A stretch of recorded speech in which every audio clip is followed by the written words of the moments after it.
Granny's Family Classics presents The Doctor's Christmas Eve by James Lane Allen. Read by Granny.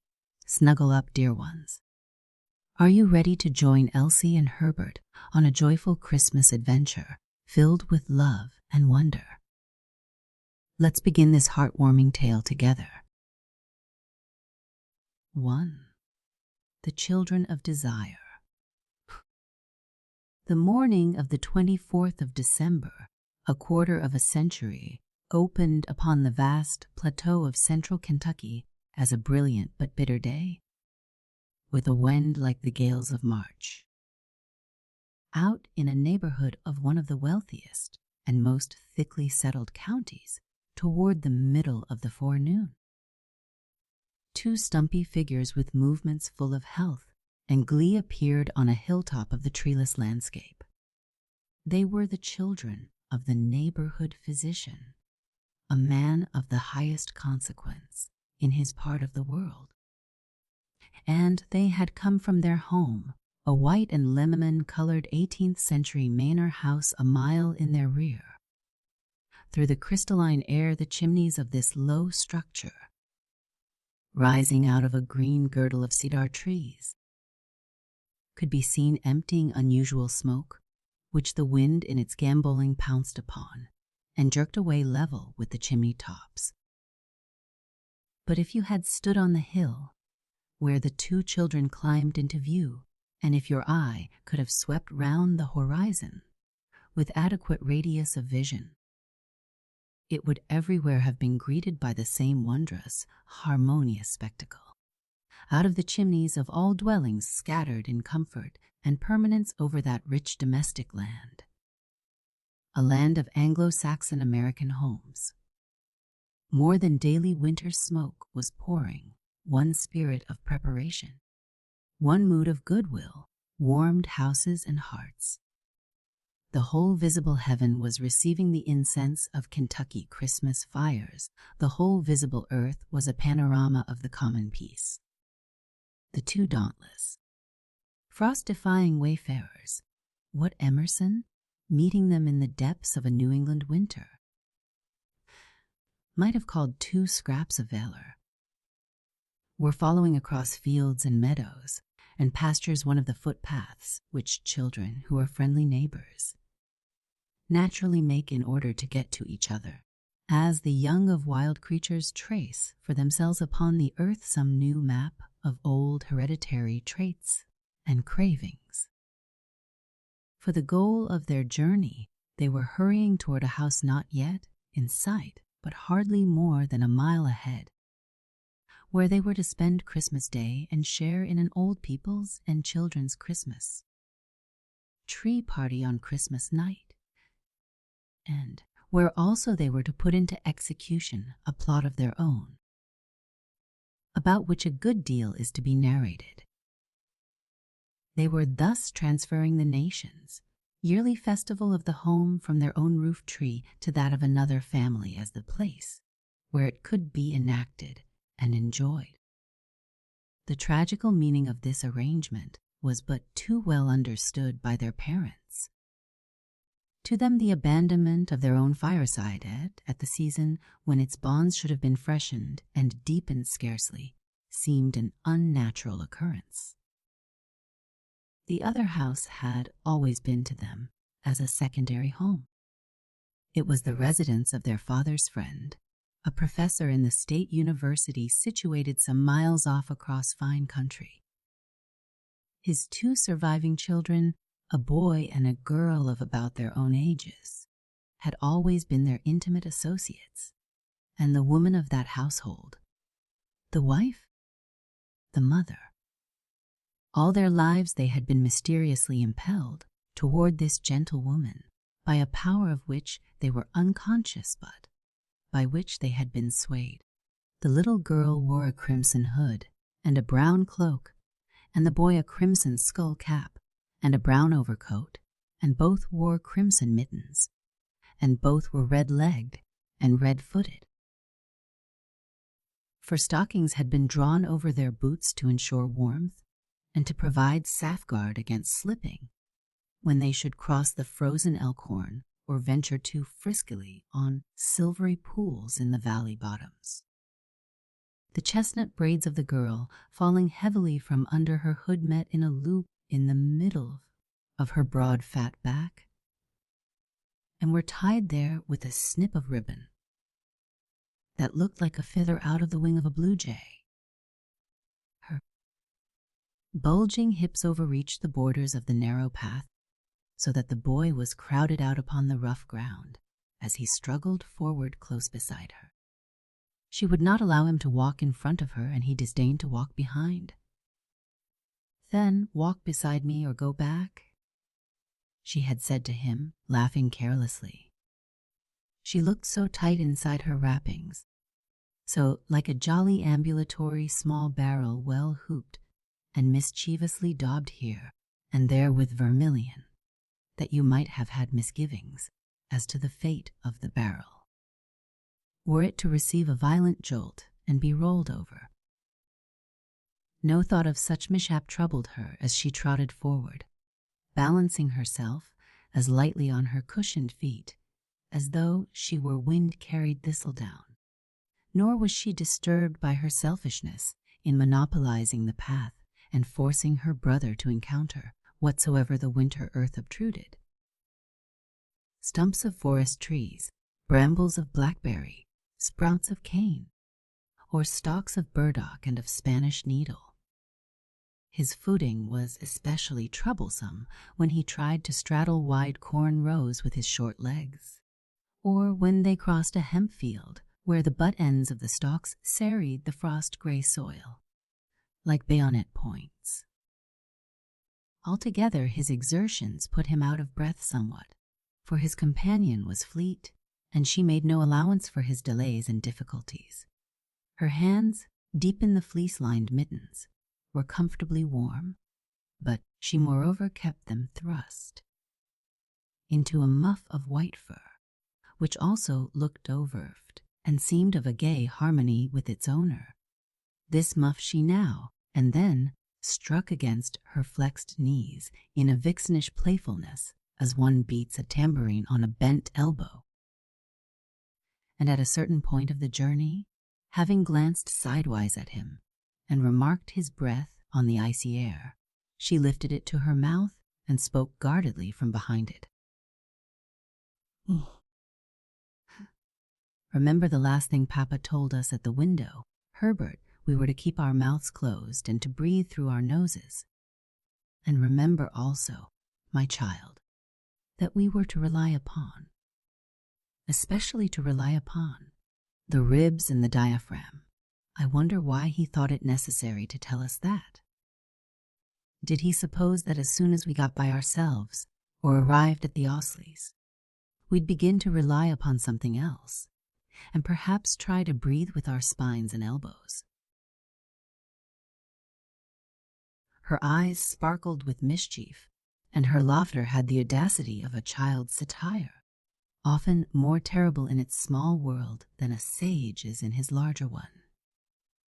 The instant she spoke, you recognized the pertness and precocity of an American child, which, when seen at its best or at its worst, is without precedent or parallel among the world's children.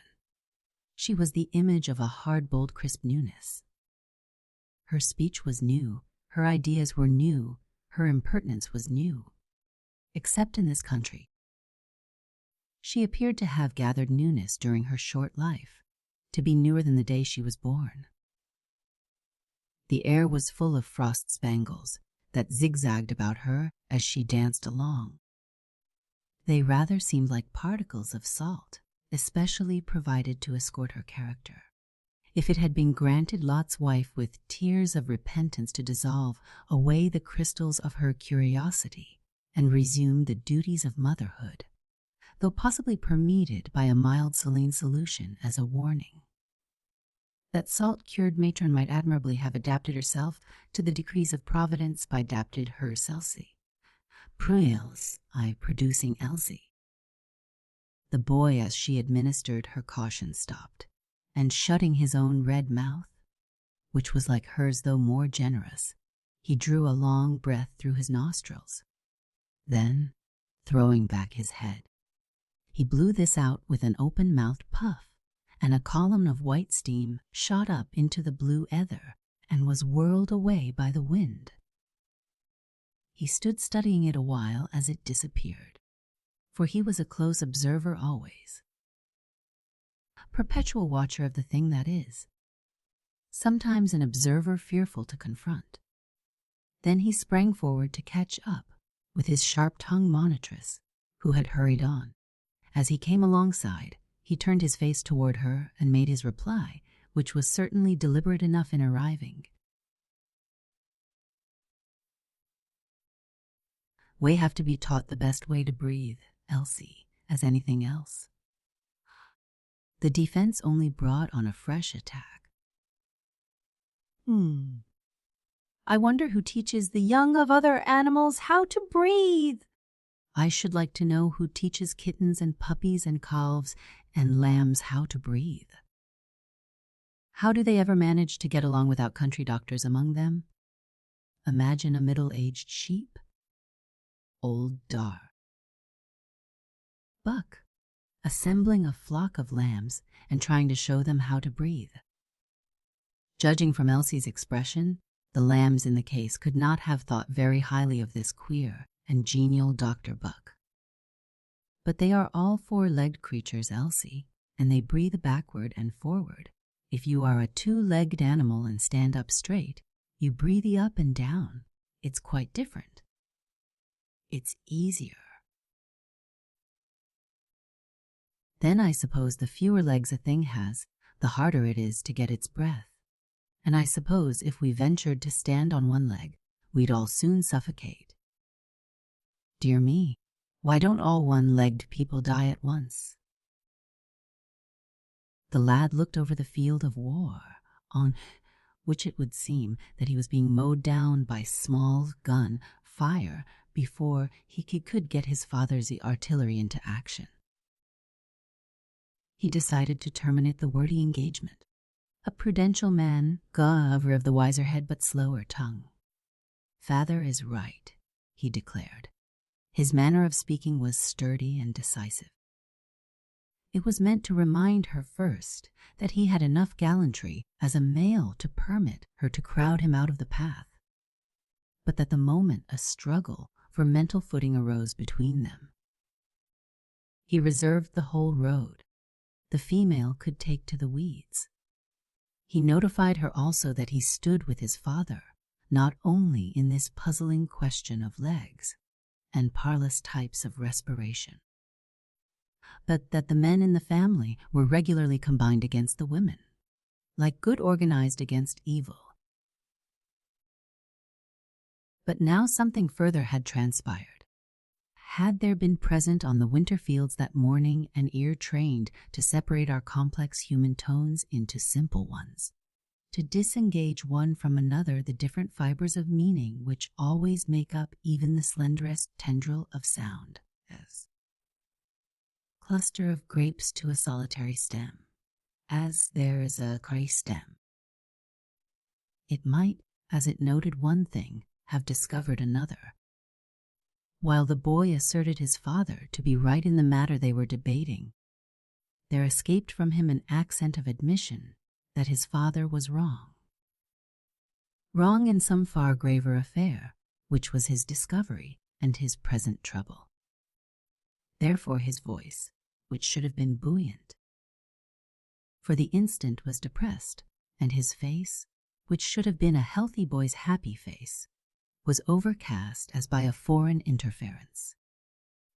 You might have likened it to a small luminary upon the shining disk of which a larger body, traversing its darkened orbit, has just begun to project a wavering shadow, and thus some patient astronomer of our interorbited lives, sweeping the spiritual heavens for signs of its pendant mysteries, here might have arrested his telescope to watch the portent of a celestial event.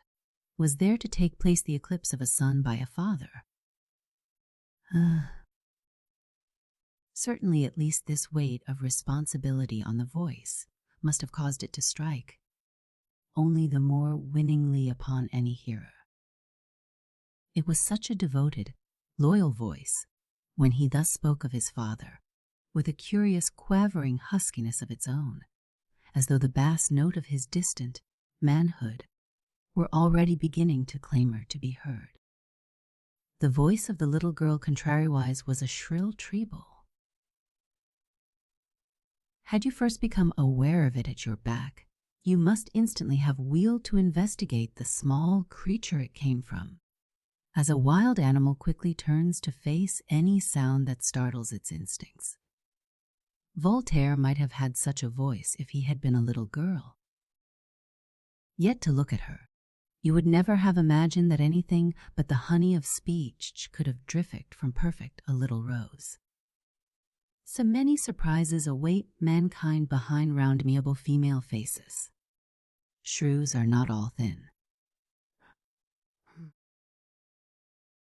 Instead of being silenced by her brother's ultimatum, she did not deign to notice it, but continued to direct her voluble satire at her father, quite with the air of saying that a girl who can satirize a parent is not to be silenced by a son. Forever telling us that American children must have the newest and best way of doing everything. My. The working of our jaws, and the drinking and the breathing, and the stretching and the bending, developing everything we have and everything we haven't. I am even trying now to find an original American way to go to sleep at night and to wake up in the morning. Dear me, but old people can be silly without knowing it. She laughed with much self-approval, for Elsie had already entered into one of mankind's most dependable recreations, the joy of listening to our own words, into that economic arrangement of nature whereby whatsoever a human being might lose through the vocal cords is returned to the owner along the auditory nerve, so that a woman can eat her colloquial cake times over, and each time, having devoured it, can return it to the storeroom and have it brought out as whole and fresh as ever, sometimes actually increased in size, and a man can send his vocal Niagara through his whirlpool rapids and catch it again above the falls. The more gold the delver unearths, the more he can empty back into the thinking mine. One can sit in his own cranial theater and produce his own play. He can be stage and orchestra, audience and critic, and he can see that the clack does not get drowsy and slack it never does. In this case, the child now threw back her round winter rose of a face and started along the path with a fresh outburst of speed and pride. Access of impertinence seemed to have released in her access of vitality. Perhaps it had. Perhaps it always does. Perhaps life itself at the full is sheer audacity. The lad scrambled roughly along and merely repeated the words that sufficed for him. Feather nose. Suddenly he gave a laughing outcry and stood still. Look, he called out with amusement at his plight. He had run into some burdock, and the nettles had stuck to his yarn stockings like stinging bees, a cluster of them about his knees and calves. He drew off his gloves, showing the strong, overgrown hands of boyhood. They, like his voice, seemed impatiently reaching out for maturity. When he overtook his companion, who had not stopped, he had transferred a few of the burrs to his skull cap. He had done this with crude artistry. From some faint surviving impulse of primitive man to decorate his body with things around him in nature, especially his head, if possibly he foresaw that his head would be most struck at. The lad was pleased with his caper and, smiling, thrust his head across her path, expecting her to take sympathetic notice. He had reason to expect this, because on dull, rainy days at home, he often amused her with the things he did, and the things he made it, for he was a natural carpenter and toy maker. But now she took only the contemptuous notice of disapproval. This morning her mind was intent on playthings of positive value. She was a little traveling 10-toed pagoda of holiday greed. Every Christmas she prepared for its celebration with a balancing eye to what it would cost her and what it would bring in. She always calculated to receive more than she gave. For Elsie, the nativity must be made to pay. He resented her refusal to approve his playfulness by so much as a smile, and he came back at her by doing worse. Wouldn't I think to bring all the burrs along and make a Christmas basket for Elizabeth? Now, what will I give her? This drew out a caustic comment quickly enough. Poor Elizabeth. A child resents injustice with a blow or rage, or tears the old have learned to endure without a sign, waiting for God's day of judgment, or their first good opportunity. He was furious at the way she said, "Poor Elizabeth," as though Elizabeth's hands would be empty of gifts from him. "You know I have bought my presents for Elizabeth, Elsie," he exclaimed. "But Elizabeth thinks more of what I make than of what I buy," he continued hotly, "and the less it is worth, the more she values it. But you can't understand that, Elsie, and you needn't try." The little minx laughed with triumph that she had incensed him. "Don't expect to try," she retorted blithely. "I don't see that I'd gain anything if I did understand. You and Elizabeth are a great deal too." He interrupted overbearingly. "Leave Elizabeth out. Confine your remarks to me." "My remarks will be wholly unconfined," said Elsie, as she trotted forward. He scrambled alongside in silent rage. Perhaps he was thinking of his inability to reach protected female license. He may obscurely have felt that life's department of justice was being balked at the moment by its department of natural history. A not uncommon interference in this too crowded world. At least he put himself on record about it. "If you were a boy, Elsie, you'd get taken down a buttonhole." "Don't you worry about my buttonholes," chirped Elsie. "My buttonholes are where they ought to be." It was not the first time that he had made something of this sort for Elizabeth. One morning of the May preceding, he had pulled apart the boughs of a blooming lilac bush in the yard, and had seen a nest with 4 pale green eggs. That autumn, during a ramble in the woods and fields, he had taken burrs and made a nest and deposited in it 4 pale green half-ripe horse chestnuts. Elizabeth, who did not amount to much in this world, but breath and a soft cloud of hair and sentiment, had loyally carried it off to her cabinet of nests. These were duly arranged on shelves, and labeled according to species and life and love: the meadow larks, the bluebirds, the orchard orioles, the brown thrashers. On and on along the shelves. At the end of a row she placed this treasured curiosity and inscribed it, an imitation by a young animal. Elizabeth's humor was a mild beam.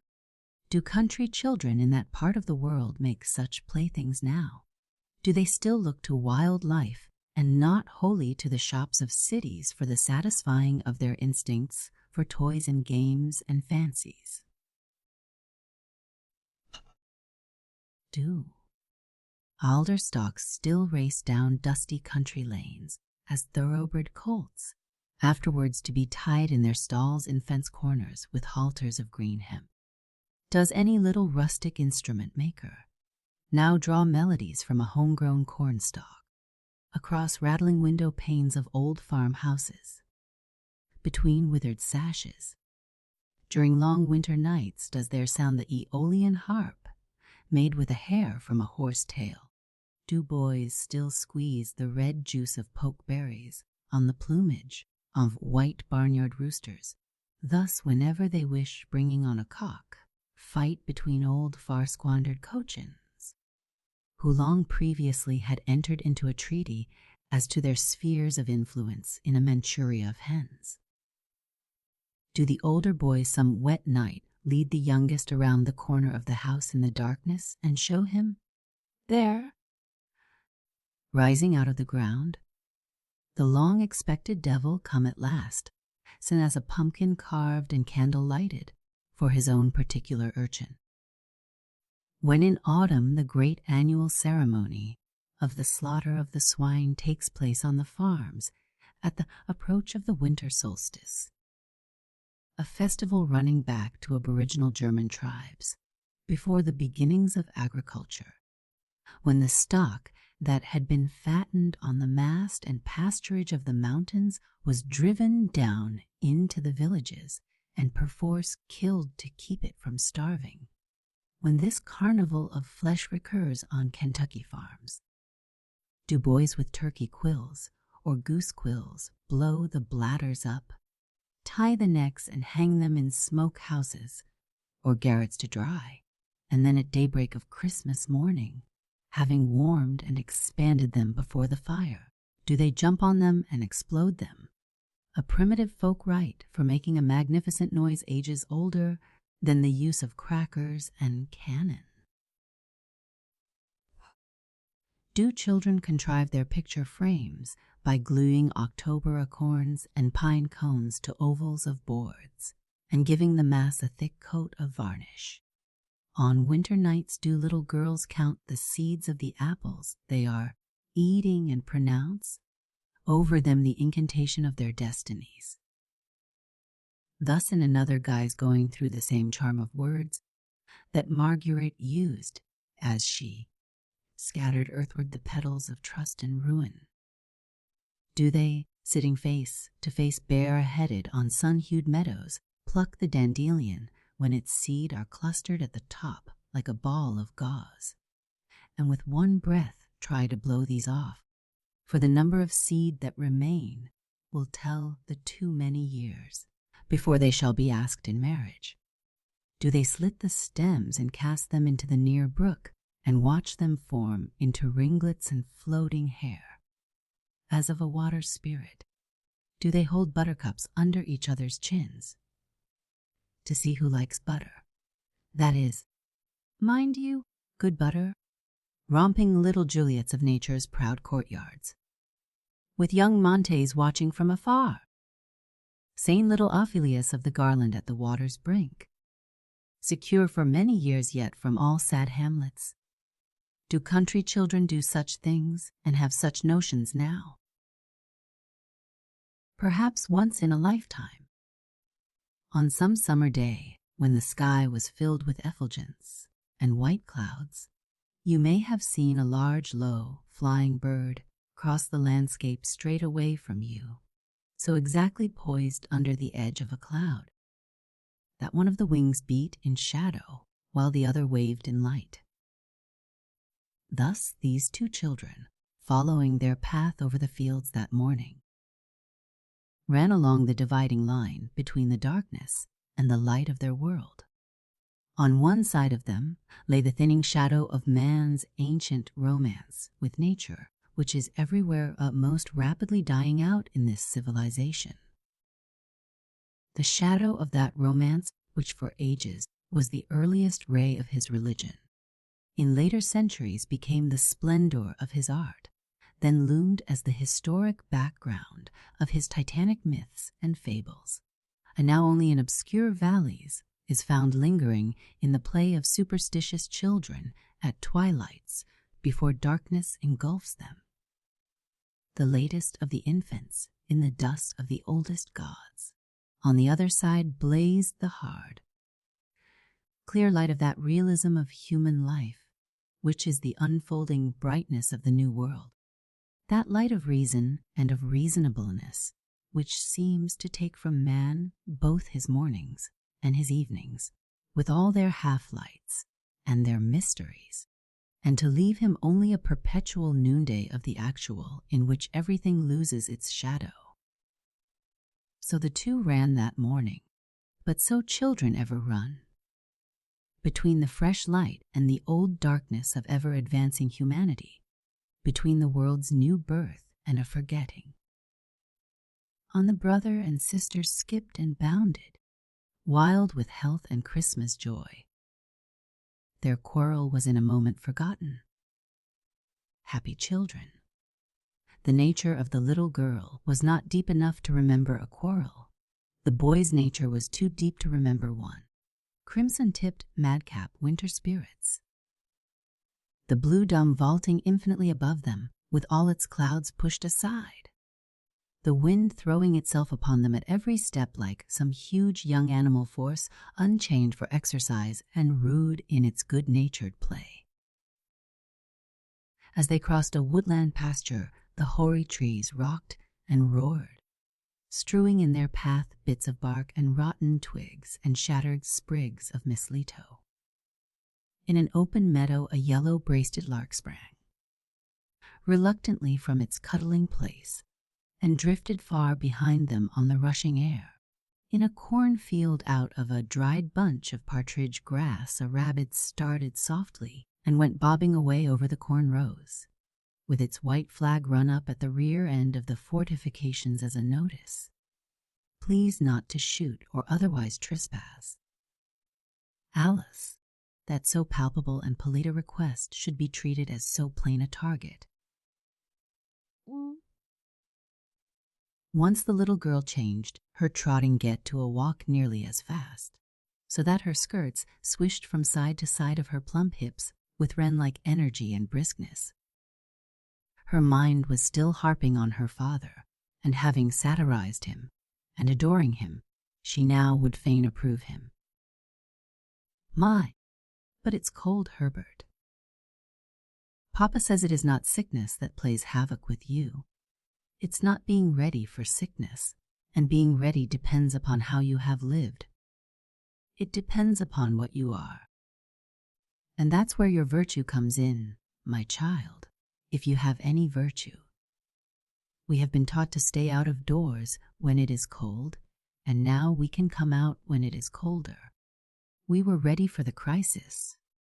And Elsie pushed her nose into the air with smallish amusement. The boy gravely pondered her words about crisis and pondered his own before replying. I wonder what kind of children we'd have been if we'd had some other father. Or some other mother, he added with a change of tone as he uttered that last word, and he looked askance at his sister to see whether she would glance at him. She kept her face set straight forward, but she impatiently exclaimed, Others, others, others. You are always thinking of others, Herbert. I am one of them myself. I am one of the others myself, cried the boy, relieved that his secret was his own. And bounding suddenly on the earth also, as if with a sense of his kinship to its unseen host. The question he had asked marked him, for he was one of the children who from the outset begin to ask of life what it means, and who are surprised when there is no one to tell them. For him there was no rest until he solved some mystery, or had at least found out where some mystery stood abandoned on the road. Mystery still. Her intelligence stopped short at what she perfectly knew. She saw with amazing clearness, but she beheld very little. Hers was that order of intelligence which is gifted with vision of almost terrifying accuracy. At short range in life is a thin painted curtain, and its depths are the painted curtain's depths. Once they came to a pair of bars which led into a meadow. The bars were of green timber and were very heavy. As he strained and tugged at them, she waited close behind him, dancing to the right and to the left so that there was a sound of mud crystals being crushed under her tyrannical little fat feet. Hurry, hurry, hurry, she exclaimed with impatience. We may run in the cold, but we must not stand still in the cold." And she kicked him on the heels and pummeled him between the shoulders with her muff. "I am doing my best," he said, laughing heartily. "Your best is not good enough," she urged, laughing heartily likewise. "This bar is wedged tight. It's the sap that's frozen to the post. Look out there behind." He stepped back and, with a short run, lifted his leg and kicked the bar with his full strength. The recoil threw him backward to the ground, but he was quickly on his feet again, and as the bar was now loosened, he let it down for her. She stepped serenely through, and without looking back or waiting trotted on. He put the bars up, and with a spurt soon overtook her. For the meadow they were now crossing had been closely grazed in the autumn, and there was better walking. They went up rising ground and reached one of those dome-like elevations which are a feature of the blue-grass country. Straight ahead of them, half a mile away, stood the house toward which they were hastening.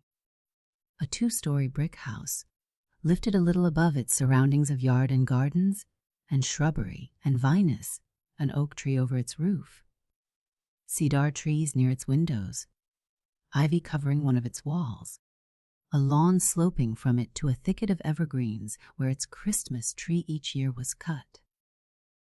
The children greeted with fresh enthusiasm the sight of this ideal place to which they were transferring their Christmas plans and pleasures. Abandoning their own hearthstone, there lived their father's friend, there lived Harold and Elizabeth, their friends, and there lived the wife and mother of the household, the woman toward whom from their infancy they had been herded as by a driving hand. The telltale Christmas smoke of the land was pouring from its chimneys, showing that it was being warmed through and through for coming guests and coming festivities. At one end of the building, in an L, was the kitchen. It sent forth a volume of smoke, the hospitable invitations of which there was no misunderstanding. At the opposite end was the parlor. It stood for the spirit, as the kitchen for the honest flesh. The wee travelers on the distant hilltop thought of the flesh first. They had no idea of the origin of the American Christmas.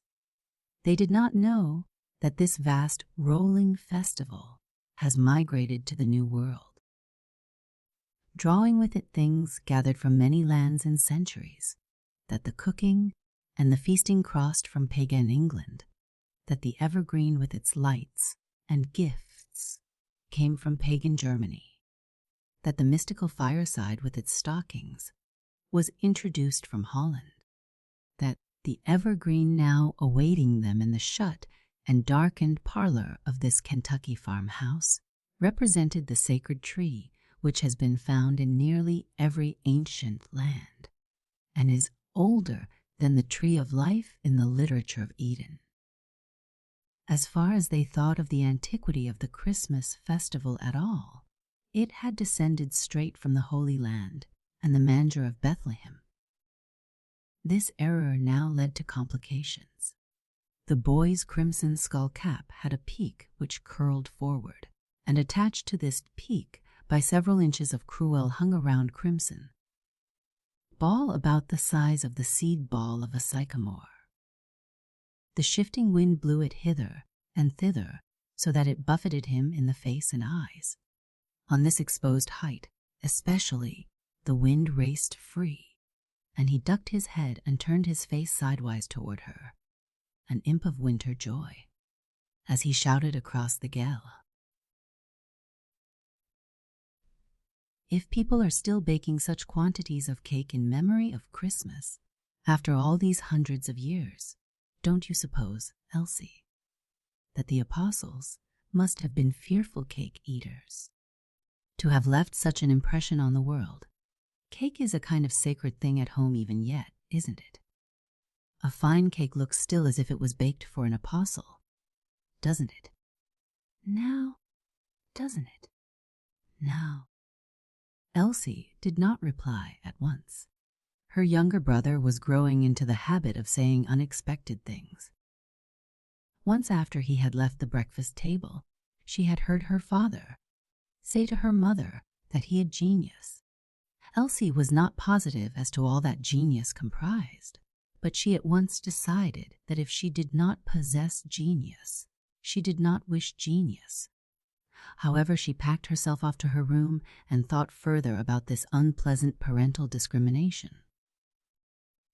If he has genius, she said finally, at least he did not get it from them, and there was a triumph in her eye. I see not the slightest sign of genius in either of them. He must have gotten it from our grandparents. Never from them. From that moment, she had begun to oppose her mind to his mind as a superior working instrument in a practical world. Whenever he put forth a fancy, she put forth a fact, and the fact was meant to extinguish the fancy as a muffler puts out a candle. After a moment, she now replied, with a mind that had repudiated genius. Nothing is said in the New Testament, my child, about cake. The only thing mentioned is loaves and fishes, but they do seem to have done an unconscionable amount of dining on bread and fish.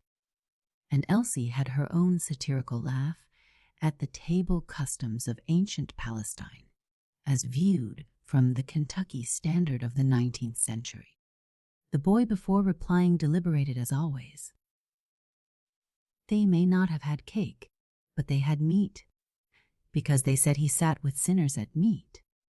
I wonder why it was always the sinners who got the meat. Elsie could offer no personal objection to this. Providence had ordained her to dwell in the tents of flesh herself. How could they feed 5,000 people on 5 loaves and 2 fishes? How could they? At one of those fish dinners. They did it, said Elsie flatly. She saw the whole transaction with brilliant clearness, saw to the depths of the painted curtain. It was as naturally fact as the family, 4 of them, at breakfast that morning, fed on home smoked sausages and perfectly digestible buckwheat cakes. And 12 baskets of crumbs. That makes it worse. With bread for thousands everywhere, why pick up crumbs? Nothing is said about crumbs. They were fragments. But if I've got to believe it, I've got to think how they did it. I've got to. If I can't think of it as it is, I must think of it as it isn't. But I can't do anything with the loaves. I give up the bread. However, I think those 2 fish might have been leviathans. That would be only 2,500 people to each leviathan. Many of them might not have liked leviathan. I wouldn't have wanted any. They could have skipped me. They could have had my slice. And the babies. They didn't want much. Anyhow, that's the best I can do for the fish. And he had his laugh also. Not an incessant ripple like hers, but a music issuing from the depths of him through joy in the things he saw. Elsie made the reply which of late was becoming habitual in her talks with him.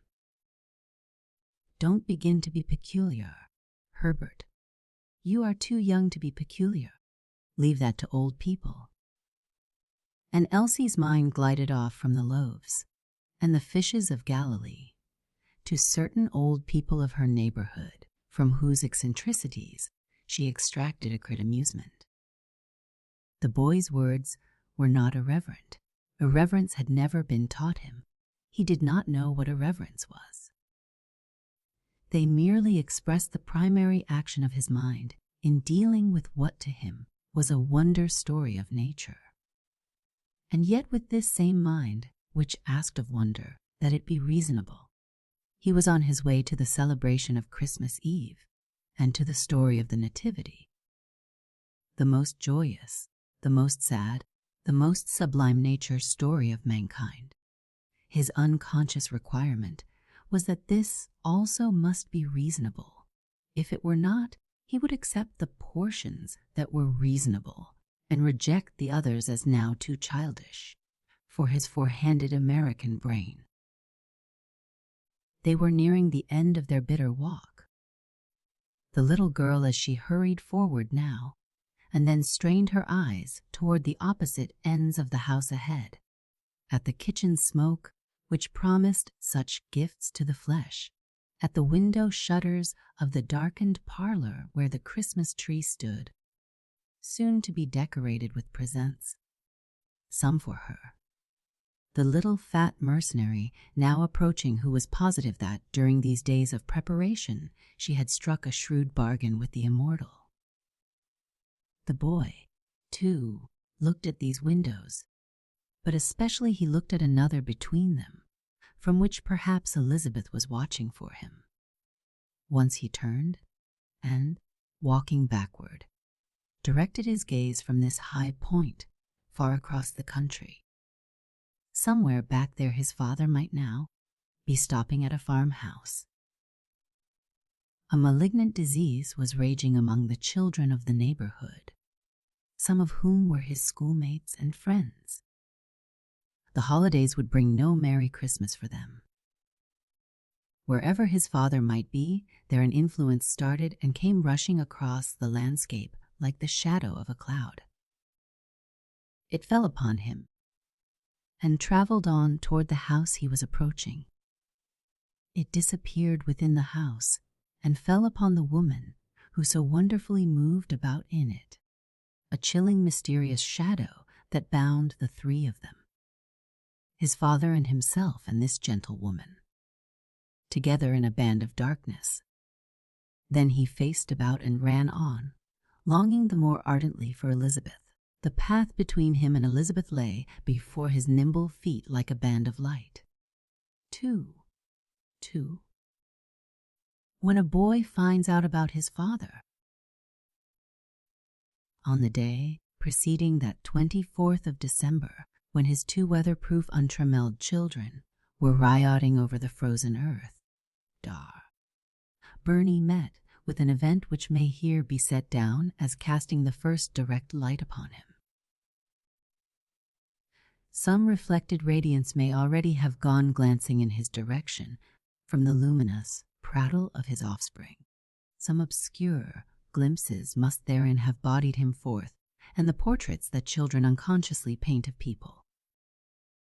What trained hand ever drew such living lines? A short stretch across the country from his comfortable manor house there towered in stateliness one of the finest homesteads of this region. And in the great bedroom of this house, in the mother's bed, there had lain for days one of his patients, critically ill, the only child of an intense mother who was herself no longer young. Early that morning, upon setting out, he had driven rapidly to this house, gotten quickly out, and being quickly received through the front door thrown open to admit him. After examining the child, he had turned to the mother and spoken the words that are probably the happiest ever to fall from any tongue upon any ear. He is out of danger. He is getting well. At this intelligence the mother forgot the presence of another mother older than herself who had come to be with her during these vigils and anxieties.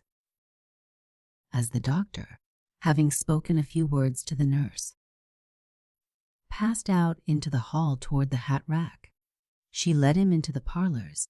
She pulled him down into a chair beside the one. She caught his hand in hers and drew it into her lap. She forgot that after all she was a woman and he was a man. She remembered only that's she a mother and he a physician, and unnerved by the relief from days and nights of tension, she poured out her quivering gratitude. The doctor, with a warm light in his eyes, listened, and he was flushed with pleasure, also at his skill in bringing his case through. But she had scarcely begun before his expression showed embarrassment.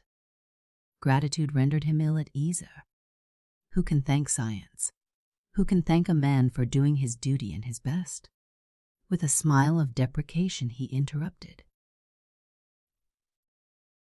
A great surgeon of France centuries ago was accustomed to say of a convalescent patient, "God cured him, I dressed him."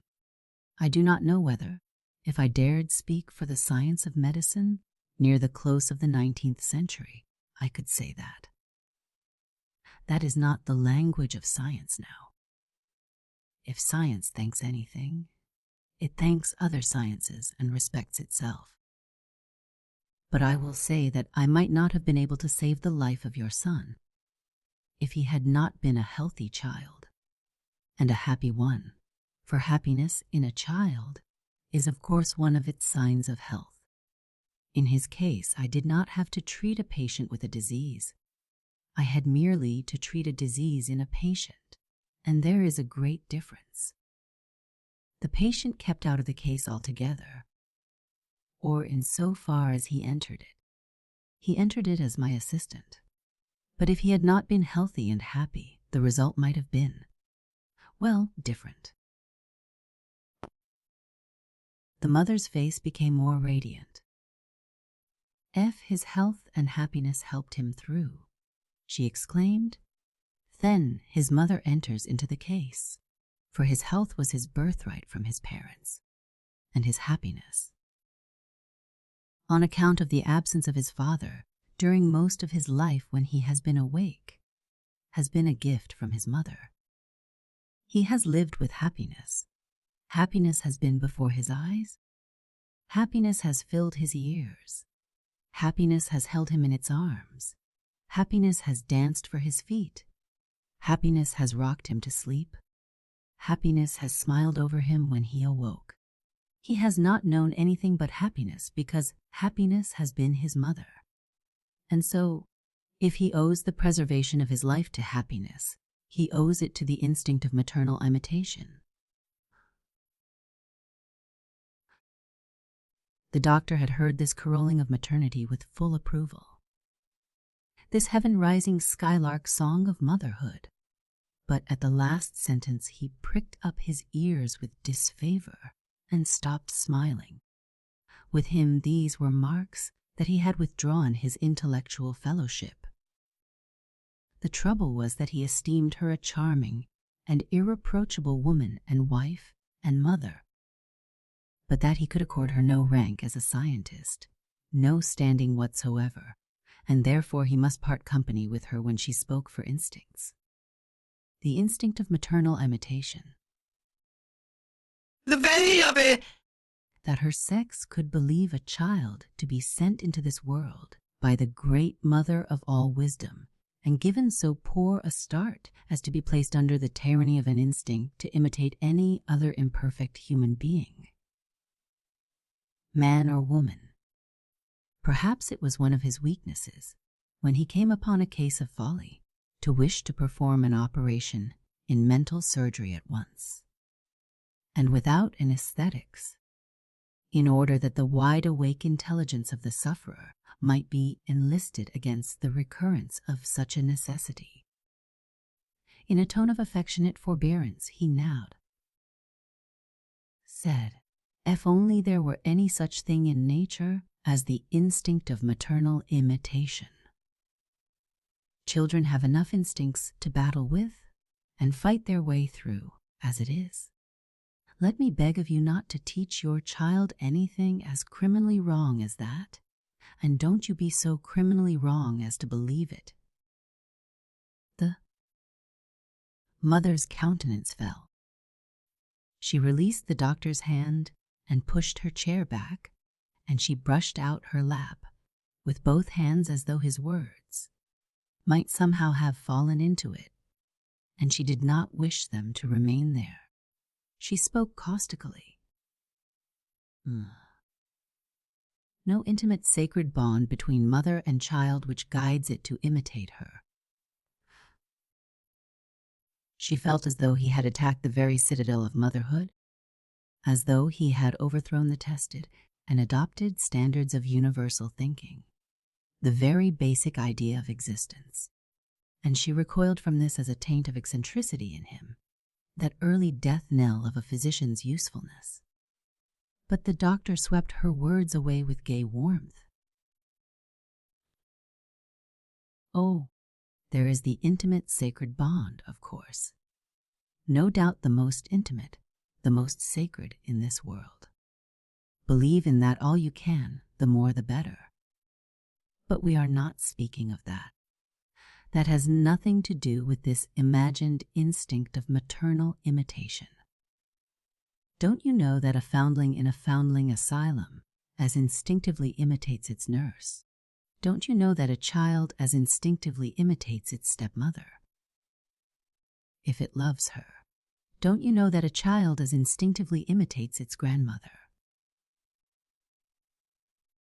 The mother lay back in her chair and looked at him without a word. But then Dr. Burney could be rude, curt, brutal, in proof of which he now leaned over toward her and continued with more gentleness. Do you not know that every child in this world begins its advance into life by one path only? The path of least resistance. And its path of least resistance is paved and lined with what it likes. As soon as it can do anything for itself, it tries to do what it likes, and it never tries to do anything else. When, later on, a time comes when it can be persuaded to a thing that it has already desired not to do, then its will comes into the case. It ceases to be simply a little animal and becomes a little human animal. It begins to be moral and heroic instead of unmoral and unheroic. But we are not talking about that. The best we can do is to call those earliest movements of its life, the reaching out of its instincts, and its taking hold of things that are like its own leading traits. The parallel is in nature, where the tendril of a vine takes hold of the matured branch of the same vine and pulls itself up by this. Thus one generation knits itself to another through the binding of like to like, and that is the whole bond between mother and child, or father and child. It is like attaching itself to like under the influence of love. In this world, every subject has two doors. You open one, and the good things come out. You open the other, and the evil things come out. This subject has its two doors, and I open first the door of mother of pearl. For you two pearls of mothers, I'm going to guess. Out of it come all the exquisite radiant traits that bind mothers and children. How many great men in history have begun their growth by attaching themselves to the great traits of their mothers? Then there is the other door.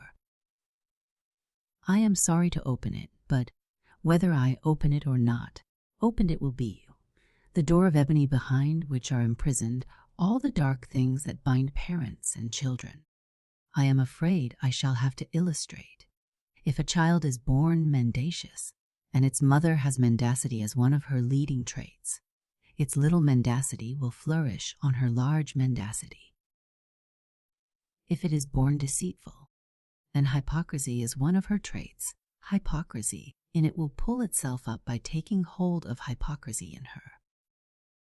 If it is born quick-tempered, and if ungovernable temper is one of her failings, every exhibition of this in her will foster its impatience and lack of self-control. These are some few of the dreadful things that come out, and if it is dreadful even to speak of them, think how much more dreadful to see them alive and to set them at work.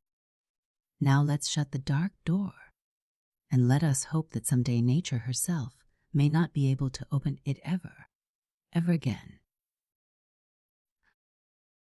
Hitherto the older of the two mothers, the mother of many children, had remained silent with that peculiar expression of patience and sweetness which lies like a halo on the faces of good women, who have brought many children into the world. She now spoke as if to release many thoughts weighing heavily upon her. It has always been my trouble. Not that my children would not imitate me, but that they would imitate me. I have my faults, for I am human, and I can endure them as long as they remain mine. They have ceased to give me much concern. I suppose in a way I have grown attached to them, just as I like people whom I do not entirely approve. But as soon as I see the children reproducing my faults, these become responsibilities. They keep me awake at night. Sometimes they distress me almost beyond endurance. I know I have spent many anxious years with this problem. And I know also that the only times when their father has been over-anxious about his failings has been when the boys have imitated him. He is always ready to lead a splendid attack on his faults, and they march at him from the direction of the boys. And so, said the doctor, laughing, this instinct of parental imitation is an instrument safe to take by the handle and dangerous to grasp by the blade. He knew fathers in the neighborhood who were dreading the time when their sons might begin to imitate them. Too far.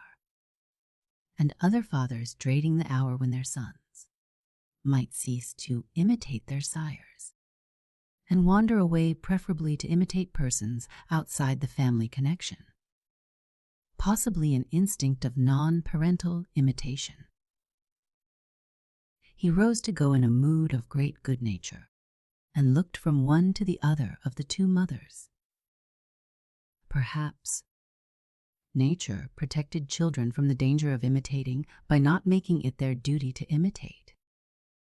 And perhaps, as all parents are imperfect human beings, she may have thought it simple justice to children to confer upon them the right to be disobedient. At least, if there is an instinct to obey, it is backed up with an equal instinct not to obey, and the two seem to have been left to fight it out between themselves.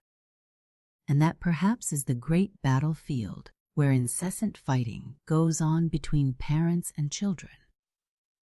And at least disobedience has been of equal value with obedience in the making of human history, in the development of the race. For if children had simply obeyed their parents, if the young had been born merely to ape the old, there never would have been any human young and old. We should all still be apes, even if we had developed as far as that. You two ladies, of course with greatly modified features, might be throwing coconuts at each other on the tops of two rival palm trees. Or, as the dutiful daughters of dutiful mothers, you might be taking afternoon naps in an oasis of dates, all because of that instinct of maternal imitation. He hurried out to the hat rack, making his retreat at the top of his own high spirits, they following, and with one glove on he held out his hand to the mother of the sick boy. I'll come in the morning to see how he is, and to see how his mother is. Now shake hands and say I have been a good doctor to you both. The mother's reply showed that bitterness rankled in her, as she yielded her hand coldly. Even if you have tried to destroy for me the intimate, sacred bond between a mother and her child, I don't think you will be able to deny that my boy is a healthy and happy child because he is a child of a perfect marriage. And she looked with secret and shaded import at the other mother. As the doctor drove out of the yard, her last words lingered. The healthy children of a perfect marriage. And the look the two mothers had exchanged it. It was as though each had a sword in her eye and touched him with the point of it, hinting that he merited being run through. How often during these years he had encountered that same look from other mothers of the neighborhood. But if a wound like that could have been fatal, he reflected. If a wound like that could have finished me, I should not have been here to save the life of her boy. He would have been dead this morning. Then his mind, under the rigor of long training, passed to happier subjects. His success in the case of this child was one more triumph in his long list. It renewed his grip on power within him. But for the necessity to provide for a people the services of general practitioner, Dr. Burney would have made a specialty of children's diseases. The happiest moment he experienced in his profession was a day such as this, when he could announce the triumph of his skill and the saving of a young life. There was no sadder one than any day on which he walked out of the sick chamber and at the threshold met the gaunt ancient presence, waiting to stalk in and take the final charge of the case, given up by the vanquished physician. And when a few days later he sat in his buggy on the turnpike at the end of a procession, his healthy little patient stretched prostrate at the other end, he driving there as the public representative of a science that was ages old and that had gathered maddened, but was still impotent, unto his lowest defeat. On such a day he went down the best-minded, on such a day from all lands of a science that was eighth deep. He had such faith in the future of his science that he looked forward to the time when there would be no such monstrous tragedy on this planet as infant mortality. No healthy child would ever be allowed to die of disease. Disease would never be permitted to reach it, or, reaching it, would be arrested as it arrived. The vast multitude of physicians and surgeons now camped around the morning of life, waiting to receive the incoming generations on the rosy mountain tops of its dawn. Nearly all these would be withdrawn. They would move across the landscape of the world and pitch their tents on the plains of waning daylight, there to receive the ragged and broken army that came staggering from the battlefield. Every soldier more or less wounded, every soldier more or less weary, there to give them a twilight of least suffering, their sundown of peace, and there to arrange that the great dark gates closed on them softly. The conversation that morning disclosed, among other facts, the secret dread of Dr. Burney's life, that the time would come when his children, especially his boy, might begin to imitate him more than he desired. For a long time now he had kept under closest observation the working out in each of them of the law of like attaching itself to like. For already this had borne fruit. For both on the vine of his own profession, a physician in a city may practice his profession with complete segregation from the members of his family. His office may be miles away. If he sees his patients in his house, his children are kept in another part of it. But out in the country the whole house is open. The children rove everywhere. If their father is a physician, they know when he starts and when he returns, and there is displayed in full view the entire drama of his life.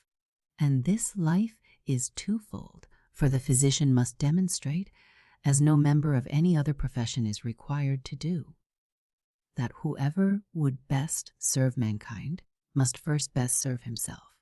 In this service he must reach a solution of the selfish and the unselfish. He must reconcile the world's two warring philosophies of egoism and altruism. The outside world has its attention fixed solely upon the drama of the physician's public service to it. For the members of his own family is reserved acquaintance with the drama of his devotion to himself. Well for him and well for them if they do not misunderstand. Each of Dr. Burney's children responded to the attraction of a phase of his life, the phase that appealed to a leading trait in each. From the time of the little girl's beginning to observe her father, she was influenced by what looked to her like his self-love, his care about what he ate and drank, his changing of his clothes whenever he came home. Whether they were drenched or were dry, his constant washing of his hands, all this pageant of self-adulation mirrored itself in her consciousness. When he was away from home, she could still follow him by her mother's solicitude for his comfort and safety. To Elsie's mother, the ill were not so much a source of anxiety as a husband who was perfectly well. And thus there had been built up in Elsie herself the domineering idea that her father was the all-important personage in the neighborhood as a consequence of thinking chiefly of himself. Selfishness in her reached out and twined itself like a tendril about selfishness in him, and she proceeded to lift herself up and grow by this vital bond. Too young to transmit this resemblance, she did what she could to pass it on to the next generation. She handed it down and disseminated it in her doll house. There was something terrifying and grim-awful in the fatalistic accuracy with which Elsie reproduced her father's selfishness among her dolls, because it was on a mimic scale, what is going on all over the world, the weaving by children's fingers of parental designs long perpetuated in the tapestry of nature, the same old looms, the same old threads, the same old designs, but new fingers. One of the dolls was known as the doctor. The others were the members of his family and his domestics. This puppet was a perfect child image of the god of self-idolatry, as set up in the person of a certain Downs Birnie, and as observed by his very loyal and most affectionate and highly amused daughter Elsie. One day the doctor, quietly passing the open door of the nursery, saw Elsie on the floor with her back turned to him, faithfully copying and dramatizing some of the daily scenes of his professional life. His eyes shone with humor as he looked on, but there was sadness in them as he turned silently away. With the boy it was otherwise.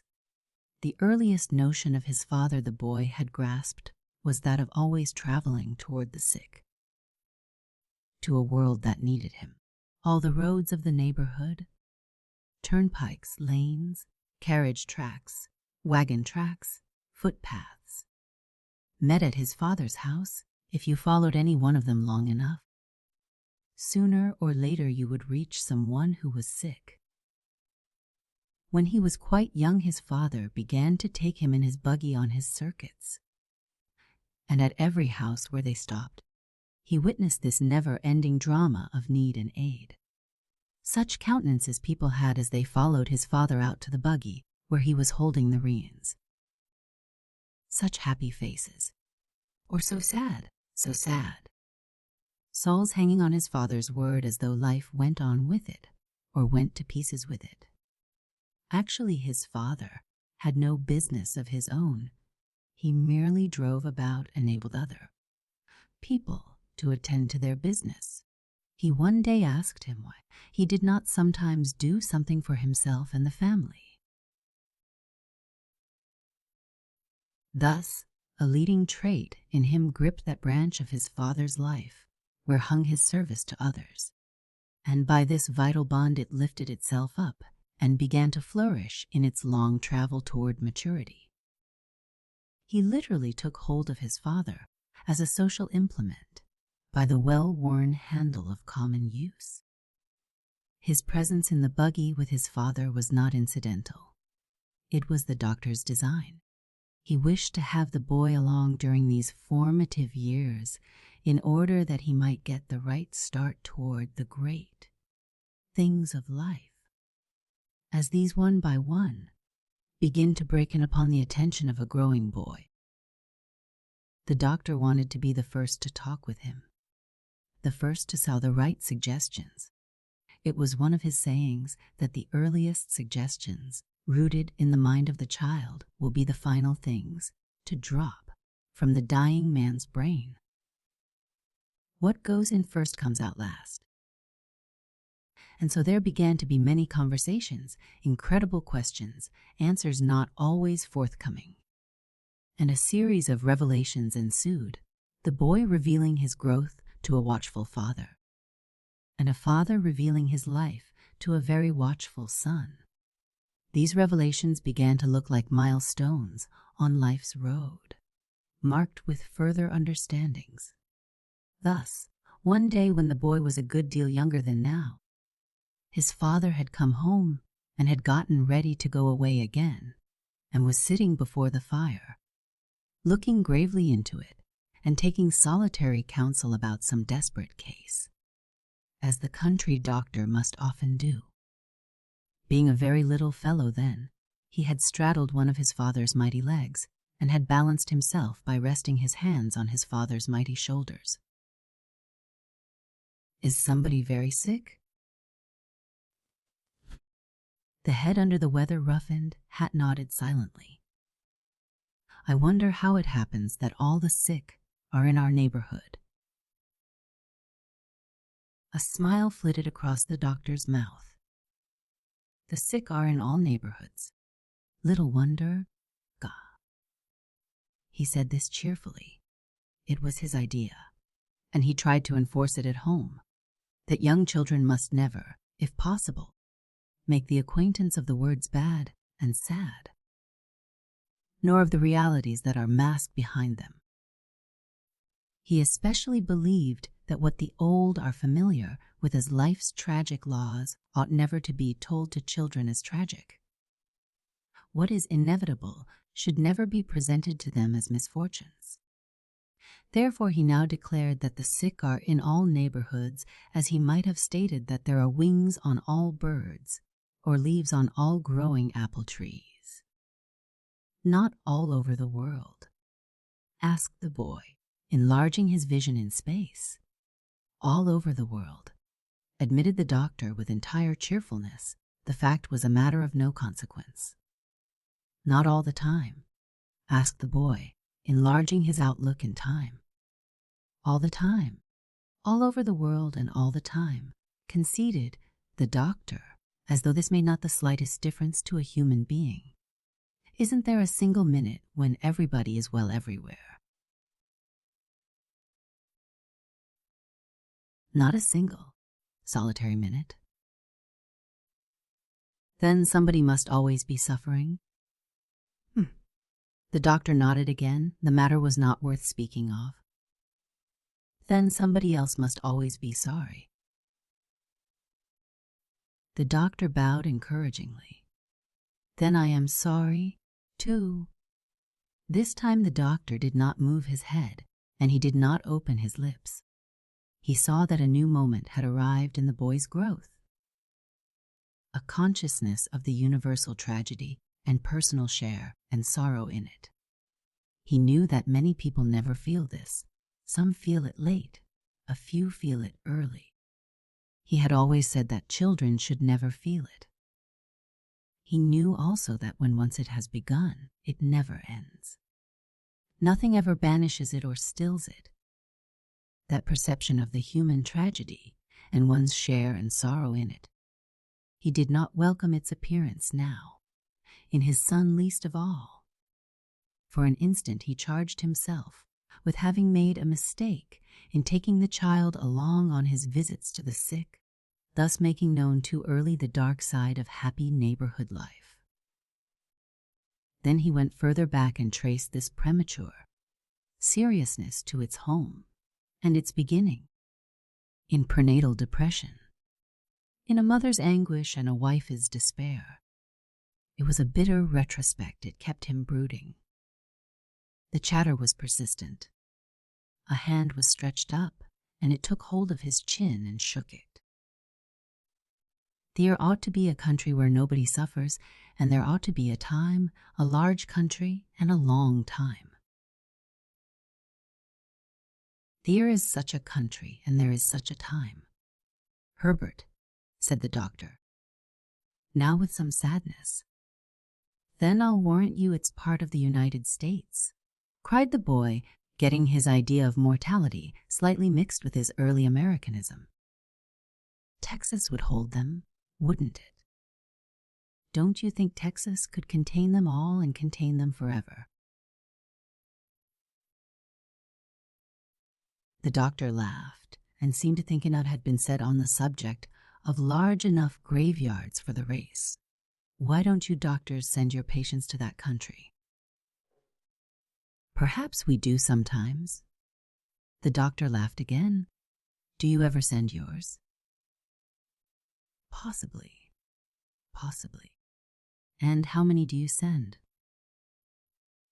"I don't know," exclaimed the doctor, laughing this time without being wholly amused. "I don't know, and I never intend to try to find out. One I grow up will practice together and send twice as many," the boy said, looking into his father's eyes with the flattery of professional imitation. "So we will. There'll be no trouble about that. Twice as many, perhaps 3 times. No trouble whatever." He took the hands from his shoulders and laid them in the palm of his and studied them. Those masculine, boyish hands that had never touched any of the world's suffering. And then he looked at his own hands, which had handled so much of the world's suffering, but had never reached happiness, happiness which for years had dwelt just at his fingertips, but beyond arm's reach. Not very long afterwards, another conversation lettered another milestone in the progress of mutual understanding. It was a beautiful, drowsy May morning near noon, and the two were driving slowly homeward along the turnpike. When the lazily trotting horse reached the front gate of a certain homestead, he stopped and threw one ear backward as a living interrogation point. As his answer, he got an unexpected cut in the flank with the tip of the lash. That was like the sting of a hornet. A reminder that the driver was not alone in the buggy, that the horse should have known he was not alone, and that what he did when alone was a matter of confidence between master and beast. The boy, who had been thrown backward, heels high, laughed as he settled himself again on his cushion. "Oui, he thought you wanted to turn in, Ban." He thinks too much sometimes. Don't they ever get sick there? Don't they ever get sick there? I suppose they do. And you turn in. Then I don't turn in? Cal, aren't you their doctor? I was the doctor once. Oh, here, where was I? I don't know where you were. You were not born. So many things happened before I was born. I wish they hadn't. It is a pity I had the same experience. God. The buggy rolled slowly along homeward. On one side of the road were fields of young Indian corn, the sword-like blades flashing in the sun. On the other side, fields of red clover blooming.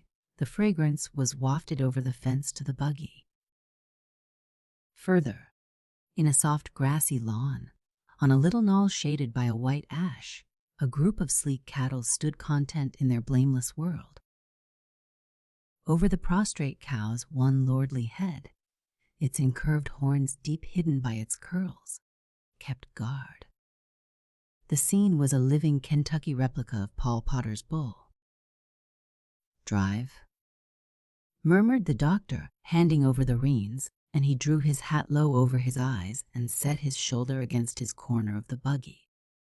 He often caught up with sleep while on the road, and he often tried to catch up with thinking. The horse always knew when the reins changed hands. He disregarded the proxy, kept his own gait, picked the best of the road, and turned out for passing vehicles. The boy now grasped the lines with unexpected positiveness, and he leaned over and looked up under the rim of his father's hat. I hope the doctor they employ will give them the wrong medicines. He confided, I hope the last one of them will have many a rattling, good bellyache for their meanness to you. Then more years for father and son, each finding the other out. And now, finally on the morning of that 24th day of December, the father was to witness a scene in the drama of his life, as amazingly performed by his son, illustrating what a little actor can do when he undertakes to imitate an old actor to whom he is most loyal. That morning after breakfast, the apt pupil in life's school had been sent for, and when he had entered the library, his father was sitting before the fire idle. The buggy was not waiting outside. The hat and overcoat and gloves were nowhere in sight, and he had not gotten ready his satchel, which took the place of the saddlebags of earlier generations, when the country doctor traveled around on horseback and carried the honey of physic packed at his thighs, like a wingless, befattened bumblebee. This morning it looked as though all the sick were well at last. It was a sound if wicked world, and nothing was left for a physician but to be happy in it, without a profession, and without wickedness. He threw himself into his father's impulsively opened arms, and was heaved high into his lap. Though he was growing rather mature for laps now, he was beginning to speculate about having something of a lap of his own, quite a good deal of a lap. How is the children's epidemic today? Never you mind about the children's epidemic. I'll take care of the children's epidemic, repeated the doctor, pulling the long-faced, autumn-faced prodigy of all questions between his knees and looking him over with secret solicitude. We'll not talk about sick children, but about two well children. Thanked be the Father of all children. So you and Elsie are going away to help celebrate a Christmas tree. Yes, but when are you going to have a Christmas tree of our own? Now, that subject had two prongs, and the doctor seized the prong that did not pierce family affairs, did not pierce him. He settled down to the subject with splendid warmth and heartiness. Well, let me see. You may have your first Christmas tree as soon as you are old enough to commence to do things for other people, as soon as you can receive into your head the smallest hard pill of an idea about your duty to millions and millions of your fellow medicine takers. Can you understand that? Gracious, that would be a big pill, larger than my head. I don't see what it has to do with one miserable little dead pine tree. The doctor roared. It has this to do with one miserable dead pine tree. Don't you know yet that Christmas trees are in memory of a boy who was once exactly your age and height? And perhaps with your appetite, and with just as many eyes, and possibly even more questions. The boy grew up to be a man. The man became a teacher. The teacher became a neighborhood doctor. The neighborhood doctor became the greatest physician of the world. And he never took a fee. Yes. But he wasn't a better doctor than you are, was he? If he'd come into this neighborhood and tried to practice, you'd soon have ousted him, wouldn't you, with your doses and soups and jellies? Humph, grunted the doctor with a wry twist of the mouth. I suppose I would. Yes, undoubtedly I'd have ousted him. He could never have competed with me in my practice. Never. But we won't try that hard little pill of an idea any more. We'll drop the subject of Christmas trees for one more year. Perhaps by that time you can take the pill as a powder. So, I hear you are going to attend a dancing party. We'll talk about the party. And you are going over there to stay all night. I wish I were going. I wish I were going over there to stay all night, reiterated the man, with an outrush of solemn tenderness that reached back through vain years, through so many parched, unfilled years. I wish so, too, cried the boy, instantly burying his face on his father's coat sleeve, then lifting it again and looking at him with a guilty flush which the doctor did not observe. Oh, do you? We won't say anything more about that, though I'm glad you'd like to have me along. Now then, go and have a good time, and take long steps and large mouthfuls. And you might do well to remember that a boy's stomach is not a bird nest to be lined with candy eggs. I think candy eggs would make a very good lining, better than real eggs, and about half the time you're trying to line me with them, aren't you? With all the sulfur in them.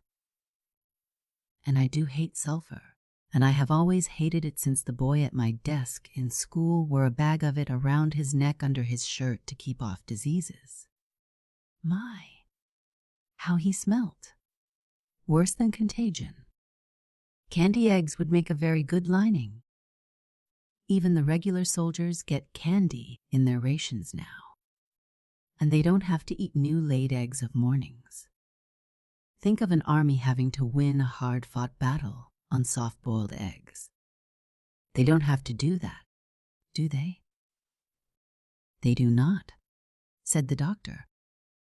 They positively do not, but we won't say anything more about eggs, saccharine or sulphurous. What are you going to do at the party? I am going to dance. Alone. Oh dear, all alone. You'd better go skate on the ice. Not all alone. I should say not. With my girl, of course. That's better, much better. And then what? I am going to promenade with my girl on my arm. On. Both arms, did you say? No, on one arm. Which? Either? Either. That sounds natural. So heart action regular, brain unclouded, temperature normal. And then? What next? I'm going to take the darling in to supper. Hold on. Not so fast. Suppose there isn't any supper. For the darling. Don't say that. It would nearly kill me. Don't you suppose there'll be any supper? I'm afraid there will be. Well, after the darling has had her fatal supper. Said of course you won't want any. What then? What else is there to do? Well, you don't look as innocent as you imagine. You don't have to confess what you'd like to do you? Would you have told your father? I think I would. Don't cow you. Then I won't tell you. Then you needn't? I don't wish to know. Only it must not be on the cheek. Remember, you are no son of mine if it's on the cheek. I thought I heard you say that got people into trouble. Maybe I did. I ought to have said it if I didn't, and it seems to be the kind of trouble that you are trying to get into. As temperature rising, but still normal. Respiration deeper. All symptoms favorable. No further bulletins deemed necessary.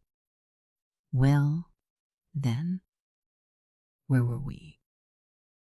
Anyhow, I've never thought of cheeks when I've thought of that. I thought cheeks were for chewing. Gordian powers of our erring reason. Where did you get that idea? If sanity can call it an idea. Watching our cows. The doctor laughed till tears ran down his face. You can't learn much about kissing by watching anybody's cows, Governor, he said, wiping the tears away. Not about human kissing.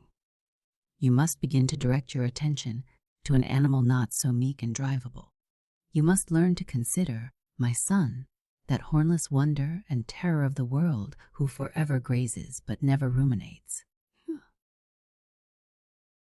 For years, in talking with a mind too young wholly to understand, he had enjoyed the play of his own mind. He knew only too well that there are few or none with whom a physician may dare have his sportive fling at his fellow creatures, at life in general. From a listener who never sat in harsh judgment, and who would never miscarry his random words, he had upon occasion derived incalculable relief. Anyhow, I have learned that cows have the new American way of chewing, so they never get indigestion, do they? If they do, they cannot voice their symptoms in my mummite ears, said the doctor, who often seemed to himself to have been listening to hue and cry for medicine since the days of Thoms. However, we won't say anything further about that. What else are you going to do over there? This can't possibly be all. Tonight we children are going to sit up until midnight to see whether the animals bellow and roar and make all kinds of noise on Christmas Eve. We know they don't, but we're going to prove they don't. Veer, did you pick up that notion? Veer, did you pick it up when you were a boy? I fail to remember, admitted the doctor with mock dignity, damaged in his logic but recalling the child legend that on the night of the Nativity universal nature was in sympathy with the miracle. All sentient creatures were wakeful and stirring, and sent forth the chorus of their cries in stables and barns, paying their tribute to the divine in the manger and proclaiming their brotherhood who with him who is to bring into the world a new gospel for them also. I don't know where I got that, he repeated. Well, after the animals bellow and roar and make all kinds of noise, then what? There isn't but one thing more, but that is best of all. Yeah, you don't say. Out with it. That is our secret. The new decision of tone demonstrated that another stage had been reached in their intercourse. The boy had withdrawn his confidence. He had entered the ranks of his own generation and had taken his confidence with him. Personally, also, he had shut the gate of his mind, and the gate was guarded by a will. Henceforth, it was to be opened by permission of the guard. Something in their lives was abruptly ended. The father felt like ending the talk. Very well, then we won't say anything more about the secret. And now you had better run along. But I don't want to run along just yet. It will be a long time before I see you again.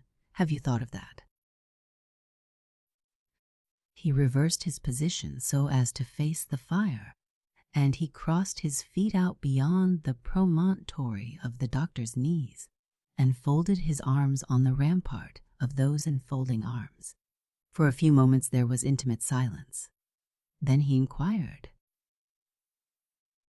"How old must a boy be to ask a girl?" A flame more tender and humorous burned in the doctor's eyes.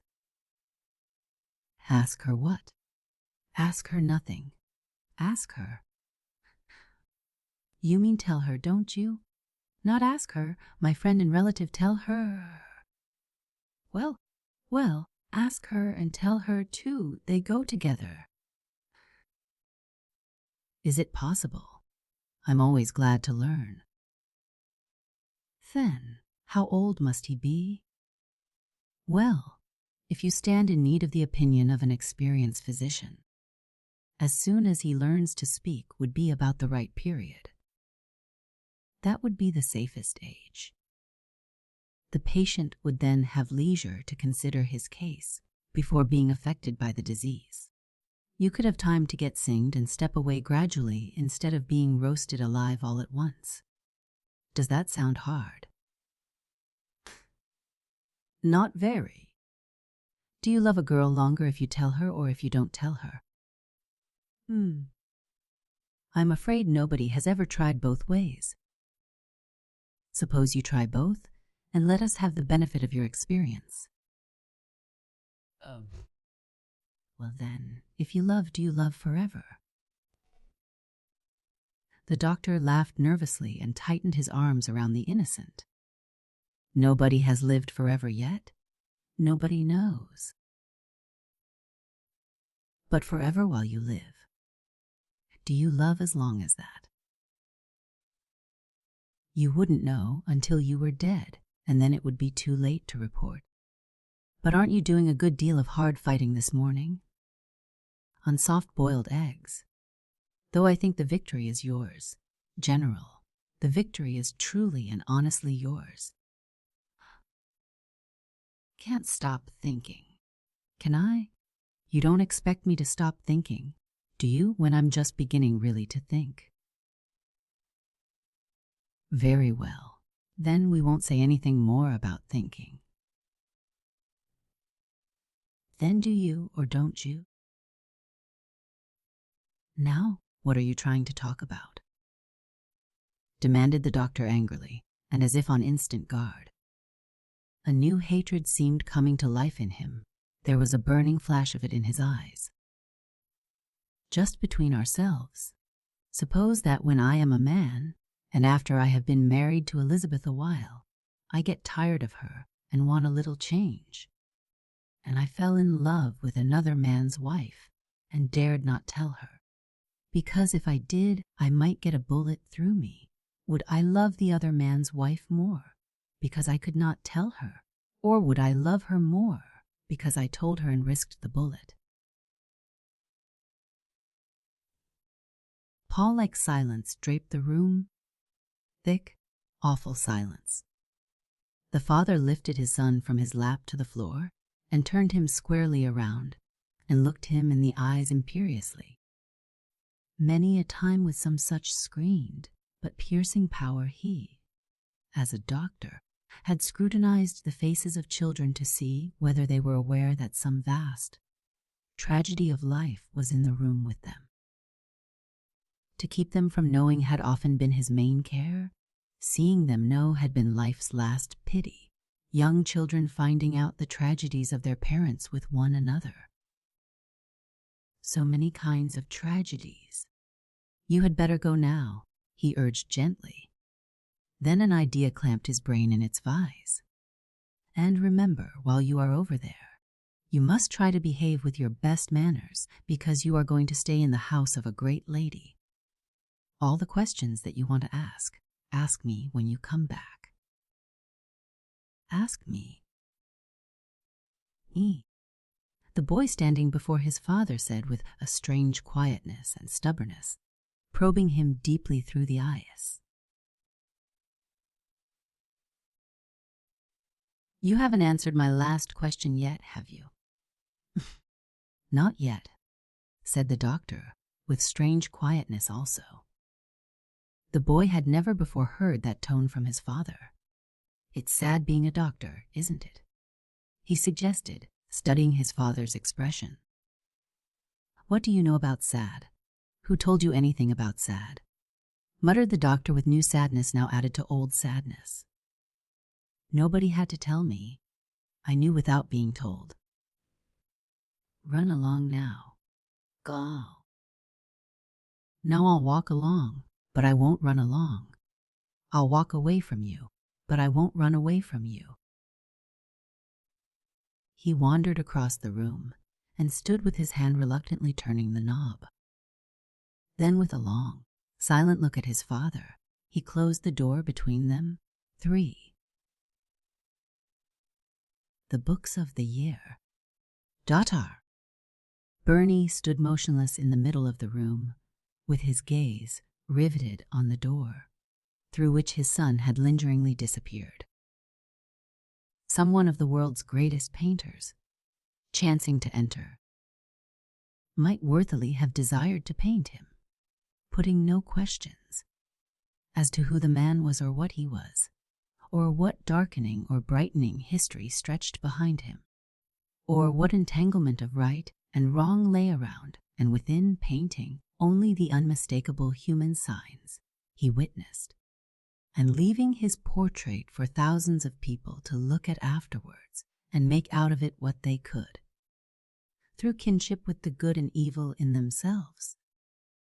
Velázquez, with his brush moving upon those areas of lonely struggle which sometimes lie with their wrecks at the bottom of the sea of human eyes.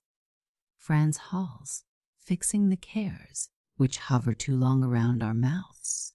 Van Dyck, sitting in the shadow of the mystery that slants across all mortal shoulders.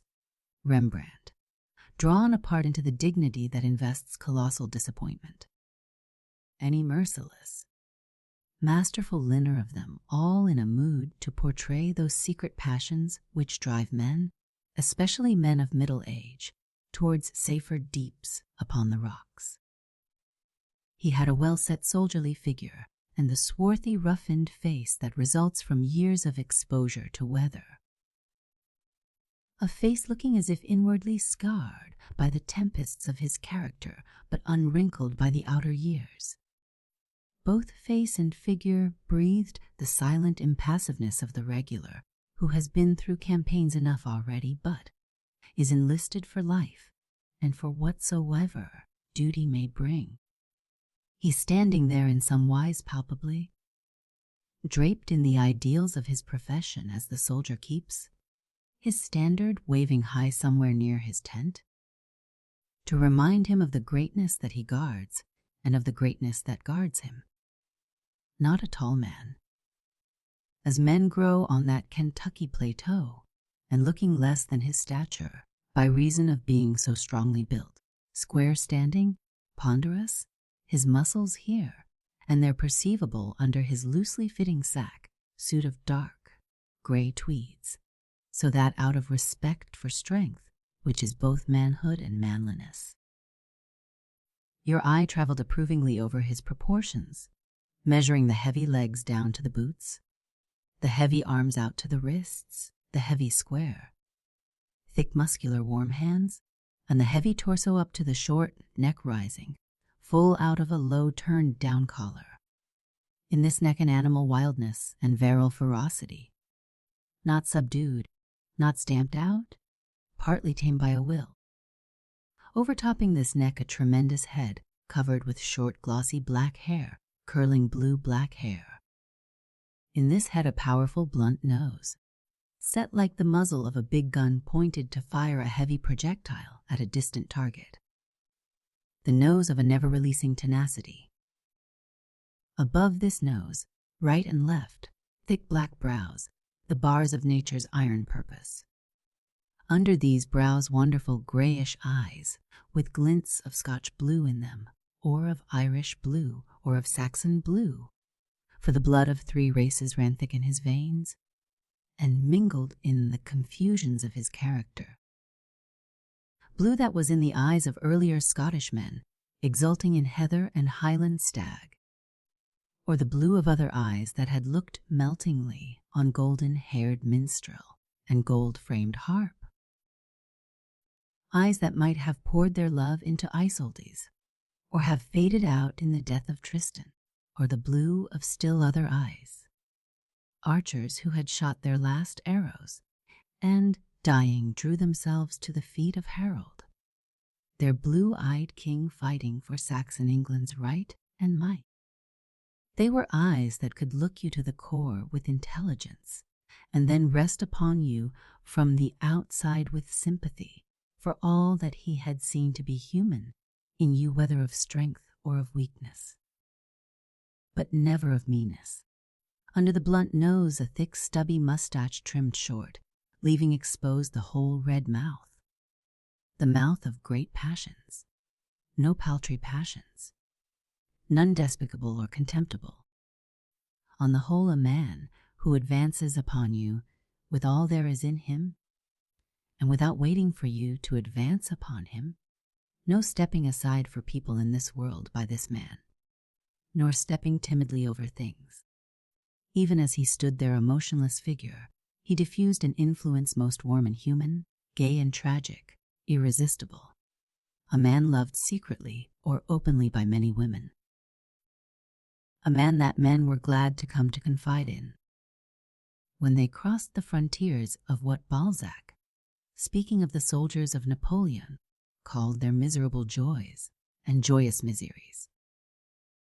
But assuredly not a man to be put together by piecemeal description such as this, the very secret of his immense influence being some charm of mystery, as there is mystery in all the people that win us and rule us and hold us, as though we pressed our ear against this mystery and caught there the sound of a meaning vaster than ourselves, not meant for us but flowing away from us, along the unbroken channels of the universe, still to be flowing there long after we ourselves are stilled.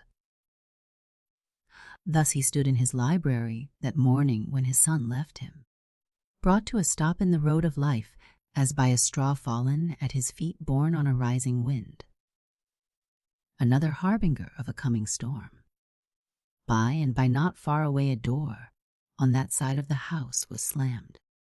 The sound of muffled feet was heard on the porch, and then the laughter of children as they bounded across the yard. As his ear caught the noises, he hurried to the window and looked out, and then he threw up the sash and hailed them loudly. "Ho, there, you winter snowbirds without wings." As the children wheeled and paused, he smiled and shook his forefinger. "Remember to keep those two red mouths closed and to breathe through those two red noses." And then, as he recalled some exercises, which he had lately been putting them through, he added with ironic emphasis, laughing the while, "And when you breathe, remember to bring into play those two invaluable little American diaphragms and those two priceless pairs of American ribs." The little girl nodded repeatedly to indicate that she could understand if she would, and would obey if she cared, and putting her red-mittened fingertips to her lips, she threw him a goodbye with a wide, sweeping gesture of the arms to right and left. And the boy made a soldierly salute, touching a hand to his skull cap with the uncouth rigor of a veteran in the raw. Then they bounded off again. The doctor drew down the sash and watched them. 100 yards from the house the ground sloped to a limestone spring at the foot of the hillock, a characteristic Kentucky formation. From this spring issued a brook, on the banks of which stood a clump of forest trees, bathing their roots in the moisture. Upon reaching the brow of this hill, the boy lagged behind his sister as though to elude her observation, then turning looked back at his father. Looked but made no sign. A little upright pillar of life on the brow of that declivity. Then he dropped out of sight. A few moments later, up over the hill where he was last seen, a little cloud of autumn leaves came scurrying. As they neared the wall of the house, where the wind by pressure veered skyward to clear the roof, some of the leaves were caught up and dashed against the window panes behind which the doctor was standing. Had the sash been raised, they would have thrown themselves into his arms and have clung to his neck and breast. He did not know why, but they caused him a pang. Those little brown parchments torn from the finished volume of the year, they caused him a subtle pang. He turned from the window, guarded by more than resolution, and crossed to his writing desk on the opposite side. There lay the work mapped out for the morning. No interruptions were to be expected from his patients, though of course there might be new patients since accidents and illnesses befall unheralded. There would be no visitors. Not today. In a country of the warmest social customs and of family ties so widely interknit, that whole communities are bound together as with vine-like closeness. No one visits on the day before Christmas. In every little town the world of people crowd the streets and shops or busy themselves in preparations at home. Out in the country, those who have not flocked to the towns are as joyously occupied. No visitors then, and the children were gone. No disturbances from their romping. The servants had put his rooms in order and were too discreetly trained to return upon their paths. After breakfast at the stable, he had given orders to his man for the day while he was having a look at his horses. Well stalled, well groomed, docile, intelligent at his gaited saddle horse, at the nag for his buggy, at the perfectly matched pair for his carriage. As he appeared in the doorway of the stalls, each beast, turning his head, had sent him its affectionate greeting out of eyes that looked like wells of soft blue smoke. Each said, "Take me today." He was a little vain of being weatherwise, as is apt to be the case with country-bred folk, and at the last stable door, having studied the wind and the sky and the temperature, he had said to his man that the weather was changing. It would be snowing by afternoon. Usually in that latitude the first flurry of snow gladdens the eye near Thanksgiving, but sleighs are not often flying until late in December. There had been no snow as yet. It was due, and the weather showed signs of its multitudinous onset. He felt so sure in his forecast that he had instructed his man to put the sleigh in readiness. He himself went into the saddle house, and from a peg amid the gear and harness he took down the sleigh bells. As he shook them roughly, he smiled as above that cascade of mellow winter sounds there settled a little cloud of summer dust. He observed that the leather needed mending, what he called a few surgical stitches, and he had brought the bells with him to the house, and they now lay on the floor of his office in the adjoining room. He thought if it should snow heavily enough, he would use the sleigh when he started out in the afternoon. There were several sick children to visit on opposite horizons of his neighborhood. The sound of the bells as he drove in at their front gates might have value. It would not only mean the coming of his sleigh, but it would suggest to them the approach of that mysterious sleigh of the world, which that night they were expecting. Afterwards, he was to go to a distant county seat for a consultation. His road home was a straight turnpike. It would be late when he returned, perhaps far in the night, and he would have the sound of the bells to himself. The bells in his thoughts and Christmas Eve. This plan of daughter, Bernie's regarding the children laid, bare one of his ideas as a physician. For years he had employed increasingly in his practice the power of suggestion. For years life, as he sometimes surmised, had employed the power of suggestion on him. He felt assured that in treating the sick there are cases where every suggestion of happiness that can reach a patient draws back toward life. Every suggestion of unhappiness lowers his vitality and helps to roll him over the precipice. The final push need be a very slight one. The melody of sleigh bells falling on the ears of the sick children that afternoon might have the weight of a sunbeam on delicate scales and tip the balances as he wished. He believed that many a time the weight of a mental sunbeam was all that was needed to decide the issue. He looked at his watch. It was 10 o'clock, and dinner was served at 1, and he had a tranquil outlook for 3 hours of work. The only remaining source from which an interruption could have reached him was his wife. His wife? His wife never intruded.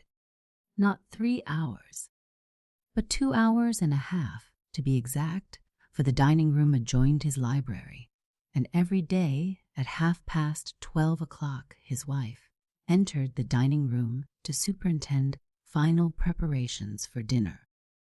From the instant of her entrance, concentration of mind ended for him. He occupied himself with things less important and with odds and ends for mind and body. She would draw the shades of the windows delicately to temper the light according as the day either was cloudy or cloudless. She would bring fresh flowers for the table. She would inspect the clearness of the cut glass, the brightness of the silver, the snowiness of the napkins. She would prepare at the sideboard a salad, a sauce. She would give a final push to the chairs. Last of all, a straightening push to his. All the lower drudgery of the servants and all the higher domestic triumphs of her skill led to his chair. As to a kind of throne where the function of feeding reigned, with that final adjustment of the piece of furniture in which his body was to be eased while it gorged itself, with that act of grade, the doors were opened. Dinner was announced. He walked in and faced his wife and dined with Nemesis. This pride of hers in housekeeping was part of her inheritance, of the civilization of her land and people.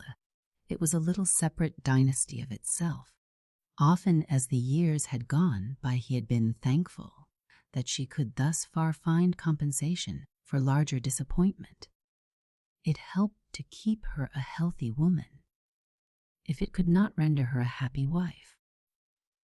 Near the sugar and the flour, she could perhaps 3 times a day realize small perfections. She could mould little ideals and turn them out on the shelf and verify them with a silver spoon. An ideal life in the pantry for a woman who had expected an ideal life with him in library and parlor and bedroom and out in the world. It was all as if she sat at the base of love's ruined pyramids and tried to divert her desolation by configuring ant hills. And he was well aware that this pride of housekeeping was the least of all the prides that grouped themselves around that central humiliation of wifehood. He had sometimes thought that if, after her death, over her were planted a weeping willow, mere nutritive pride in her dust would force the boss to reverse their natural direction and shoot upward, as stiff as a spruce. The dining room, in the old-fashioned Kentucky way, was richly carpeted, but the moment she set her foot within it, he could trace her steps as unerringly as though she had been shod with explosives. Likewise, she sang to herself a good deal. He had long ago diagnosed that symptom of nervous self-consciousness. When he had married her, voice and piano had been one of the resources he thought he would hold in reserve for the emptying years. Music would fill so much rational silence. It was one of his semi-serious declarations that only 2 people more or less out of their senses could keep on talking to each till death, till death forced them to hold their tongues. But with tragic swiftness and sureness, a few years after their marriage, the music stopped. The piano was shut. More than that, terminated. After 2 children were born, there were no more. That profound living music came to an end also. And perhaps one of the deepest desires of his nature was for that kind of long union with his wife, and for many children. Perhaps the only austerity in him was an austere patriarchal authority to people the earth and to bequeath the inheritance of it to his seed. When she had ceased singing to him soon after marriage, she had begun to sing to herself, habitually during this half-hour of proximity. The sound took up a fixed abode in his ear, as there is a roaring in a seashell. He could hear it miles across the country. It was the loudest sound to him in this world, that barely audible self-conscious singing of his wife. During this interval also she addressed her commands to the maid in tones lowered not to disturb him. He could not hear the words, but there was no mistaking the tones. What beautiful, eager, victorious, thrilling tones. Over a dish of steaming vegetables, over a savory toast. They forced him to be reminded that the nature of his wife was not a brook run dry. Its leaping waters were merely turned away into another channel. Only when she spoke with him did the cadence of her tones sag. Then all the modulations ran downhill as into some inner pit of emptiness.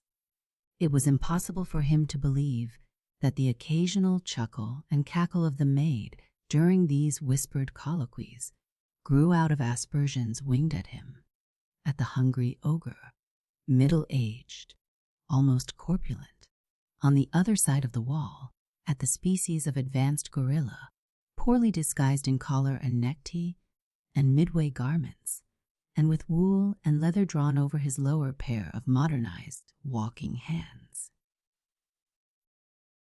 Yet the truth was undeniable that when dinner was announced and he went in, the maid, standing behind her mistress's chair, fixed her gaze on him with fresh daily delight in understanding or misunderstanding the wretchedness of the household. The first time he had ever seen this maid was one evening upon going in to supper. They were expecting guests, and his wife wore an evening gown. As he seated himself, he became aware almost without, glancing across the table, that something novel had arrived upon the scene.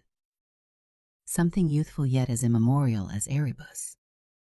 Behind the glistening whiteness of his wife's bust with its cold, proud dignity, there was something sable, bird-like, all beak and eyes, with a small head on which grew a kind of ruffled, indignant feathers. He tried to take no further notice of the apparition, but could not escape the experience that several times during the meal he rescued his biscuit as from between the claws of a competing raven. In the course of time, as this combination of black and white refused to dissolve and rather coalesced into a duality holding good for meal hours, he felt impelled to characterize the alliance, to envisage for his own relief the totality of its comic gloom. So he called it his bust of Pallas and his nevermore. And his nevermore, perched behind his bust of Pallas at every function, fixed her dull, stupid eyes on him in unceasing judgment. He was never quite persuaded of the human reality of her, never fully believed that she reached to the carpet, and he never got up from the table to see whether she cast a shadow on the floor. But he knew that it was the fowl's intention to cast whatsoever shadow it carried about with it upon him. She had become a critic of his domestic relations. This servant, this small arrangement of beak and eyes, with bare brain enough not to let plates fall, and not to dangle her fingers in scalding water, nor singe her head feathers in the oven. This servant of his arraigned him in his humanity. And if this servant, then all his servants? And if all his servants, then all the servants of the neighborhood? The whole Plutonian shore croaked its black damnation of him. Of him, the leading citizen of his community, its central vital character, who held in his keeping the destiny of a people. He had a vision of the august assemblage of them, uplifted into the heavenliness of an African Walhalla, such as is disclosed in the last act of the tetralogy, all gazing down upon him as a profaning Alberic, who had raped the virgin gold of marital love. On a near peak of especial moral grandeur, his nevermore stood in her supernal resentment of his wife's wrong.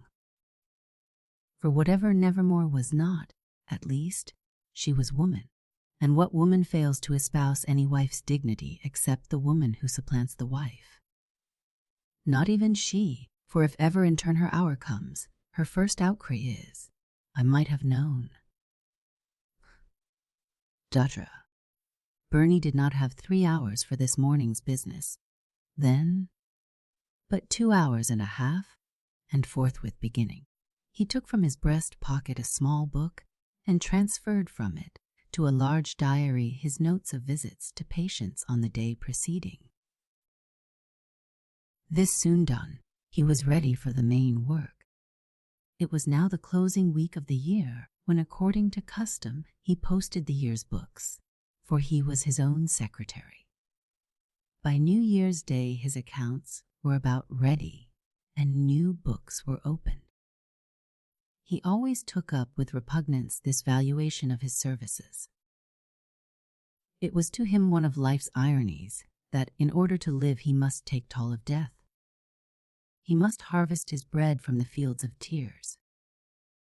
He must catch his annual treasure from those rainbows of hope that spanned weary pillows. He must fill his wine jar by dipping his cup into the waves of Lethe. He must equip his very stable with the farage he had collected on the banks of the Styx. His heart was never in his bookkeeping. This morning he could barely fix upon it his thoughts, so that before commencing he allowed himself to turn the leaves, getting a distasteful bird's eye view of this panorama of neighborhood suffering and mortality there outspread on the table. 2 infants in January had had scarlet fever, so much for the infants and the fever. A boy had had measles, an assessment for measles. Girl had had mumps, the price of mumps. An old lady, going one bitter February afternoon to her hen house to see whether the hens had begun to lay, had slipped on the ice-covered step and had fractured her hip bone. Damages for the friable hip bone of the senile. A Negro man, stationed in an ice house to knock to pieces with an axe the blocks of ice as they were hauled from the pond, had had his feet frost-bitten.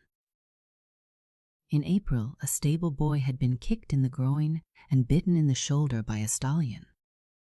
This stallion, in whom survived the fighting traits of the wild horse and defiance of man, as an enemy who had no use for him but to enslave him and work him to death, had already killed 2 stablemen.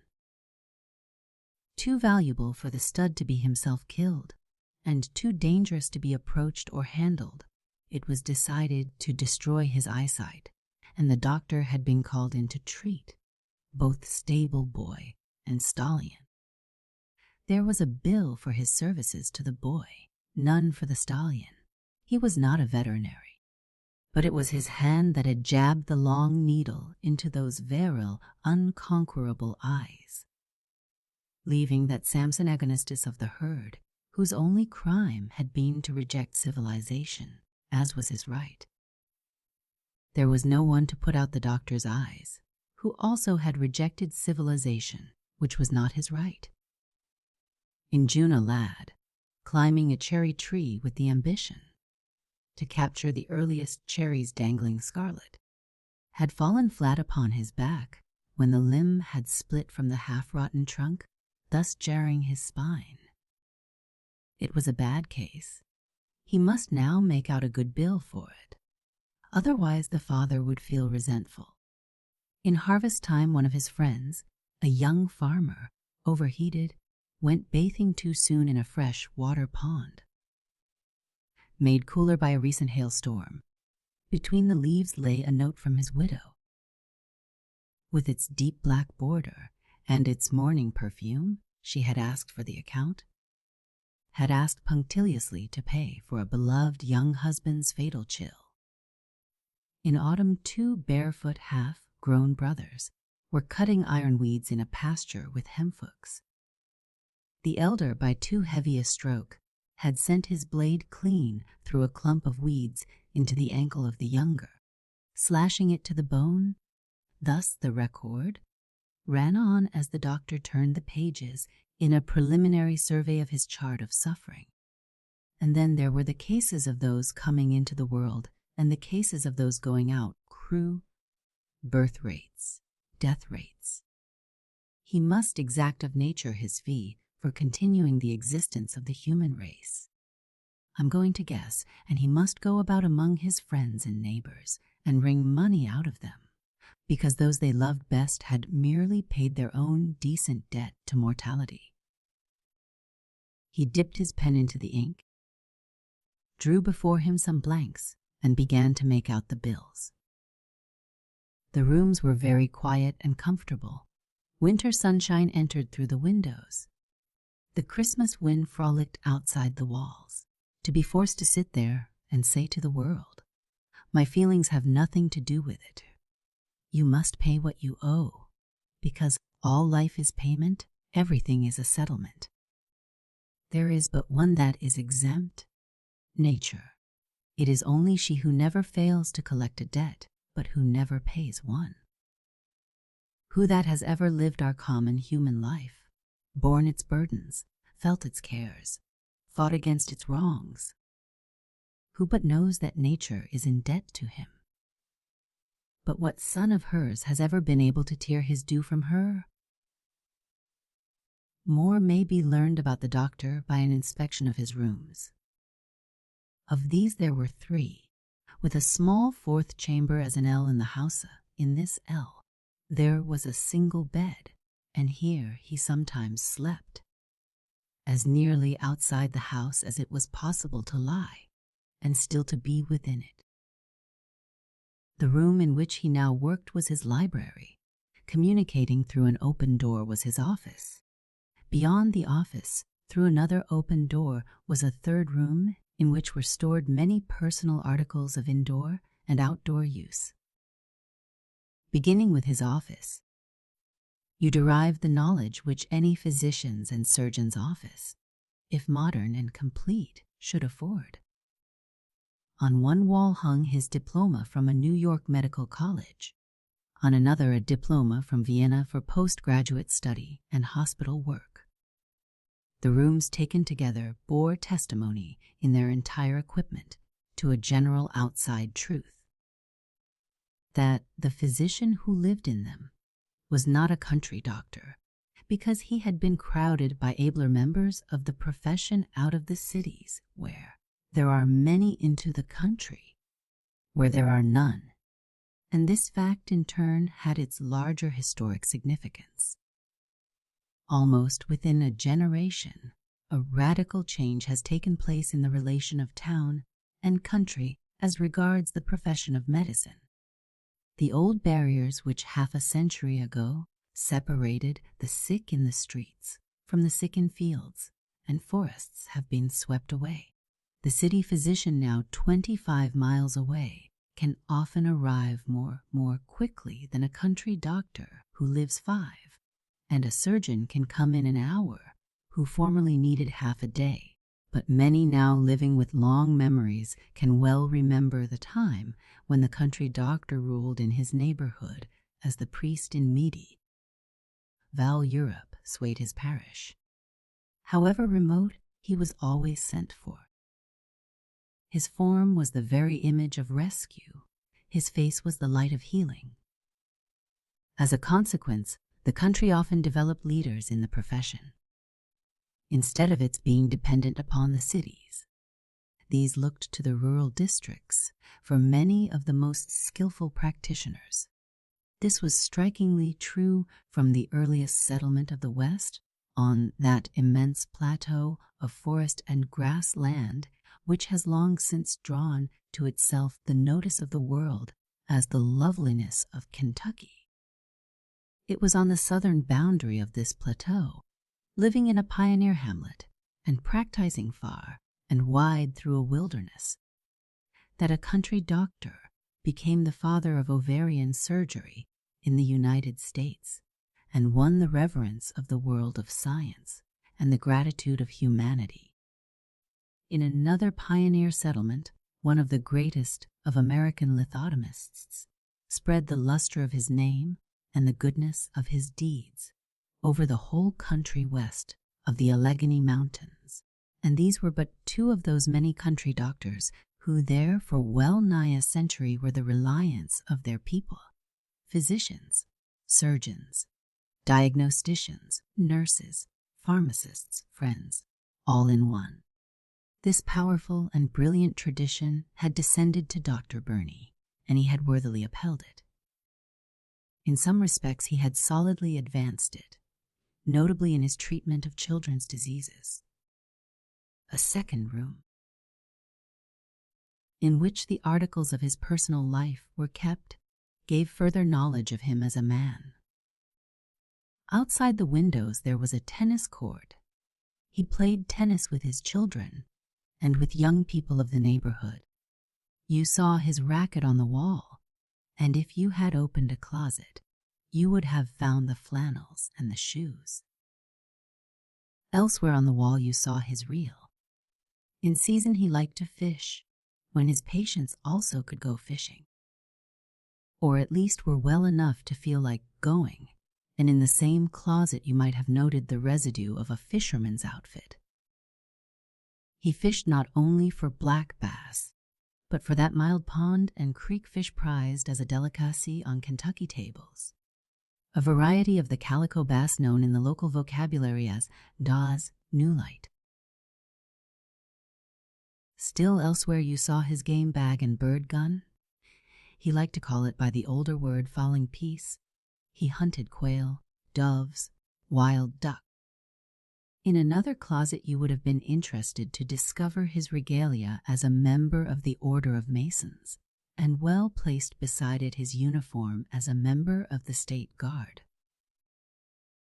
The two well placed there.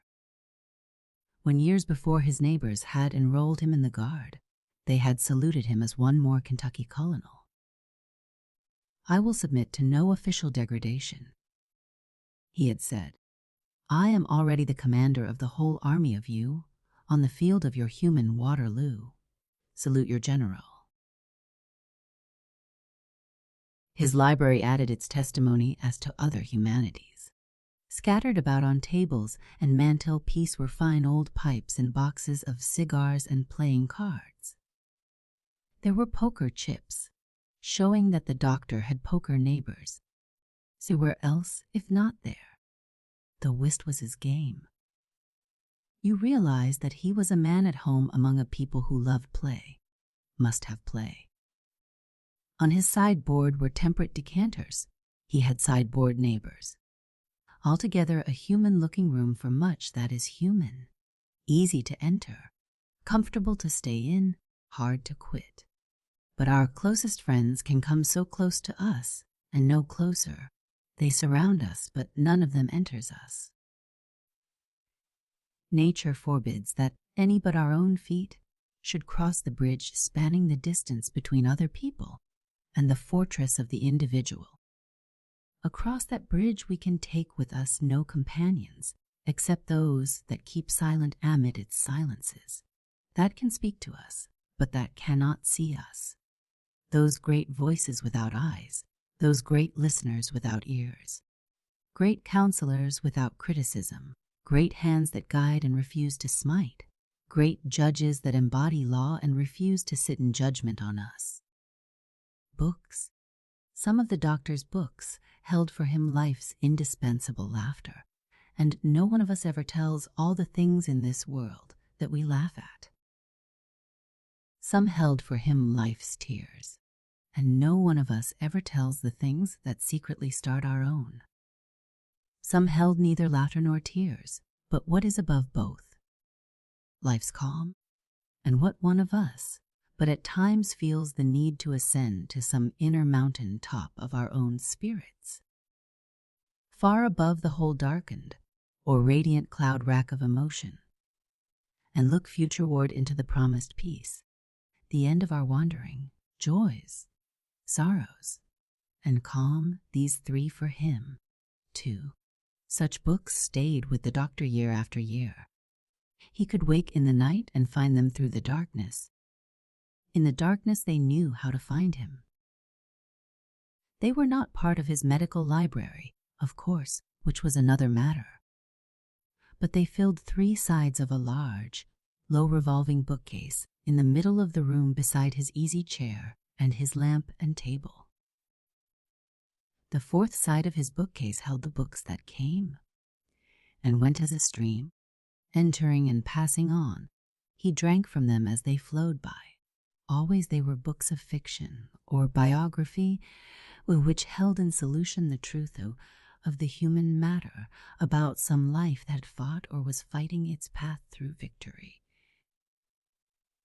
Always he would have books of victory.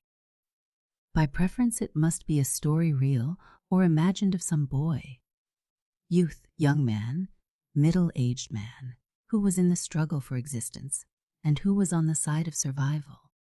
He kept in mind the words of a great Frenchman that the way to make an impression upon the world is to plow through humanity like a cannonball or to creep through it like a pestilence.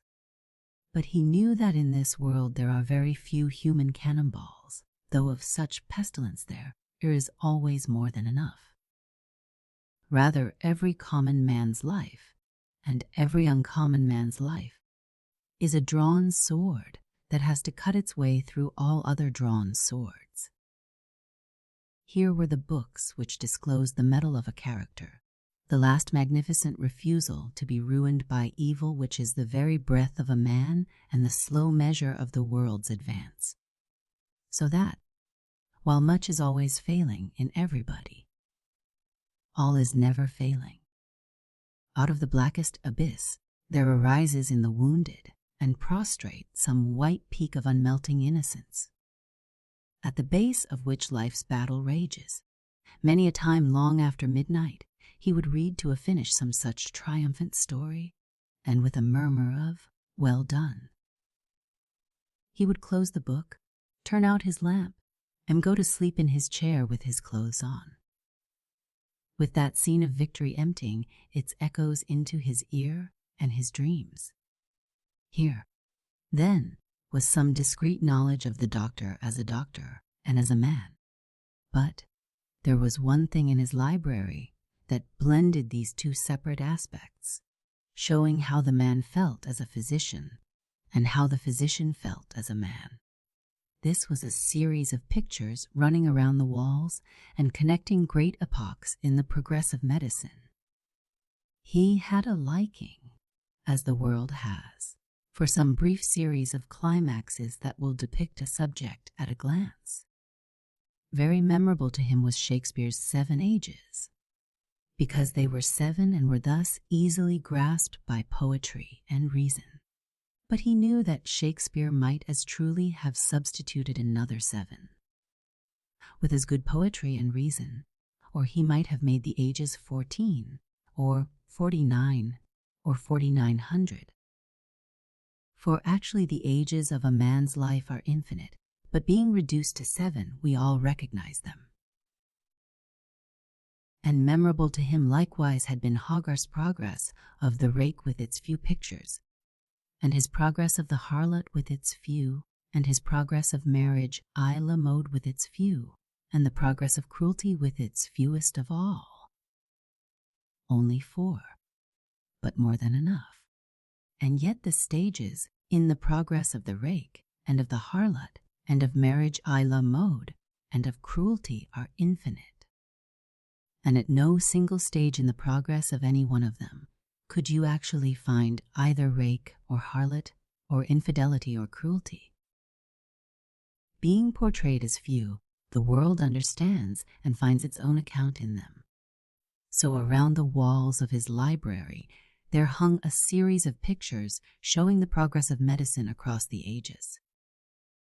The first picture represented a scene in the life of primitive man, during the period when he had long enough been man to form into hostile tribes, but not long enough to have advanced far from the boundaries of the brute. It is a battle picture. The battle is over. The survivors are gone. The dead and wounded lie about. Medicine as a human science has not yet been born. Surgery had separated itself from the movements of instinct. Yet there was activity among the wounded. In some of the warriors you saw such attempts in the care of their wounds as one may witness today in wounded birds and animals. If one is fortunate enough to be so placed as to be able to watch. There were the instinctive devices to cleanse, to protect, to alleviate. Those low beginnings of the great science, which you may observe today in your dog when he has come home after a fight with lacerated ears and slashed thighs, when he crawls under the porch to the darkest corner to keep away other dogs, and light and flies, whose sole instrument of cleansing is his tongue, and whose only bathing fluid is saliva. On that battlefield you saw such beginnings of surgery as today is practiced by a bird treating its broken wing or broken leg. Thus the wounded warriors concerned themselves with their hurts, all mother-naked. Along one edge of the battlefield was a stream of running water. Some had started to draw themselves toward this and had died on the way. One was stretched full alongside, a young chief of magnificent proportions and a face of higher intelligence. And out of that intelligence, as a marvelous advance in the development of man, you saw one action. He was dipping up water in the palm of his hand and pouring it upon his wound. At some moment in the history of the race, there must somewhere have been that first movement of the developing animal to substitute water for saliva. That great historic moment was depicted there. It was still the Azoic age of medicine. Nearby hung a second picture. Ages have passed, no one knows how many. The brute has become Prometheus. He has learned the use of fire, and he has learned the most heroic application of flame, to touch it to himself where he is in greatest agony. That is, he has learned to cauterize his wounds. More than fire can he now handle. He has learned to bring together fat and flame, and he has discovered how from flame to produce oil. And he has learned to pour boiling oil into the holes in his body made by the implements of war. It is the long ages of medicine for the cautery and burning oil. A third picture hung next. More ages have passed, no one knows how many, and the scene is another battlefield far down toward modern times. It is France. It is the second half of the 16th century. It is warfare in Piedmont. Troops are sweeping up the hill, and in the background is a walled city with turrets and towers.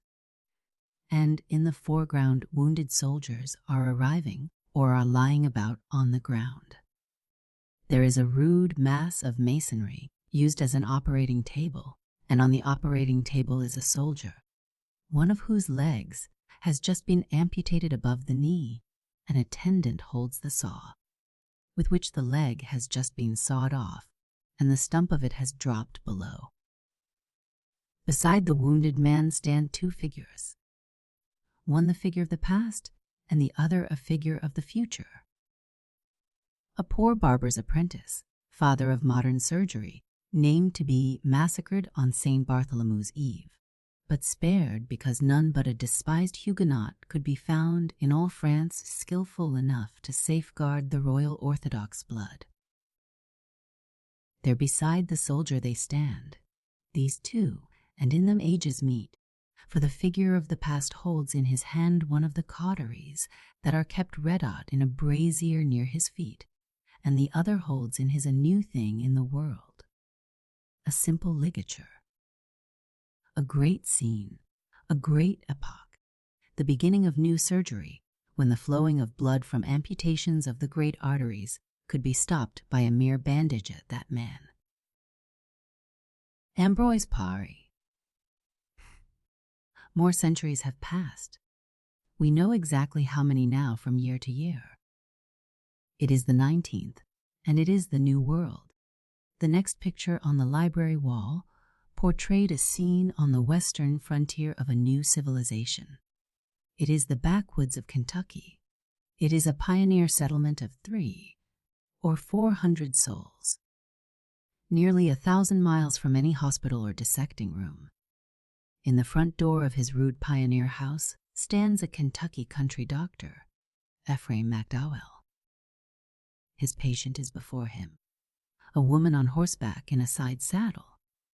She has just arrived, having ridden some 70 miles through the wilderness.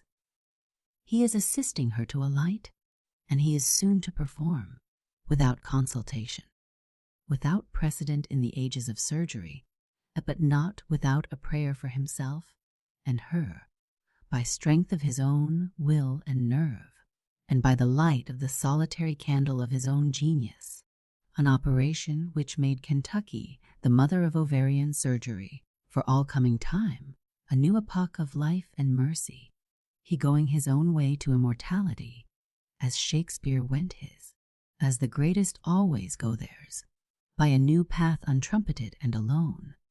Another picture represented a scene in Boston in 1846, less than half a century later, for the lonely mountain peaks of progress stretching across the ages are beginning to crowd each other now. They are beginning to run together into a range of continuous discovery. That picture also shows an operating room, and there stood the American Morton, making for the world the first merciful use of anesthetics, with which the silence of painlessness fell upon humanity's old outcry of torture under treatment. There the doctor's pictures ended.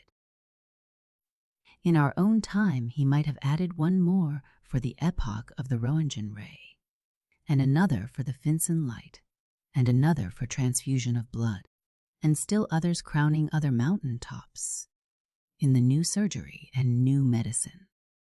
Thus he had before his eyes in his library some few ages of his science.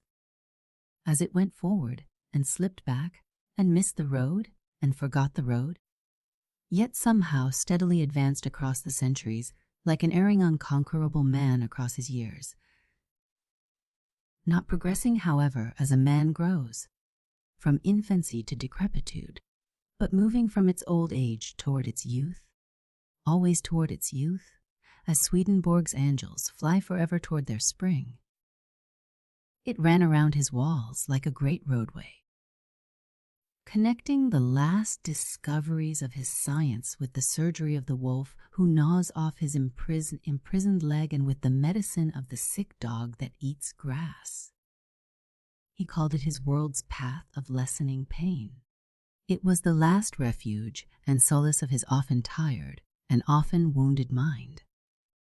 Even after friends were gone at night, and the poker chips were stacked, or the whist counters folded, after the sideboard had been visited and temperately forsaken, after the abiding books had done for him what they could, in the still house far into the night, he would sometimes lie back in his chair and survey those battle pictures of a science on which he was spending his loyalty and his strength.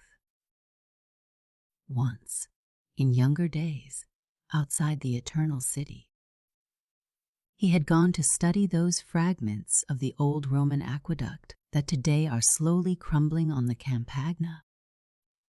And standing alone before it, he had in imagination searched for the figure of some young workman who had helped to move those brick or to finish those columns, the figure of some obscure vanished peasant. So the great wall of his science, being built onward across the centuries into the future, would be revisited by men of the future in places where it stood in ruins. He would be as one whose life with its mistakes was yet linked to indestructible good. He would vanish from beside the wall himself, but his work upon it would have helped to uphold humanity. And many a night he went to sleep in his chair, committing himself to his science, as the forgotten Roman laborer of old may have fallen asleep under his own arch. But in that same Italy, northward are the Apennines, and sometimes in traveling through these or through the Swiss glaciers, where nature measures all things on the scale of the sublime. Sometimes as your eye is passing from snow peak to snow peak, suddenly away up on some mountain side you will see a human hut, and standing in the door of that hut a single human being, and the thought may come to you that there, in the heart of that pygmy, may dwell sorrow that dwarfs the Alps. The doctor's library had such a picture, it completed the story of the room, and it effaced everything else in it. In a somewhat darkened corner hung a framed photograph of his wife in her bridal dress, made not long after their wedding.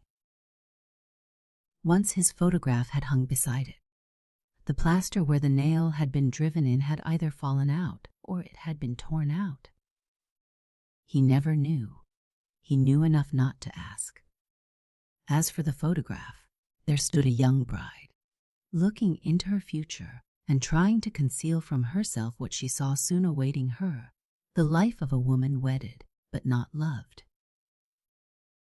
And there was recollection in the eyes, too, that the man who had married her perhaps, in the very breath of his wooing had, wished she were another, that at the altar he had perhaps wished he were putting his ring upon another's hand, and that if there were to be children, he would always be wishing for them another mother. The doctor sat there that morning trying to work at the books of the year. The rooms were comfortable. The children were away at the fireside of another man's wife. The servants did not dare disturb him. His horses waited in their stalls. It was the day on which he could begin to reap his golden harvest. A pleasant day for most men, but he could not see the blanks before him, nor remember the names he filled in, nor the figures that were for value received, because there lay open before him the book of the years, and coming down toward him on the track of memory, through this book was his life from boyhood to middle age. First the playing feet of the child that have no path as yet, then the straight path of the boy, then the winding road of youth, then the quickly widened road, so smooth, so easy, of a young man, and then the fixed deepening rut of middle age. And now the rut of middle age had come to its forks, North Fork and South Fork, or East Fork and West Fork. He must choose. Whoso cares to know where and how the doctor's life path started, and across what kind of country it had run until now, a middle-aged man. He sat there this day at the tragedy of its forking, may, if he so choose, follow the road by the chart of a narrative. But let him remember that this narrative goes back into a society unlike that of today, and into a Kentucky that has vanished. Back there are other manners, other customs, other types of men, a different light on the world altogether. 4. The Book of the Years.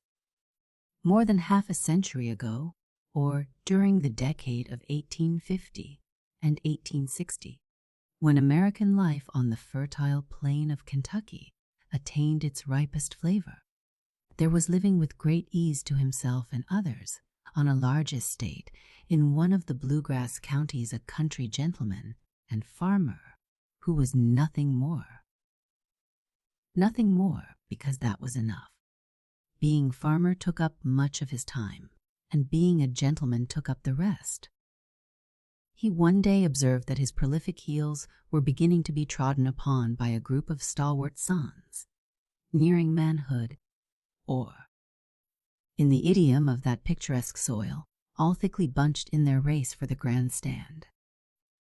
According to the robust family life of that era and people, a year or less was often the interval between births, and a father, slanting his eyes upward to his oldest, who had just reached 21, might catch a glimpse of a fourth son smiling loyally at him from the top of the rank stock of 18.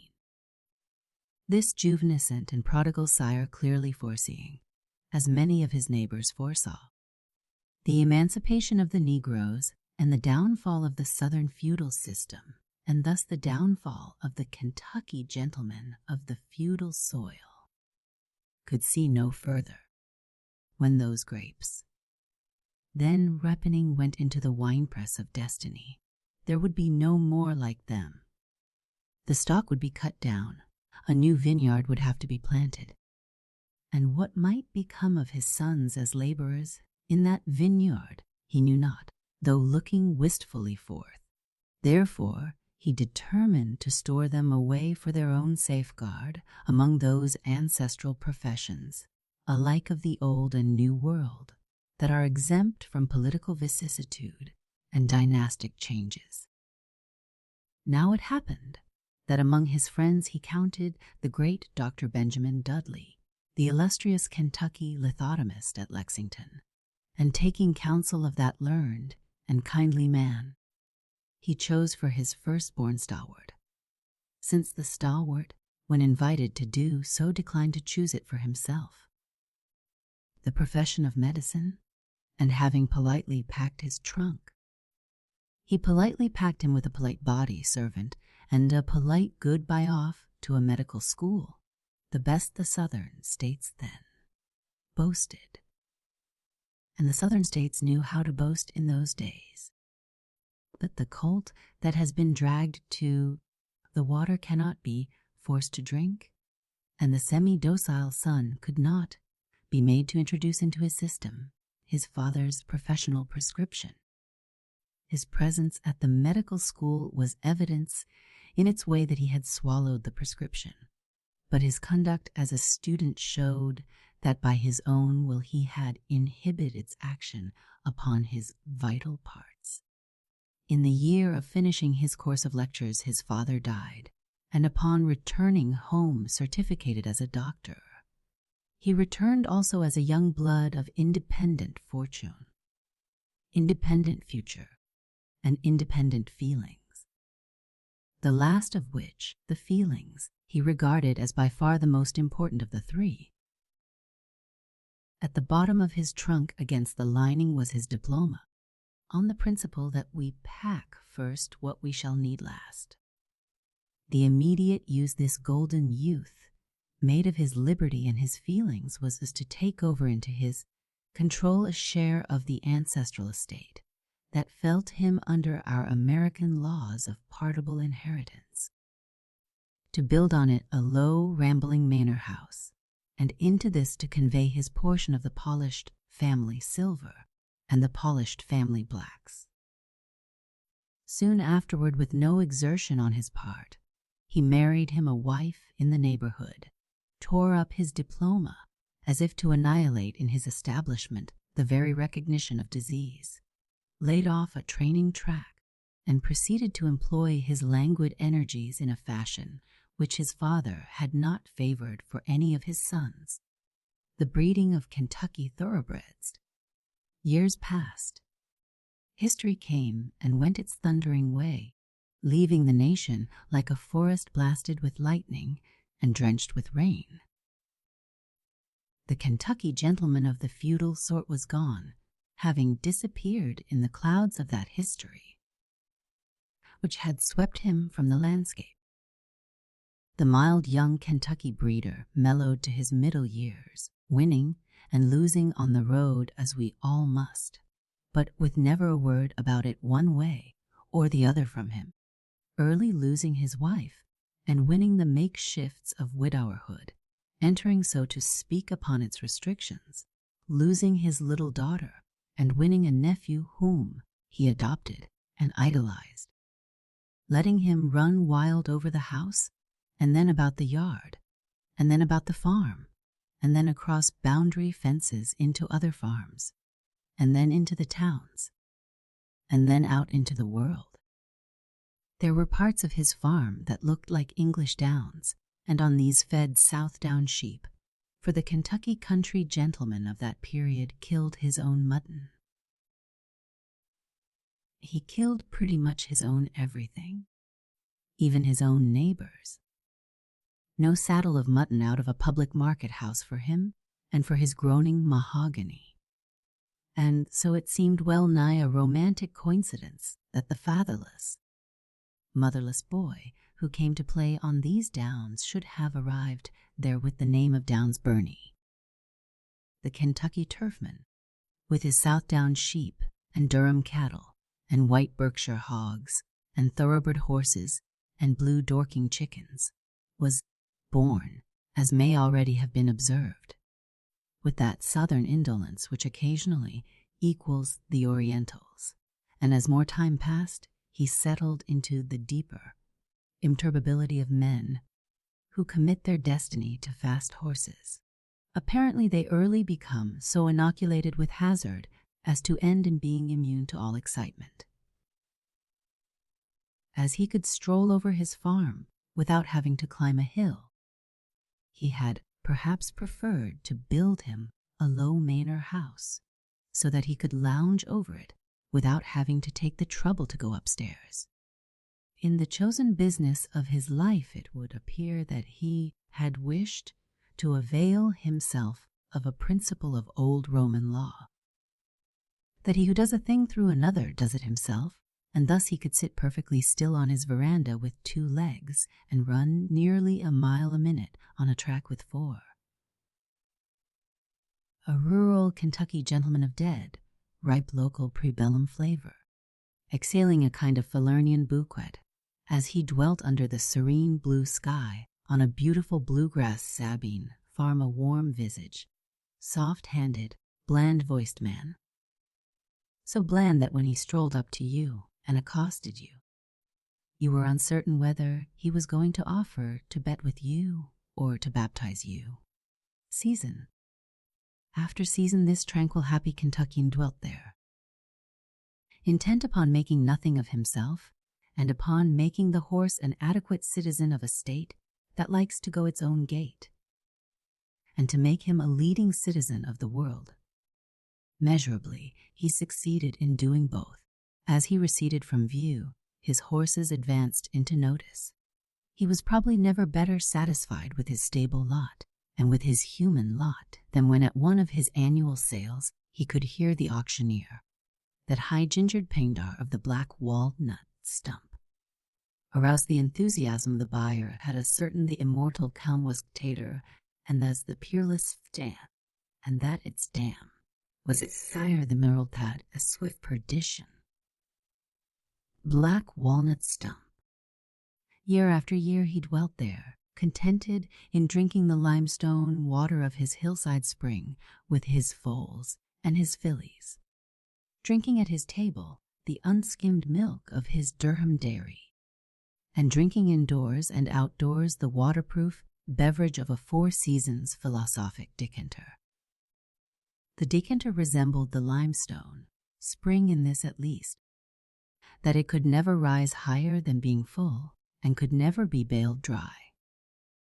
In the vernal season, as sole proprietor of all this teeming rural bliss, he sat on the top rail of a fence and witnessed the manufacture of the hippic generations. In summer sat on the top rail of another fence and saw his colts trained. In autumn in the judges, Stan sat with a finger on his watch and saw them win. In winter, passing into a state of partial hibernation over the study of pedigrees, his fingers plunged deep in his beard, with comfortable mumblings and fumblings that bore their analogy to a bear's brumal licking of its paws.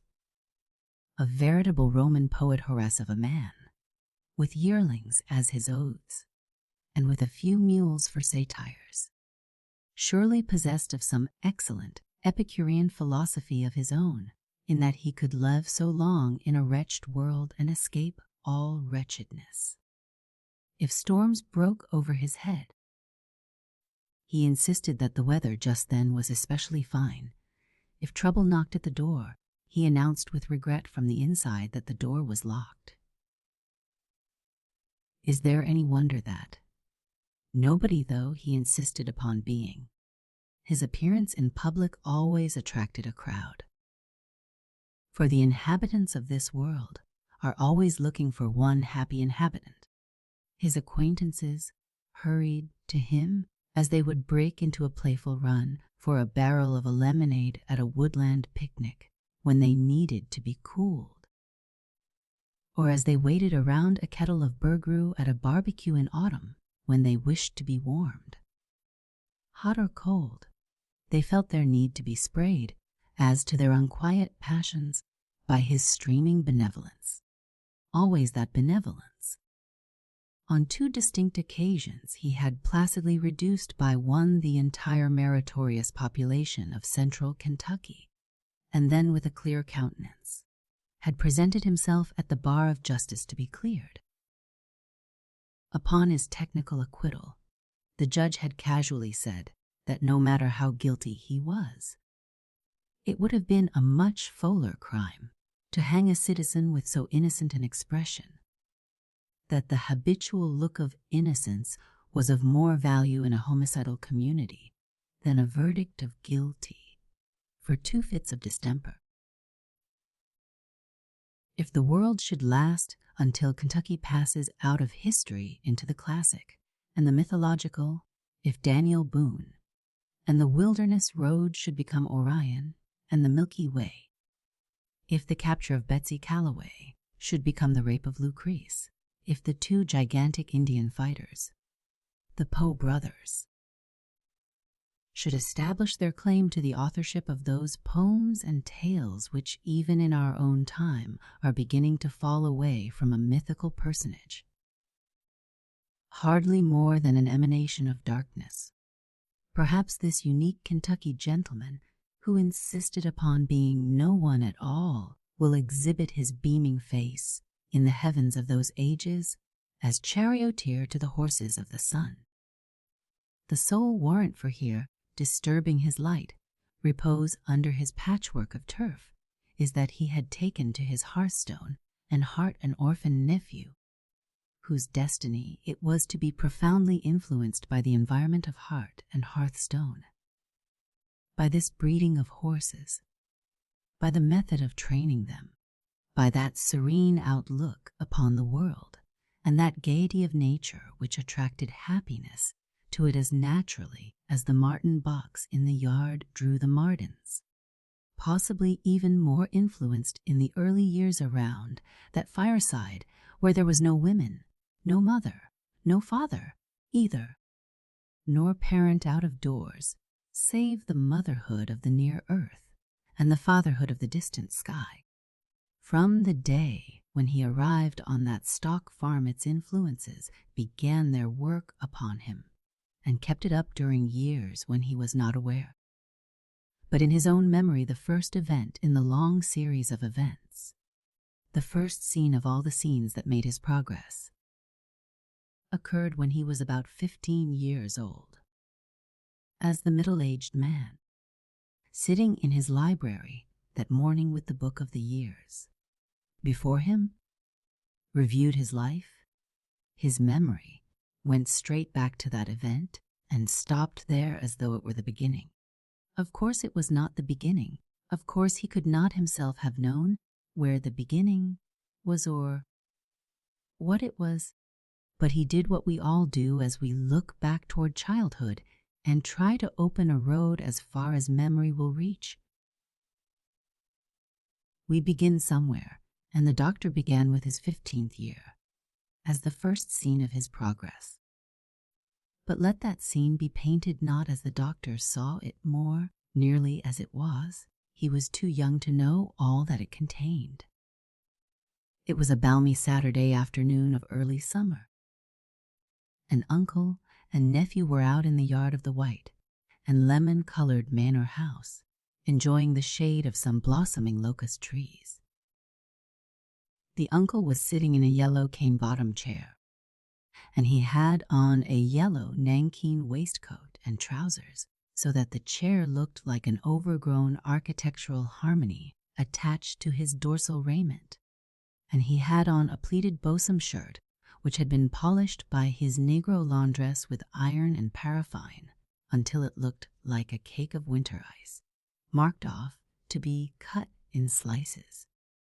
In the top buttonhole was a cluster diamond pin which represented almost a star system, and about his throat was tied a magenta cravat.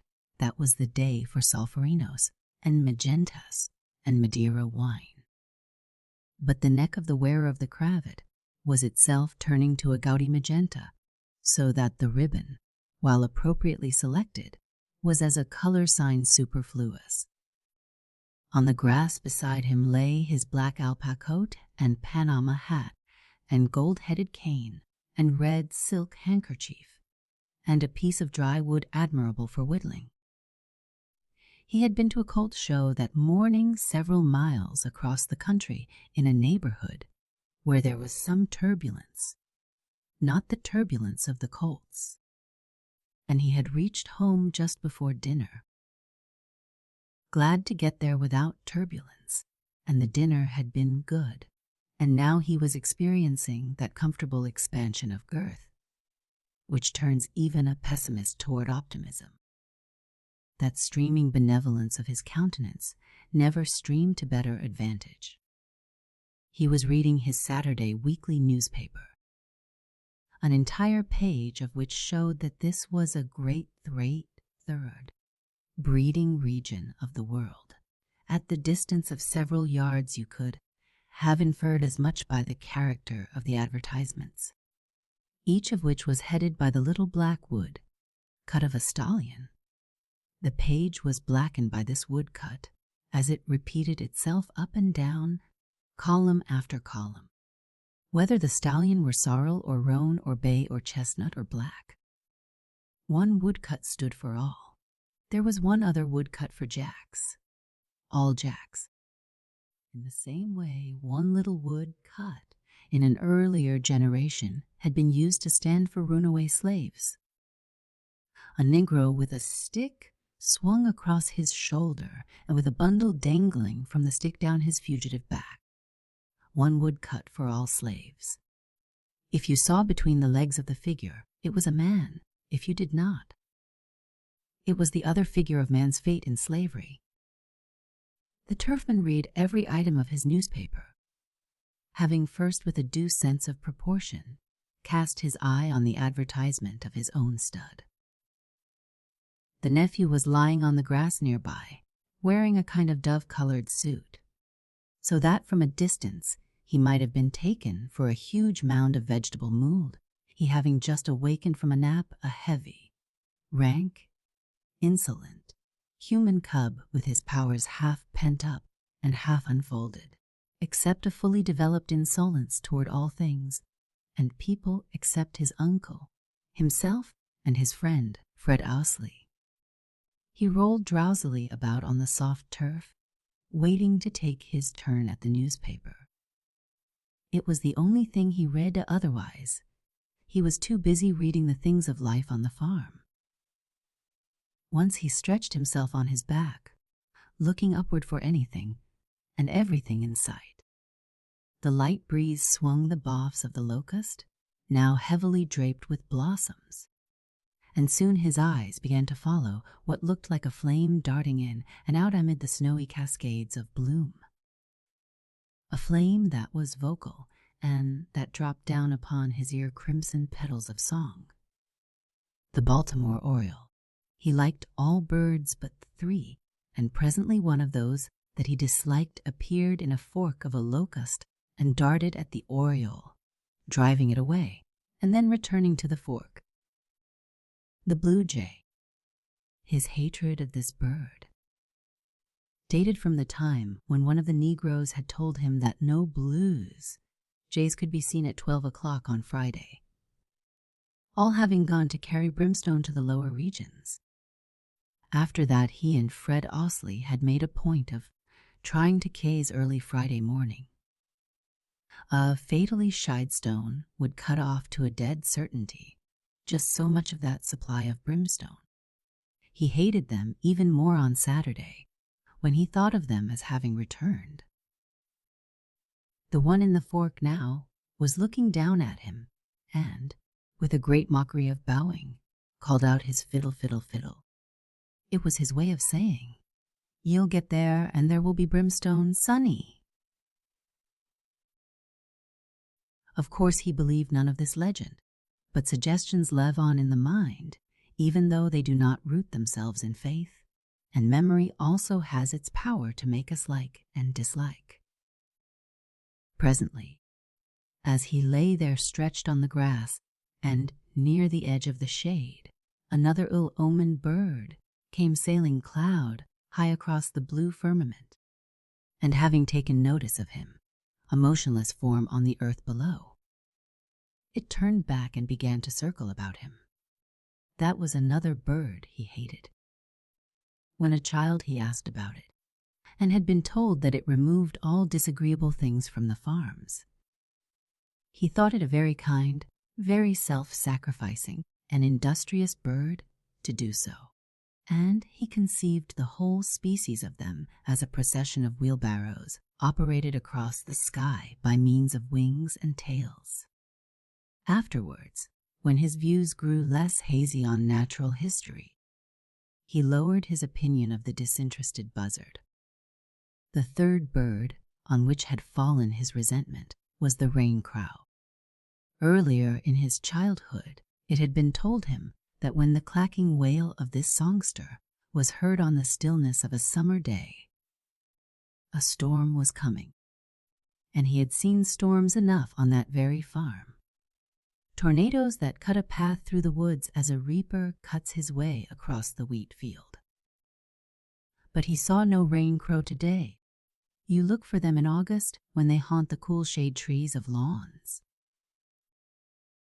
Altogether, these three birds made with one another a rather formidable combination for a boy living on a farm. The one brought on storms that threatened life.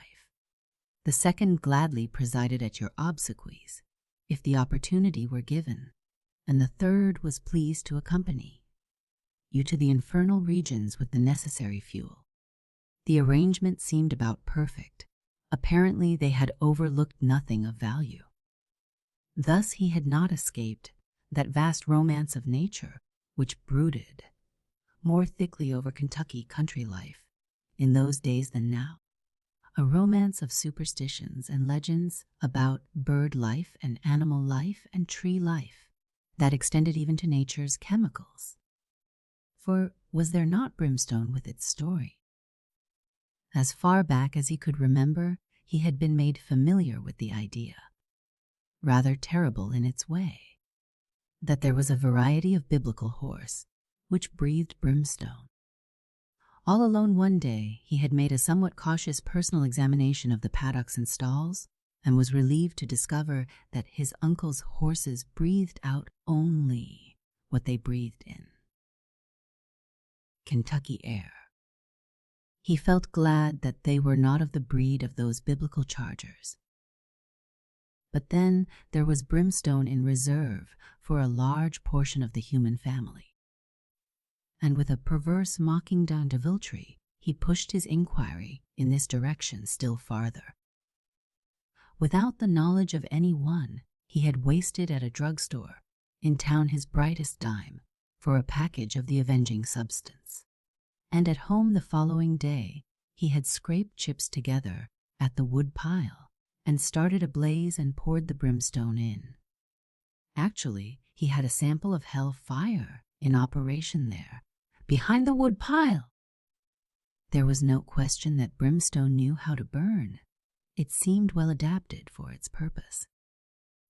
He did not take Fred Ousley into his confidence in this experiment. The possibilities were a little too personal even for friendship. All this reveals a trait in him which lay deeper than child's play, a susceptibility to suggestion. Even while he amused himself as a child with the shams and superstitions about nature, these lived on in his mind as part of its furnishings. Allah's, that this should be true for all of us, that we cannot forget the things we do not believe in. To the end of our lives, our thoughts have to move amid the obstructions and rubbish of the useless and the laughable. The salon of our inner dwelling is largely filled with old furniture, which we decline to sit in, but are obliged to look at, and are powerless to remove, and which fills the favorite recesses where we should like to arrange the new. There they were then, that Saturday afternoon, the uncle with his newspaper, and the nephew at that moment with his group of evil birds. There was an interruption. Around the yard with its velvet turf and blooming shrubs and vines and flowers that filled the air with fragrance was a plank fence newly whitewashed. All the fences of the farm had been newly whitewashed, and they ran hither and thither across the emerald of the landscape like structures of white marble. Through the gate of the yard fence, which was heard to shut behind him, there now advanced toward uncle and nephew a neighbor of theirs, the minister of the country church. Himself a bluegrass farmer, he was one of the many who liked to seek the company of the untroubled turfmen. The two were good neighbors and great friends. The minister came oftenest for a visit on Saturday afternoons, as if he wished to touch at this harbor of a quiet life while passing from the earthly fields of the week to the Sabbath's holy land. At the sound of the latch, the uncle lifted his eyes from his newspaper. "Bring a chair. Downs, will you?" he said in a cordial undertone, and soon there was a fine group of rural humanity under the blossoming locusts, the two men talking. And the boy, now that his turn had come at last, lying on the grass absorbed in the newspaper. The men were characters of broad, plain speech, much like English squires of 2 centuries earlier, not ladylike men. Chaucer might have been pleased to make one of their group and listen, and turn them afterwards into fine old English tales. Hogarth might have craved the privilege to sit near and observe and paint, and a certain Sir John Falstaff might have been at home with them, in the absence of the merry wives. There was another interruption. Around the corner of the Manor house a young servant advanced, bearing a waiter with 2 deep glasses well. Filled, at the bottom the drink was golden. It was green and snow white at the top, a little view of icebergs with pine trees growing on them. The servant smiled and approached with embarrassment, having discovered a guest, and in a lowered tone she offered to the master of the house apologies for not bringing 3. "This is yours, Alec," said the host, holding out one glass to the minister. "This is for you, Downs. Now, Melissa, make me one, will you?" "None for me," said the minister. "Then never mind, Melissa. But wait, lemonade." "Yes, lemonade. It is the very thing." "As it is, or as it might be?" "As it is." "Lemonade without the decanter, Melissa." While the servant was in the house, the uncle and the nephew waited with their glasses untouched. The turfman was very happy.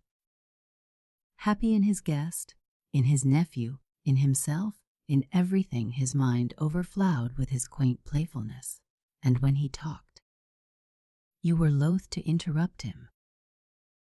"Alec," he said, rattling the ice in his julep, "don't you suppose that when we get to heaven, nothing will make us happier there than remembering the good times we had in this world? So if you want to be happy there, be happy here. This is one of the pleasures that I expect to carry in memory if I am ever transformed into a male seraph. But I may not have to remember if there is any provision made for the thirst of the Kentucky redeemed. Do you know what I think will be the reward of all central Kentucky male angels? I'm going to guess. From under the great white throne there will trickle an ice-cold stream of this, ready-made. And I shouldn't wonder if there were a Kentuckian under the throne making it. Kentucky delegation would be camped somewhere near, though there will be 2 delegations, of course, because they will divide on politics. And don't you fear that there will not be others hastening to the banks of that stream. It is too late to look for young Moses in the bulrushes, but I shouldn't wonder if the whole ransomed universe discovered old Moses in the mint. Gawk. "Which mint?" said the minister, who kept his worldly wits about him. "Alec," replied the turfman, I leave it to you whether that is not too flippant a remark with which to close a gentleman's solemn discourse. The lemonade was served. Is yours sour enough, Alec? Alec? The visitor found it to his taste. Is yours sweet and enough, Downs? This hurt Downs' feelings, Rit. It implied that he was not old enough to like things sour. He replied surlily that his might have been stronger. The servant, watching from inside a window, judged by the angle at which the glasses were tilted that they were empty. She returned and asked whether she should bring own more all around. More lemonade. Alec.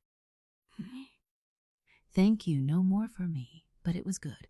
Gooder, better than yours. Another for you, Downs. Downs thought that he would not have another just for the moment. The servant disappeared. The nephew returned to his paper. The turfman took from the turf a piece of whittling wood, split it, and handed the larger piece to the minister. The minister produced his penknife and began to whittle. In those days a countryman, who did not carry his penknife with a big blade well, sharpened for whittling as he talked with his neighbor, stood outside the manners and customs of a simple, cheerful land. And now the two friends were ready to enjoy their afternoon. The vicar of souls and the vicar of the stables. The minister began to speak of his troubles. With that strange leaning, we all have to let our confidences fall upon people who are not too good. The vicar of the stables was not too good to be sympathetic. It was all summed up in one sentence. Discouragement about his growing boys. From the beginnings of their lives, he had tried to teach them the things they were not to do. And all their lives they had seemed bent on doing those things. He felt disheartened as the boys grew older and their waywardness increased. What not to do, morning and night what not to do.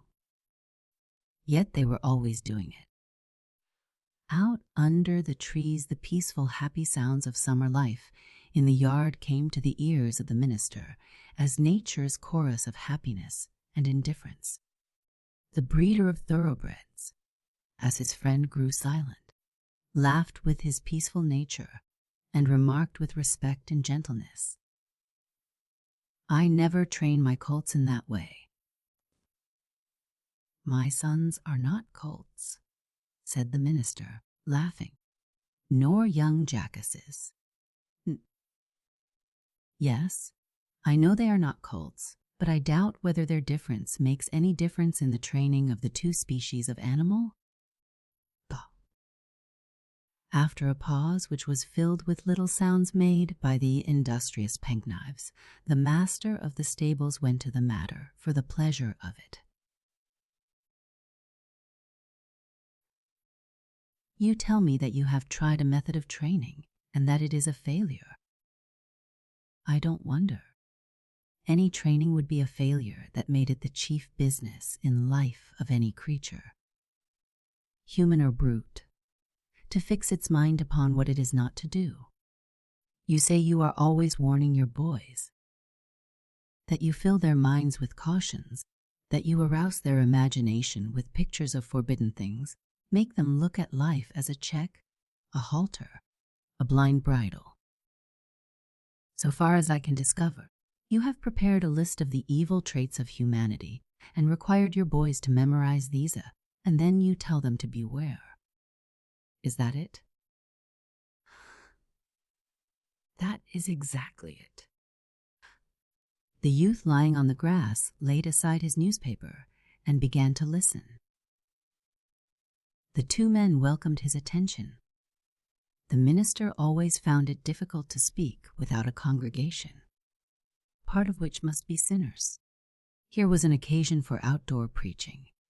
The turfman probably welcomed this chance to get before the youth in an indirect way certain suggestions, which he relied upon for his.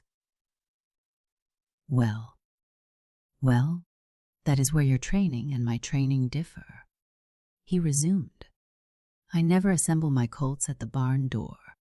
That is, I would not if I could, and recite to them the vicious traits of the wild horse, and require them to memorize those traits and think about them unceasingly, but never to imitate them. Speaking of jacks, you know our neighbor stands a jack, and he would not if he could compel his jack to make a study of the peculiarities of Balaam's ass. But you compel your boys to make a study of Balaam and his tribes. You teach them the failings of mankind as they revealed themselves in an age of primitive transgression. I say I never try to train a horse that way. On the contrary, I try to let all the ancestral memories slumber, and I take all the ancestral powers and develop them for modern uses. Why listen? We know that a horse's teeth were once useful as a weapon to bite its enemies. Now I try to give it the notion that its teeth are only useful in feeding. You know that its hoofs were used to strike its enemies. It stood on its forefeet and kicked in the rear. It stood on its hind feet and pawed in front. You know that the horse is timid. It is born timid, dies timid. But had it not been timid, it would have been exterminated. Its speed was one of its means of survival. If it could not conquer, it had to flee, and the sentinel of its safety was its fear. It was the most valuable trait it had. This ancestral trait has not yet been outlived. Don't despise the horse for it.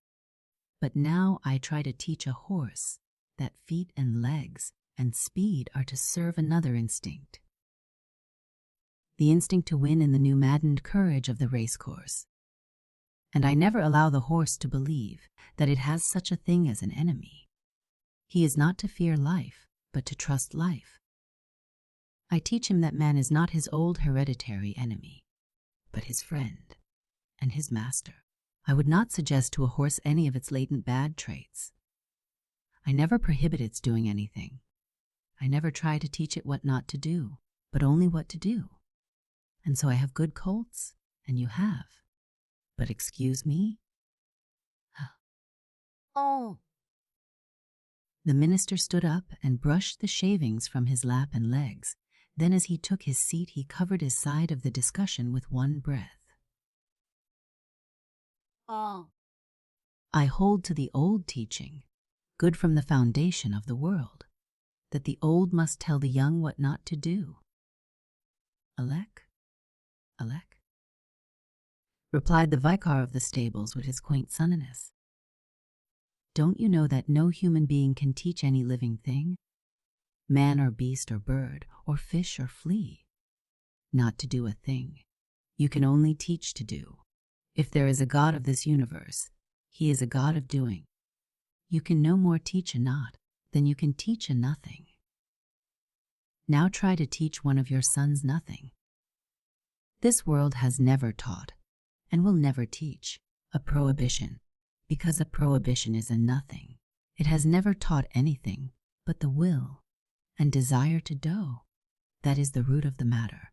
Do you suppose I tried to keep one of my cows from kicking over the bucket of milk by tying her hind legs? Guess. I go to the other end of the beast and do something for her brain, so that when she feels the instinct to kick which is her right, what I have taught her will compel her to waive her right and to keep her feet on the ground. That is all there is of it. They were hearty and good-humored in their talk, and the minister did not budge, but the boy listened only to his uncle. Do you remember, Alec, when you and I were in the school over yonder, and one morning old Bowles issued a new order that none of us boys was to ask for a drink between little recess and big recess? Now none of us drank at that hour, but the day after the order was issued, every boy wanted a drink and demanded a drink and got a drink. It was thirst for principle.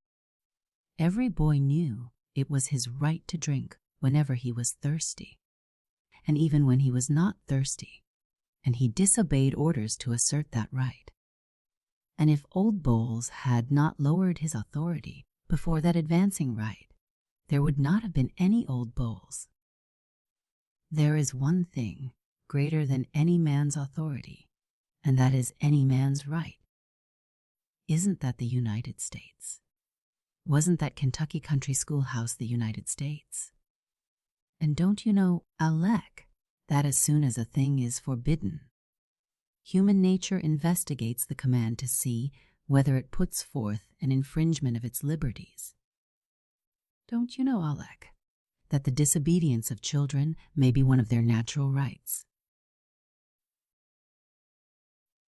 At this point, the uncle turned unexpectedly toward his nephew. Does this bore you, Downs? Downs remarked pointedly that half of it bored him.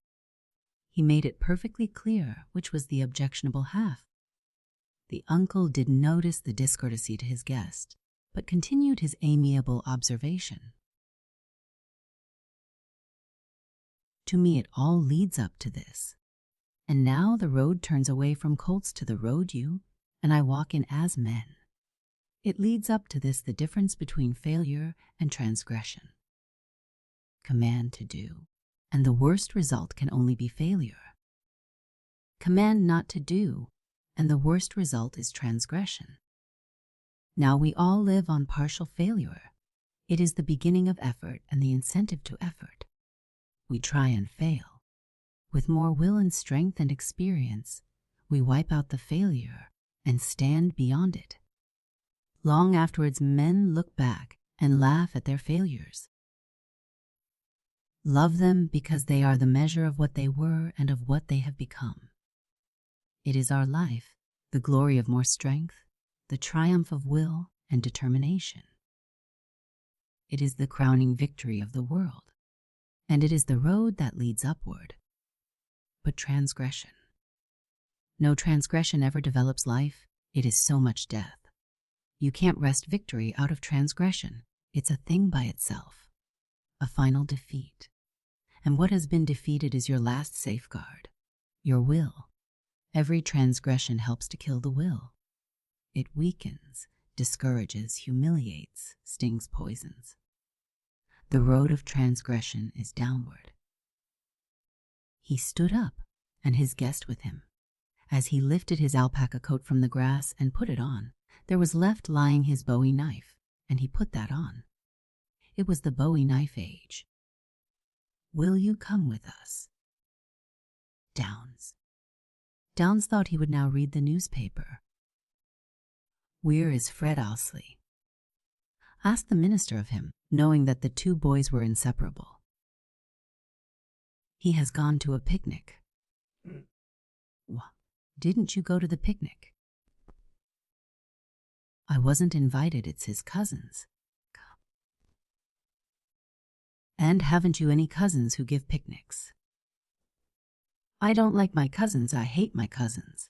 Fred hates his cousins. It's a girl that goes with his cousins. And what about a girl with your cousins? Well, while you're talking, what about your sons and their cousins? We're running this farm very well, and we're all pleased. From what I have been hearing, it's more than can be said about yours. The minister laughed good-naturedly at this rudeness as the two friends walked away, but the vicar of the stables observed mildly. You gave him the wrong kind of suggestion, Alec. It wasn't in your words exactly. I don't know where it was, but I felt it and he felt it. Somehow you challenged him to employ his manly art of self-defense, and part of that art is to attack. But never mind about Downs. Now come to the stable. I am going to show you a young thoroughbred there that has never had a disagreeable suggestion made to him. He thinks this farm paradise. And the 5 great things I tried to teach him ere: to develop his will, to develop his speed, to develop his endurance and perseverance, to develop his pride, and to develop his affection. He is a masterpiece. In the green yard that summer afternoon, under the white locust blossoms, and with the fragrance of rose and honeysuckle and lilac all about him, the youth lay on the grass beside the newspaper, which he forgot. A new world of thinking had been disclosed to him, and he made one special discovery that, as far as memory could reach, his uncle had never told him not to do anything. Always it had been to do, never not to do. And he was a good deal impressed with the difference between failure and transgression. He did not at all like that idea of transgression, but he thought he should like to try failure for a while. Then he could call on more strength, tighten his will, develop more fighting power. He rather welcomed that combat with failure, which would end in success. He wished Fred were there. It was Saturday. He came to stay all night, and the two were getting old enough to talk about their futures and at what ages each would marry. They described the desirable type of woman and sometimes exchanged descriptions. And then suddenly he rolled over the grass convulsed with laughter. His uncle was raising him as a thoroughbred colt. He approved of the training, but somehow he did not feel complimented by the classification. Fred would have to hear that he was being trained as for a race course. The next morning he was sitting in church, and the minister read the commandments. Hitherto he had always listened to them as the whole congregation apparently listened, as to a noise from the pulpit that drew near, lasted for a while, and then rumbled on, without being meant for any one. But this morning he scrutinized each commandment with new thoughtfulness, and with a new resentfulness also, and when a certain one was reached he made a discovery that it applied to men only. Thou shalt not covet thy neighbor's wife. Why should not wives be commanded not to covet their neighbor's husbands? He wondered. Why was the other half of the commandment suppressed? Moses must have been a very polite man. Perhaps there was more involved than courtesy. Otherwise he might have found life more tolerable among the Egyptians. He might have been forced to make the return trip across the Red Sea, when the waters were inconveniently deep. Those Jewesses of the wandering might have seen to it that he was not to have the pleasure of dying so mysteriously on Nebo's lonely mountain. His sepulchre would have been marked, and well marked. He sat there in the corner of the church and plied his insolent satire. Fred Osley must hear about the second discovery also, the commandment for men only. Then 3 years passed, and he was 18. And from 15 to 18 is a long time in youth's life. Things are much worse, or things are much better. It was one rainy September night after supper, and he and his uncle were sitting on opposite sides of the deep fireplace. Some logs blazed comfortably, and awoke in both man and youth the thoughtfulness which lays such a silence upon us with the kindling of the earliest autumn fires. Talk between them was never forced. It came, it went. They were at perfect ease with one another in their comradeship. The man's long thoughts went backward. The youth's long thoughts went forward. The man was smoking, at intervals serenely drawing his amber-hued meerschaum from under his thick mustache. The youth was not smoking. He was waiting to be a man. Once his uncle had remarked, "Tobacco is for men if they wish tobacco, and for pioneer old ladies if they must have their pipes. Begin to smoke after you are a man, Downs.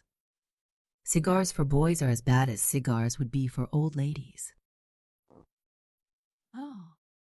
The way in which this had been put rather captured the youth's fancy. He was determined to have every inward and outward sign of being a man. Now he was waiting for the cigar. He had been hunting with Fred Osley that afternoon, and just before dark had come in with a good bag of birds. A drizzle of rain had overtaken him in the fields and dampened his clothing. The truth is that he and Osley had lingered over their goodbye. Fred was off for college. Supper was over when he reached the house, and he had merely washed his hands and gone into supper as he was, eating alone. And now as he sat gazing into the fire, his boots and his hunting trousers and his dark blue flannel shirt began to steam. He was too much a youth to mind wet garments. The man on the opposite side sent secret glances across at him.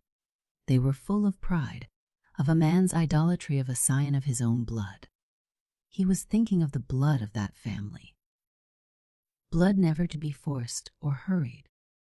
Death rather than being commanded rage at being ordered mingled of Scotch and Irish and Anglo-Saxon, with the Kentucky wildness and insolence added. Blood that often wallowed in the old mires of humanity, then later in life by a process of unfolding began to set its course toward the virtues of the world and ultimately stood where it filled lower men with awe. September was the month for the opening of schools and colleges. The boy's education had been difficult and desultory.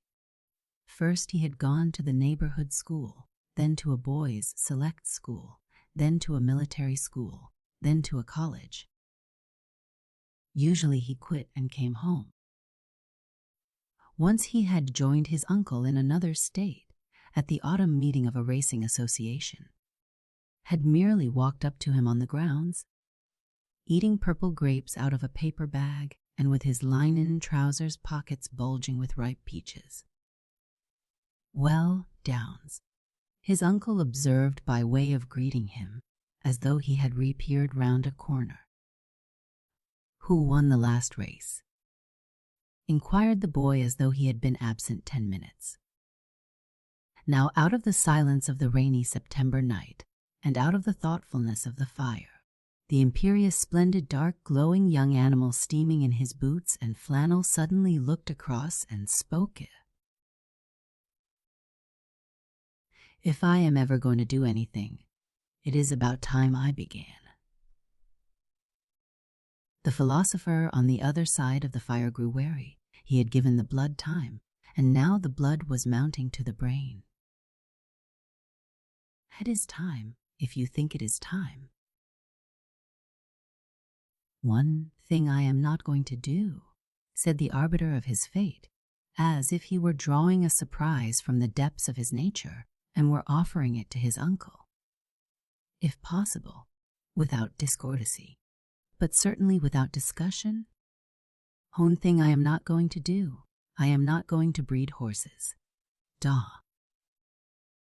The fire crackled, and no other sound disturbed the stillness.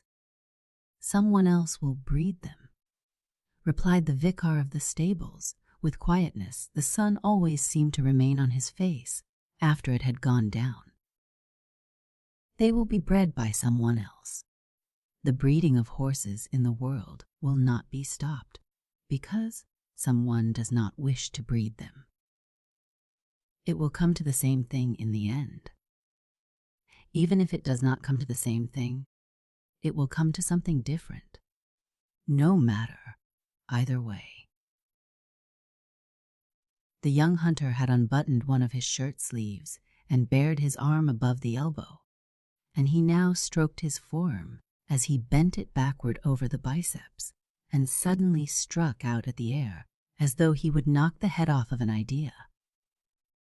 "My notion is this.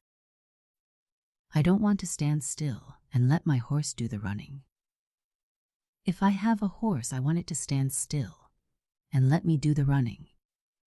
If there is any excitement for either of us, I want the excitement. I don't care to own an animal that wins a race. I want to be the animal that wins a race. Gaw." then be the animal that wins the race. The horse will win his races. He will take care of himself. Win your race? Intend to win my race. Gaw. There was silence for a while. As it is not to be horses, then, I have been thinking of other things I might do. Keep on thinking. You might help me to think. I am ready to think with you. You can only think for yourself. What about going into the army? You just said you wanted excitement. There is no excitement in the army unless there is war. We have just passed through one war, and I don't think either of us will live to see another. Still, if you wish, I can get you to West Point. Or, if you prefer the Navy, I can get you to Annapolis. No Annapolis for me. I wouldn't live on anything that I couldn't walk about on, and sit down on and roll over on. No water for me. I'll take land all round me in every direction. I guess I'll leave the sea to the Apostle Peter. Life on land and death on land for me. Hard showers and streams and ponds and springs.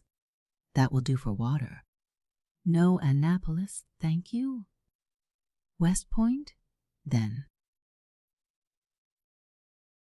If I went into the army, wouldn't I have to leave the farm here? You'd have to leave the farm here unless the government would quarter some troops here for your accommodation. In case of war, you might arrange with the enemy to come to Kentucky and attack you where you would be comfortable. The future officer of his country did not smile at this. His manner seemed to indicate that such a concession might not be so absurd. He did not budge from his position. I'd rather do something that would let me live here. You could live here and study law. Some of the greatest members of the Kentucky bar have been farmers. You could live here and practice law in the country seat. Suppose I studied law, and then someday I were called to the Supreme Bench. Wouldn't that take me away? It might take you away unless the Supreme Court would get down from its bench and come and sit on your bench, always to accommodate you. I don't know about law, I'll have to think. Law does make you think. Here is the pulpit. Some of the greatest Kentucky divines have been bluegrass farmers. Though I've always wished that they wouldn't call themselves divines. It's more than Christ did. The pulpit. And then all my life I'd be thinking of other people's faults and failings. A fine time I'd have, trying to chase my friends to hell. The next suggestion followed in due order. There's oratory. Some of the great Kentucky orators have been bluegrass farmers. There is Southern oratory. Oratory. Where would I get my gas? Manufactured. It always has to be manufactured. The consumer always manufactures. Go. If I went in for oratory, you know I'd come out in Congress. You know they always do, then no farm for me again. That is, unless, Congress might adjourn and hold its sessions. That same idea, to accommodate you. I'd like to be a soldier, and I'd like to be a farmer, if I could get the two professions together, Ba. They went together regularly in Pioneer, Kentucky. The soldiers were farmers and the farmers were soldiers. And then if I could be a doctor, that's what I'd like best. To be a soldier and a farmer and a doctor. Men were all three in Pioneer, Kentucky. During the period of Indian Wars, the Kentucky farmer and soldier, who was the border scout, was also sometimes the Scot of Asclepius. Sculappius. Who was he? Trotter, runner, or pacer? He set the pacey. You might call him a pacer. What a sense of deep peace and security and privacy there was in the two being thus free to talk together of life and the world. In that womanless house, no woman sitting beside the fire to interject herself and pull things her way, or to sit by without a sign and pull things her way afterwards. Without a sign. The physical comfort of the night and the rain and the snug hearth awoke a desire for more confidences. Tell me about the medical schools when you were a student. Not about the professors. I don't want to hear anything about the professors. You wouldn't know anything about them. Anyhow, no student ever does. But what were the students up to among themselves at nights? The wild ones. I don't want to hear anything about the goody-goody ones. Tell me about the devils. The worst of the devils. The medical schools of those days, as members of the profession, yet living can testify if they would, had their stories of student life that make good stories when recited around the fireside with September rain on the roof. The former graduate and non-practitioner was not averse seemingly to reminiscence. Forthwith he entered upon some chronicles and pursued them with that soft, level voice of either betting with you or baptizing you. The voice of gambling in this world or of gambling for the next. As the recitals wound along their channels, the listener's enthusiasm became starred. By degrees it took on a kindling that was like a wild leaping flame of joy. But there always has to be a leader, he said, as though forecasting for himself a place of such splendid prominence. There has to be a leader, a head. I was the head. Wow. The young hunter on the opposite side of the fireplace suddenly threw up his arms and rolled out of his chair and lay on the floor, as though he had received a charge of buckshot in one ear. At last, gathering himself up on the floor, he gazed at the tranquil amber pipe and tranquil piper. You. There was a mild wave of the hand by the historian of the night, much as one puts aside a faded wreath, deprecating being crowned with it a second time. Another shock like that. And the searcher for a profession climbed with difficulty into his chair again. For a while there was satisfied silence, and now things took on a graver character. Somehow I feel, said the younger of the men, that there have been great men all about here. I don't see any now, but I have a feeling that they have been here. Great men. I feel them behind me. All kinds of great men. It is like the licks where we now find the footprints and the bones of big game, larger animals that have vanished. There are the bones of greater men in Kentucky. I feel their lives behind me. They are behind you, the earth is rank with them. You need not look anywhere else for examples. I don't know how far you got in your Homer at school before you were tired of it, but there is the Iliad of Kentucky. I am glad you have begun to read that. The rain on the shingles and in the gutters began to sound like music. The two men alone there in their talk about life, not a woman near, a kind of ragged sublimity. To be a soldier and to be a farmer, if I could get those two professions together, persisted the youth. In times of peace there is only one profession that furnishes the active soldier, and that is the profession of medicine. It is the physician and the surgeon that the military virtues rest on, and the martial traits when there is no war. It is these men that bring those virtues and those traits undiminished from one war to the next war. There is no kind of manhood in the soldier, the fighting man, that is not in the fighting physician and fighting surgeon. Fighting against disease. There is nothing that has to be changed in these two. When war breaks out or when peace comes, their constant service fits them for either. In times of peace, the only warlike type of man actively engaged in human life is the doctor and surgeon. Did you ever think of that?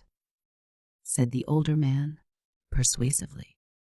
The silence in the room grew deeper. Tell me about the professions in the war. What did they do about it? How did they act?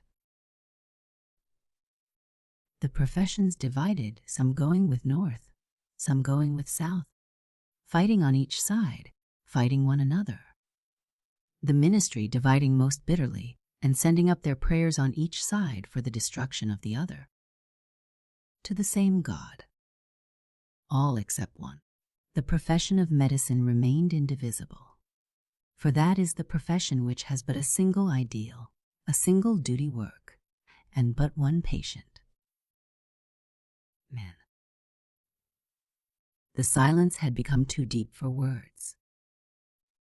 The young hunter quietly got up and lit his candle and squared himself in the middle of the floor, pale with the sacred fire of a youth's ideal. I am going to be a Kentucky country doctor. Good night.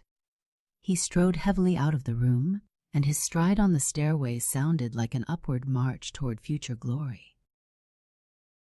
The man at the fire listened. Usually when the youth had reached his room above and set his candle on his stand beside his bed, he undressed there as with one double motion of shucking an ear of corn hard, to right and half to left. And then the ear stood forth bared in its glistening whiteness and rounded out to perfect form with clean vitality.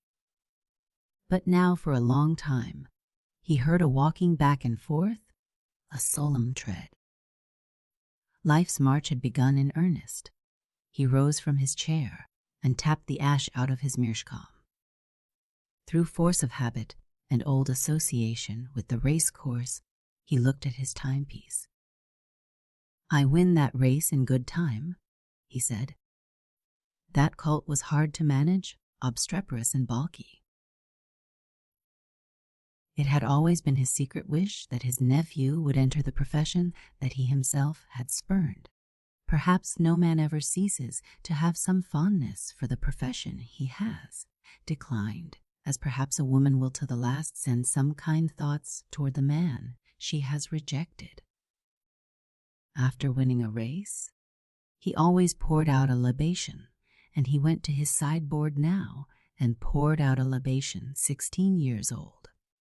And he did not pour it on the ground.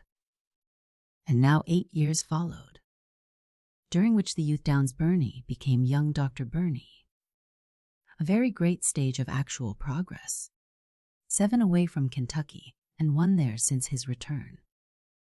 Of those 7, 5 in New York for a degree, and 2 in Europe, in Berlin, in Vienna, for more lectures, more hospital work, another degree.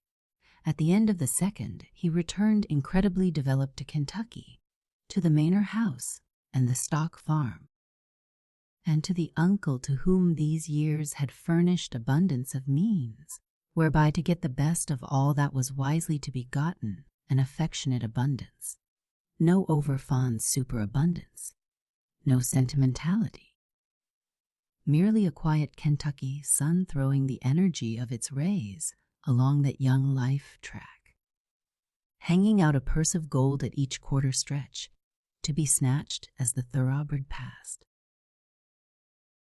A return home then to a neighborhood of kinships and friendships, and to the uphill work which could so easily become downhill sliding. The practice of medicine among a people, where during these absences he had been remembered, if remembered at all, as the wildest youth in the country.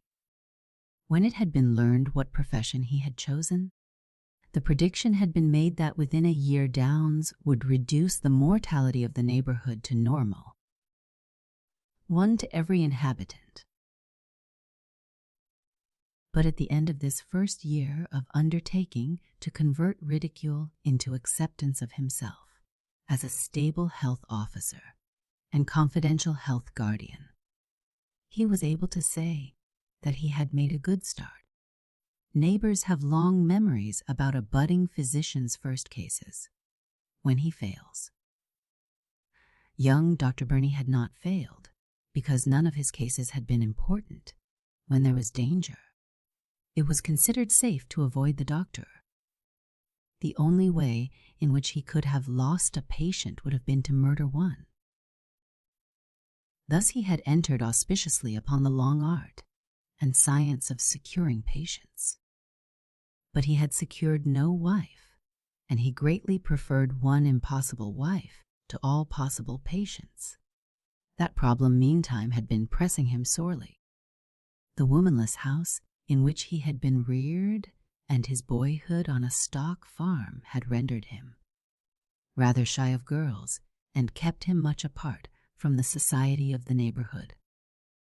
Nevertheless, even in Europe before his return, with the certainty of marriage before him, he had recalled 2 or 3 juvenile perturbations, and he had resolved upon arrival to follow these clues and ascertain what changes 7 years had wrought in them.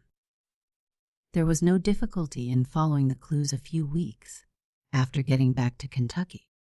They led in each case to the door of a growing young family, and out of these households he thereupon began to receive calls for his services to sick children. All the perturbations had become volcanoes and were now on their way to become extinct craters. So he was clueless. He must make his own clues and then follow. Nor could there be any dallying, since he could not hope to succeed in his profession as a young unmarried physician. Thus pressure from without equaled pressure from within. Moreover, he was pleasantly conscious of a general commotion of part of the population toward him with reference to life's romance. The girls of that race and land were much too healthy and normally imaginative not to feel the impact of the arrival of a young doctor, who was going to ask one of them to marry him. As to those 7 years of his in New York and Europe, he could discover only one mind in them. They deplored his absence not because they had missed him, but because he had missed them. It was no gain to have been in New York and Berlin and Vienna if you lost Kentucky. He gradually acquired the feeling that if, in addition to the misfortune of having been absent for several years, the calamity had been his of having been born abroad, it would not have been permitted him to plough corn.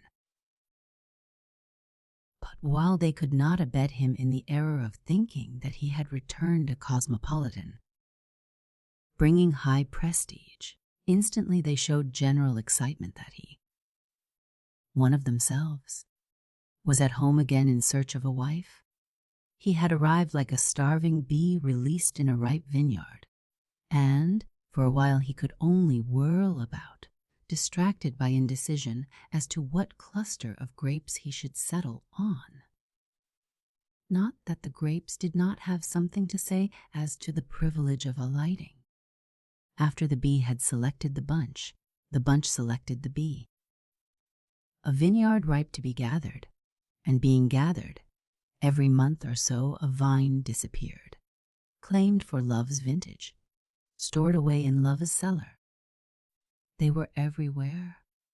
As he drove widely about the country, the 2 most abundant characteristics seemed to be unequaled grass and marriageable girls. He met them on turnpikes and lanes, in leafy woods at picnics, at moonlight dances, on velvet lawns, amid the roses of old gardens, and he began humorously to count those who looked available. One passed him on the road one day, and, lifting a corner of the buggy curtain, she peeped back at him. "She will do," he said. Another swept past him on horseback and looked in the opposite direction. "She will do," he said. He met two on a shady street of a quiet town under their peach-blow parasols. "They will do," he said. He saw four on a lawn playing tennis and watched their vital abandon and tasted their cup. "They will do," he said. He swept his eyes over a ballroom one night. "They will all do," he said, and made an end of counting. Into this world of romance and bride-seeking the doctor launched himself, formally under brilliant auspices of earth and sky, and people one beautiful afternoon of early summer. It was on the grounds of one of the finest old country places at a lawn party with tennis matches. It was his first appearance as a candidate for life's greater game. A large gallery of onlookers, seated along a trellis of vines and roses, measured him critically as he stepped out on the court. He knew it, and he challenged the criticism.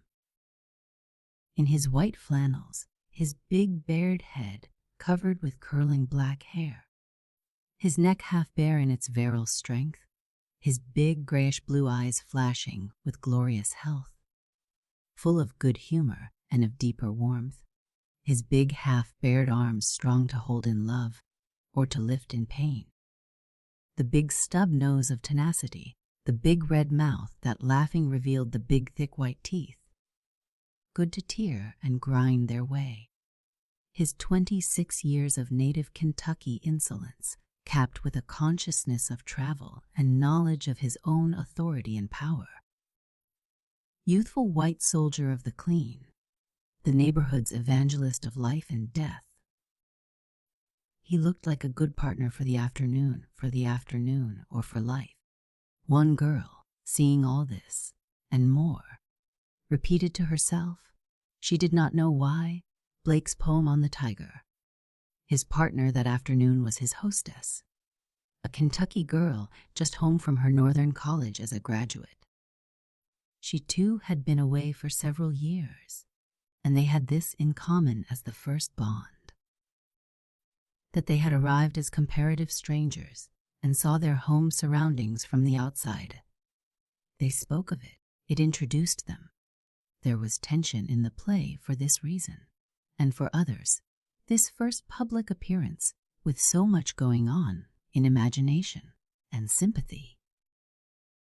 Too great tension developed as the battle of the racquets went on, so that the doctor's partner, overreaching and twisting, sprained an ankle, and the games ended for them. She was assisted upstairs, and he applied his skill and his treatment. As he drove home, he thought a good deal of his partner, of her proud reserve toward him out of the game, and of her inseparable blending of herself with him in the game, her devotion to their common cause, her will not that she should win, but that both should win, her unruffled ignoring of a bad play of his or a bad play of her own, the freshened energy of an attack after a reverse, her matter-of-course pleasure when he played well or when she played well, the complete surrender of herself to him for the game, after which instantly there was nothing between them except the courtesy of a hostess. He thought of these traits, and then he recalled her fortitude during the acute suffering with that twisted ankle. How contemptuously she had borne pain. "That little foot," he said, moved to admiration. "That little foot makes the true footprint of the greater vanished people. She is of the blood of male and female heroes. She knows how to do, and she knows how to suffer. Now if I fall in love with her," and there surged through him the invitation to do so. But at the end of his first year the doctor felt that he had made only a general advance toward the long battle line of love. He had reconnoitered, but he had not attacked. He had a vast marital receptivity embracing many square miles. He had slid his hands along the nuptial rope, but he could not as yet discover who was waiting beside the bridal knot. On the other hand, there were 2 or 3 cases of wounded on the other side, and if one could have been privileged to stand near, it would have been possible to see love's ambulances secretly and mournfully moving here and there to the rear. If as much as this could not be said for him, what right would he have had to be practicing there, or to be alive anywhere? And now the winter of that first year had come. It brought an immense stride in progress. It was the 24th of December. Darkness was beginning to fall on road and woods and fields, and he was driving rapidly home because he was tired and ravenous, and because he was thinking of his supper. Always that good Kentucky supper. But tonight he would have to eat solitary, because some days previous his uncle had gone to New York. Gone in his quiet way, announcing the fact, one morning and stopping there. His reasons were his own.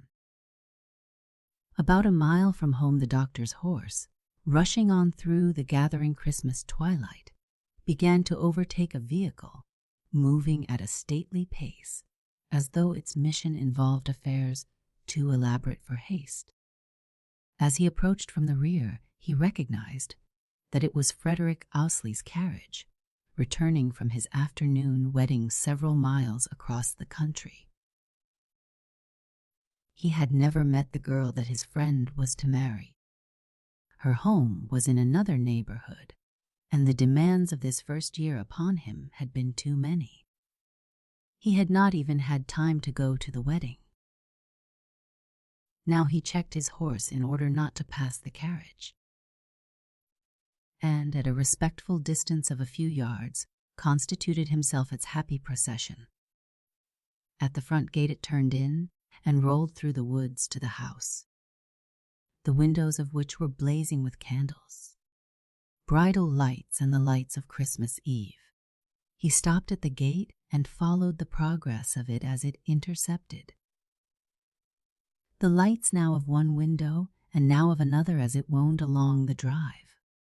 Leaning forward with his forearms on his knees and peering from the side curtain, he saw the front doors thrown open, or knew this by the flood of radiance that issued from the hall, saw the young master of the house walk to the top step of his porch and there turn and wait to receive his bride, in true poetic and royal and manly fashion, wishing her to come to him as he faced her on his threshold. He saw arms outstretched toward her, saw her mount falteringly and give her hands, and saw them walk side by side into the hall. The servants closed in upon them, the doors closed upon the servants. Christmas Eve, night of nativity, home, youth, love, firelight and darkness. One another, As the doctor watched, that vision sank into him as an arrow which had been shot into the air years before and had now hit its mark. He straightened himself abruptly and gave the rein to his horse with a feeling that the shaft stuck in its wound.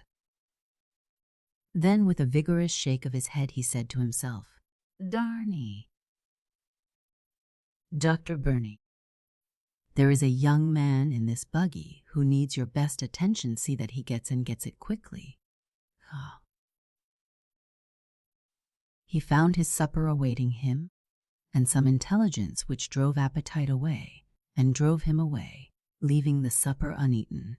It was a letter from his uncle, one of those tranquil letters. Quoi? They think they will have to perform an operation on me, but I want your opinion first. I trust your judgment beyond that of any of them, old and experienced as they are. And I should have sought your judgment before coming away if I could have felt sure that it would be needed. Unless it were needed, I did not wish you to know. You had better start without losing very much time. They seem to regard the case as urgent and uncertain. If anything should happen before you are able to reach me, these few words will be my last. You have long since entered Downs into possession of part of what you will inherit from Mare, and that is your acquaintance with the imperfections of my character and the frailties of my life. There has been much in it that even a worse man might regret, but nothing of which any better man could be ashamed. You have always guarded this part of your inheritance as your sacred private personal property. My request is that you will hereafter make as little account of it as possible. I hope you will never be tempted to draw upon it as a valuable fund, and as early as time permits, put the memory of it away to gather its oblivion in its dust. You will find that everything of value I possess has been left to you. You think I have loved horses. I have loved nothing but you. I have loved you because you were worthy of it, but I should have loved you if you had not been worthy. The horses meant a good deal to me in life, but they mean nothing in death. I believe you will be one more great Kentucky country doctor. And whatever race you may have to run in this world, whether you win or whether you lose, I know it will be a gallant struggle. That is all the thoroughbred can ever do. Having delivered over to you everything I own and retaining only the things I cannot will away. My judgment, my confidence in you, and my devotion to you, I wager these that you will win life's race and win it gloriously. My last bet, with my last coin, you will win. If this is Goodby. It was several weeks before he returned, bringing with him all that was earthly of one whose races were over and who himself had just been entered for the unknown stake of the great futurity. Now February had reappeared, and with it came another stage of progress. When he entered the breakfast room one morning, always to a hearty breakfast, he went first to the windows and looked out at the low dark clouds shrouding the sky and the rapidly whitening earth. It was snowing heavily. As he turned within, the bleakness out of doors brightened the fire and added its comfort to the breakfast table. While he was pouring out his coffee, suddenly through one window an object appeared, and looking out, he saw Frederick Ousley on horseback at the foot of the pavement. He was but half seen, laughing and beckoning amid the thickly falling flakes. The doctor rushed out to the porch, and young Ousley spurred his horse up to the side of it, riding over flower beds, trampling and ruining plants that happened not now to be in bloom. The two friends, after a long crushing grip, poured out their friendship with eye and speech, greeting and laughter. Two products of that land, with much in sympathy, with no outward resemblance. One of little mingled Anglo-Saxon blood, the other of Scotch-Irish Anglo-Saxon strains, which have created so much history wherever they have made their mortal fight. The young Kentucky Anglo-Saxon on his horse, blonde-haired, blue-eyed, with heavy body and heavy limbs, a superb animal to begin with, wheresoever and in whatsoever the animal might end, the snow on the edges of his yellowish hair and close-clipped beard. Around his neck, just visible inside his upturned coat collar, a light blue scarf, a woman's scarf, tied there as he had started by tender fingers that had perhaps craved the mere touching of his flesh. The scarf, as it were, of Lohengrin blue, for there was something so knightly about him. He radiated such a passion of clean young manhood that you all but thought of him as a Kentucky Lohengrin, whom no Elsa had questioned too closely, and for whom there would never be a baron returned to Montserrat. Facing him, the young Kentucky Scotch, Irish, Anglo-Saxon. Physical equal, physical opposite, dark and swarthy soldier of the South as he stood there, giving you no notion that for him waited the crimson-dyed cuppa of life's tragic brew, topped at this moment with the white dancing foam of youth and happiness, They talked rapidly of many things. Then the object of the visit was disclosed, with an altered voice and manner. "As soon as you have had breakfast, Downs, I wish you would come over. Mrs. Ousley is not very well. She would like to see you." Then he added with affectionate seriousness, "I have told her about you, how we have known each other all our lives, have played together, hunted together, slept together, traveled together, studied together. She knows all about you. I have prepared the way for you to be her physician. There was a great difficulty there, that question of her physician. You will know that when you know her." A new look had come into his eyes. He stood as on the peak of experience, the true mountain top of the life of this world. "I will come at once." Ah! Young Ousley, with a sudden impulse, perhaps to conceal his own sacred emotion, rode over to a window of the breakfast room and peered in at the waiting table with its solitary chair at the head. He raised his voice as though speaking to an imaginary person inside. "How do you do, Mrs.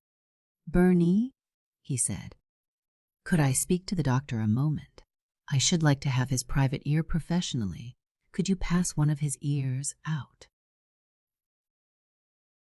The doctor stooped and scraped together a snowball from the edge of the porch, and with a soft toss hit him in the face.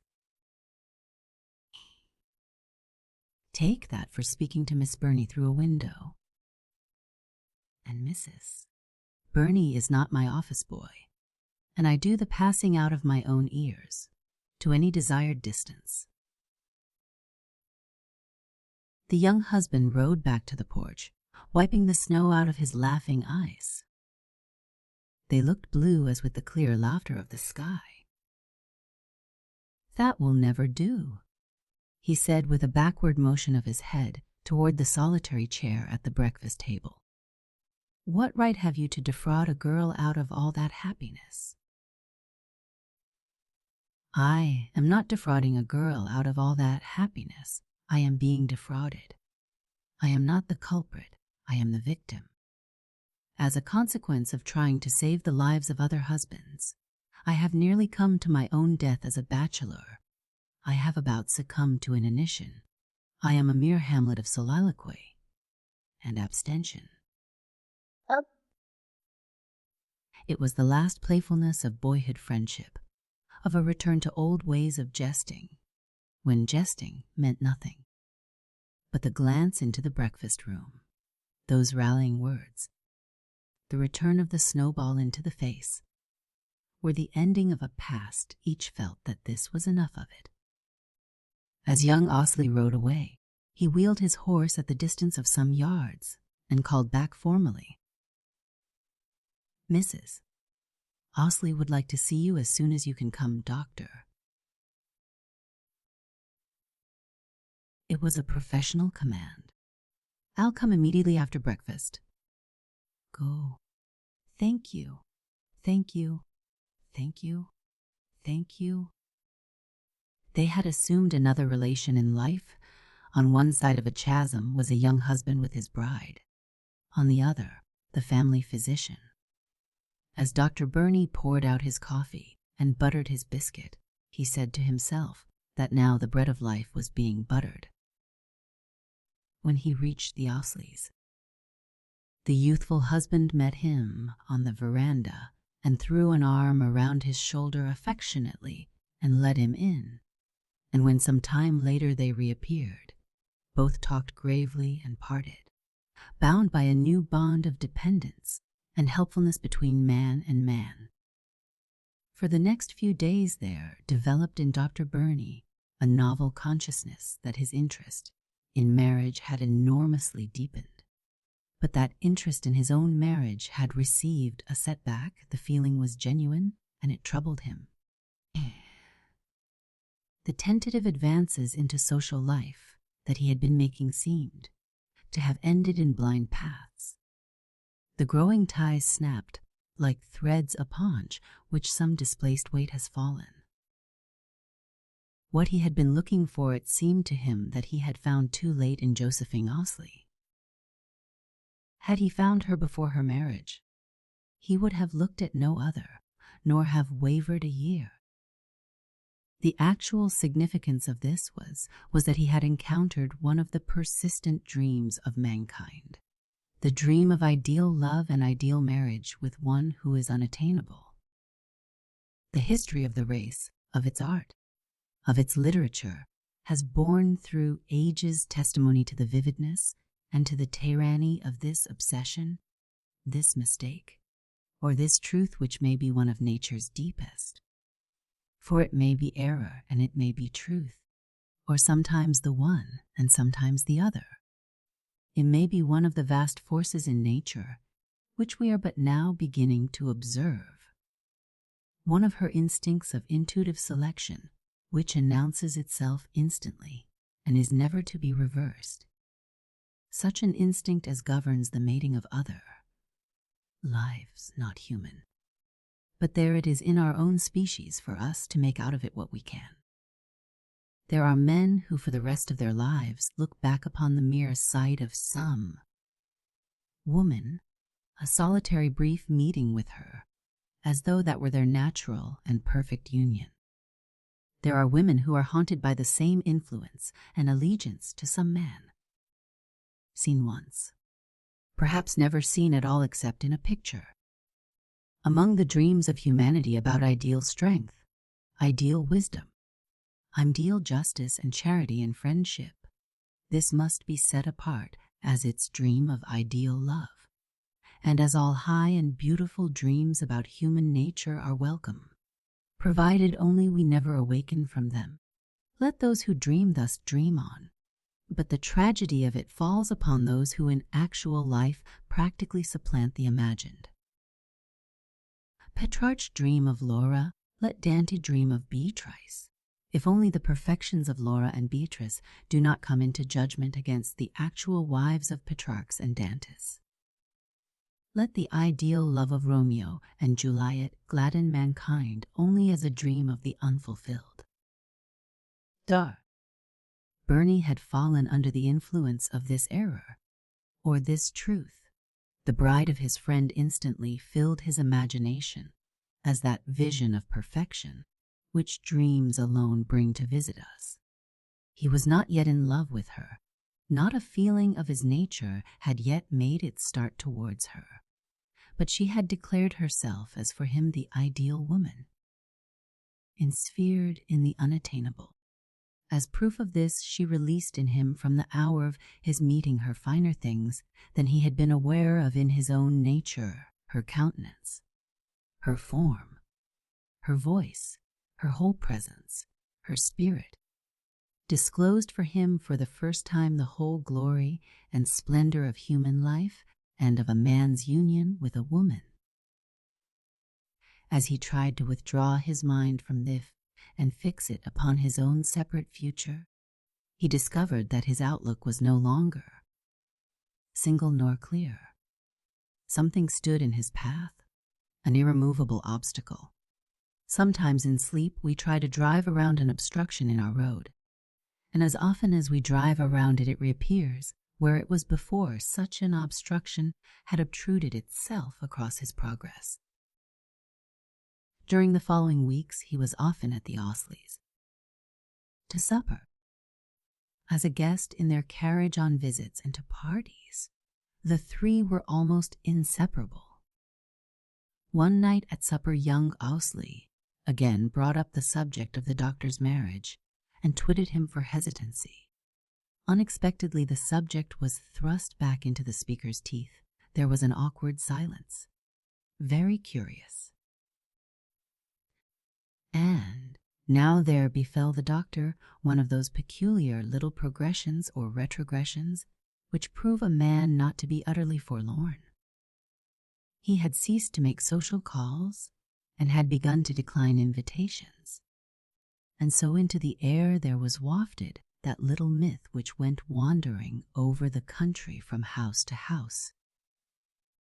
The familiar little myth that he had been rejected.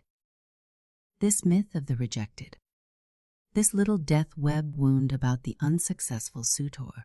Every eligible man is as much entitled to one as every caterpillar to his cocoon. He was with Mrs. Osley when her child was born. He saved her life and the child's life and his friend's happiness. And in response he found that both of them were now drawing him into that closer friendship which rests upon danger shared and past, upon respect and power. The first day that Mrs. Osley sat in her drawing room, with her infant across her knees, the doctor was there. And as he studied the perfect group, husband and wife and child, it seemed to him that behind them should have shone the full-orbed golden splendor of this life's ideal happiness. There is only one way out of it for me, he muttered bitterly as he went down the steps. I must marry and fall in love with my own wife and with the mother of my own children. That afternoon he toured the stately homestead of the summer lawns and tennis matches. But when he reached the front gate, he drove past. It was a few months after this, toward the end of a long conversation with Mrs. Osley, in which she now broached with feminine tact and urgency the subject of his marriage. It was as he told her good by that there escaped from him the first intimation of his love, unexpectedly as an electric spark flashing across a vacuum. When he was miles away, he said to himself, "Me, this must stop. This must be stopped. If I cannot stop it, someone else must help me to stop it." That afternoon he began again his visits to the stately homestead of the lawns and the tennis courts, and a month or two later he drove by and said to Mrs. Osley, "I am engaged to be married." She gave him a quick, startled look, thinking not of him, but with a woman's intuitive forecast, sending her sympathy and apprehension on into the life of another woman. One beautiful summer night of the year, following there were bridal fights gleaming far and wide over the grounds of this stately country place, and from all the windows of the house. The doctor was married. About a year later, there reached Dr. Burney one morning a piece of evidence as to how his reputation was spreading. From another neighborhood, a farmer of small means rode to his door and besought him to come and see a member of his family. This request implied that the regular family physician had been passed over, supplanted. And when the poor turn against their physicians and discharge them, it is a bad sign indeed for the physicians. The doctor, upon setting out, sent his thoughts to this professional brother who had been discredited. He would gladly have saved him from the wound. A few miles up the pike, he was surprised to meet a well-known physician from the city. They knew each other socially and checked their horses to exchange greetings. Burney lost no time in saying, "If you are on the way to my house, I'll turn back. I'm going to the Osleys. Professor Osley asked me yesterday to come out and see Mrs. Osley. He said it was her wish." The two physicians quickly parted with embarrassment, as Burney drove on. He had received the wound which sometimes leaves a physician with the feeling that he has tasted the bitterness of his own death. He himself had been pushed aside, discarded from the household that meant most to him as physician and man. He pulled his horse's head into a dirt road and crossed to another turnpike and visited his new patient, and went on to another county seat and put up his horse at a livery stable to be groomed, and took a little tavern at the lid of the town and started back in night toward sundown, and went to his rooms with Elma in the night, and went to his sleep towards sundown. Wander aimless said, and took his dinner and fed. And the fed. As he lighted his lamp in the library under its rays, he saw a note from Mrs. Ousley to them, asking their company to supper next evening. His wife had penciled across the top of the page a message that she would not go. "It is their good by to me," he said, "when my wife knows that they have discharged me. As a woman understands another woman in such a matter, she will know the reason, and she will see fully at last what she began to see long since." When he went to the Ousleys, Mrs. Ousley came forward to greet him at the side of her husband, and she gave him both hands. And she did what she had never done before. She tried with her little hands to take his big ones, the hands that had saved her life, and out of the intensity and solemnity of her gratitude, she looked him in the eyes until the lids fell over hers. It was like saying, "It is not your fault. It is not my fault. It is not the fault of any of us. It is life and the fault of life. As I let you go, dear friend, I cling to you." When the evening was over and the moment had come to leave, she was at the side of her husband again, and under the chandelier in the hall she suddenly looked up to it with a beautiful mystical rapture and consecration, as if to the Miss Leto of her bridal eve. And now more years.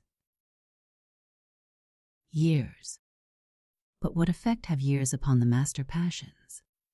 What are 5 years to a master hatred? What are 10 years to revenge? What are 20 to malice? What is half a century to patience, or 80 years to loyalty, or 80 to friendship, or the last stretch of mortality to waiting love? The noble passions grow in nobility, the ignoble ones grow in ignominy. And thus it came about that the final stage of the doctor's progress attained dimensions large enough to contain Hogarth's most human for it represented that progress of the rake, which sometimes in everyday reality coincides with the progress of the harlot, and with the progress of marriage, à la mode, and with the progress of cruelty, so that he thus achieved as by way of getting on, as may be reasonably demanded of any plodding man. It was an August day in this same year, which was now closing its record with the thoughtful days of December. It was afternoon, and it was Saturday. Intervening years had developed the doctor in 2 phases of growth.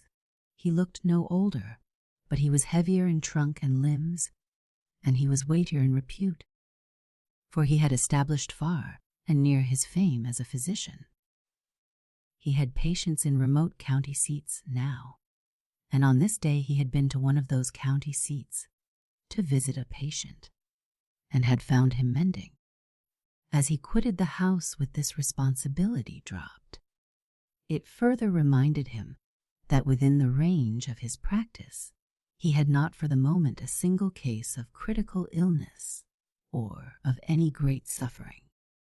Whereupon he experienced the relief, the elastic rebound, known perhaps only to physicians when for a term they may take up relations of entire health and happiness with their fellow beings. And when you cease to deal with pain, you begin to deal with pleasure. With a new buoyancy of foot and feeling, he started down to Cheapside, the gathering place for farmers and merchants and friendly town folk, most of all on Saturdays. As he strolled along, the recollection wandered back to him of how in years gone by, when he was just old enough to begin to shave. It was the excitement of the week to shave and take his bath and don his best and come to town to enjoy Saturday afternoon on Cheapside. The spirit of boyhood flowed back to him. He bathed in a tide of warm, mysterious waters. When he reached the public square, he began to shake hands and rub shoulders, and to nod at more distant acquaintances. And once, Under the awning of a store for agricultural implements, he paused squarely before a group of farmers sitting about on plows and harrows. They were all friends, and at the sight of him they rose in a group, seized him and marched him off with them to the hotel to dinner, whether they were just starting. They were hearty men. It was a hearty meal. There was hearty talk, hearty laughter. Middle-aged, red-blooded men of overflowing vitality, open-faced, sun-browned, eating meat like self-unconscious carnivora and drinking water like Catala premium animals in prime condition and ready for action. On each should have been tied the blue ribbon of agricultural fairs. The hotel dinner was unusually rich that day because a great circus and menagerie had pitched its tents in a vacant lot on the edge of town. And there was to be an afternoon and an evening performance, and the town was crowded. The doctor's dinner companions were to join their wives and children at the grounds, and very reluctantly he declined their urging to go along. As they separated, there rose in him fresh temptation about old Saturday afternoon liberties and pleasures, and there fell upon him as a blight the desolation of his own home life. He made his way through excited throngs to the livery stable, and had soon started. On the way across town, above low roofs and fences, he caught sight of weather-stained canvas tents, every approach toward which now had its rolling tide of happy faces, young and aged. At a cross street the hurrying people flowered so thoughtlessly about his buggy wheels that he checked his horse lest some too careless child might be trodden on. And as he sat there, smiling out at them and waiting for them to pass, suddenly above the tumult of voices, with their brotherliness, he heard a sound that made him forget his surroundings, forget human kinship, and think only of another kinship, of his to something secret and undeclared. In one of the tents a great lonely beast lifted its voice and roared out its deep jungle cry. The primitive music rang above the civilized swarm like a battle challenge uttered from the heart of nature, that sad long trumpet call of instinct. Caged and defrauded, a majestic despair for things within that could never change, and for things without that were never to be enjoyed. Shallow and pitiable by comparison sounded the human voices about the buggy wheels. To make one outcry like that, sincere, free, but to be heard once. But to be understood at last, said the doctor. When he reached the outskirts of the town, he met vehicles hurrying in from the neighborhood and from far beyond it. It was not long before he saw his own carriage approaching, and his children, recognizing him, sprang to their feet and waved tumultuously. As the vehicles drew alongside, he looked at them rather absent-mindedly. "Where are you running off to?" he asked, pretending not to remember that permission had been granted weeks before, as soon as the bills had been pasted on turnpike fences. "We're running off to the circus." "And what can you possibly be going to do at the circus? Children go to a circus. Who ever heard of such a thing? I should think you'd have stayed at home and studied arithmetic or memorized the capitals of all the states." Well, as for me," cried Elsie, "I'm pleased to explain what I shall do. I shall drink lemonade and sit with the fat woman, if there's room for both of us on the same plank." "And what are you going to do?" "I'm going to do everything, of course. That's my ticket. I don't pay for all and see some. I'm going to do everything." "Everything is a good deal," commented the doctor introspectively. "Everything is a good deal, but do what you can toward it, as you have paid the price." For a while he mused how childhood wants all of whatever it craves. Its desire is as single as its eye. Only later in life we come to know, or had better know, that we may have the whole of very little, that a small part of anything is our wisest portion, and the instant anything becomes entirely ours, it becomes lost to us, or we become lost to it. True, the bright worlds that last for ages revolve. They do not collide. He was still thinking of this when he met the carriage of Professor Osley and the two middle-aged friends, who in their lives had never passed each other. On the road without stopping, stopped now. Professor Osley got out and came across to the doctor's buggy and greeted him with fresh, concerned cordiality. "It has come at last," he announced, as though something long talked of between them could be thus referred to. And he drew out a letter which he handed in to be read. It was a call to a professorship in a northern university. As the doctor read it and reread it, as continuing to read, because he did not know what to say. As he thus read, he began to look like a man grown ill. "You have accepted, of course," he said barely. "I have accepted." The friends were silent with their faces turned in the same direction across the country. Their land, the land of generations of their people. This breaking up would be the end for them of the near tie of soil and tradition and boyhood friendship and the friendship of manhood. "Well," said the doctor unsteadily, "this is what you have been working for."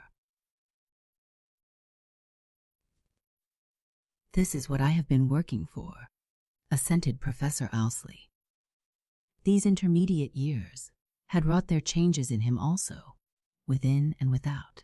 He was grown heavy, and as an American scholar he had weight. The doctor clung for safety to his one theme. "You have outgrown your place here in Kentucky. A larger world has heard of you and sends for you because it needs you. Well done. But when I became a Kentucky country doctor, it was for life. No greater world for me. My only future is to try to do better. We're the same work in the same place. Always better and better if possible till it is over. You climb your mountain range. I stay in my valley. Oh." Professor Osley drew out another envelope. "Read that," he said a little sadly, and sadness was rare with him. It was an advertisement for the town paper announcing for sale his house and farm. "It is the beginning of the end," he said. "It is our farewell to Kentucky, to our past, to you, but not, I hope, to our future. Herbert and Elizabeth will have to be looked out for in the future. Elizabeth may refuse to leave the neighborhood. Who knows?" He laughed with fatherly fondness and gentleness. The doctor laughed with him. That plighting of their children. At this moment a spring wagon came hastening encre. It was the servants of the Osley household. "So you have left your mistress by herself?" the master called out to them as they passed. They replied with their bashful hilarity that she herself had sent them away, that she was glad to be well rid of them. As the wagon regained the middle of the road and disappeared, Professor Osley looked at the doctor with a meaning that may have been deeper than his smile. "She sent us away too, me and the children. She wanted the day to herself. Of course this change, the going away, the wrenching loose from memories of life in the house there since our marriage. Of course, all that no other one of us can feel as she feels it. My work marches away. I follow my work. She follows me. The children follow her. Duty heads the procession. It pulls us all up by the roots and drags us in the train of service. We are all servants. Work is Lord. I understood her today. I was glad to bring the children and to be absent from her myself.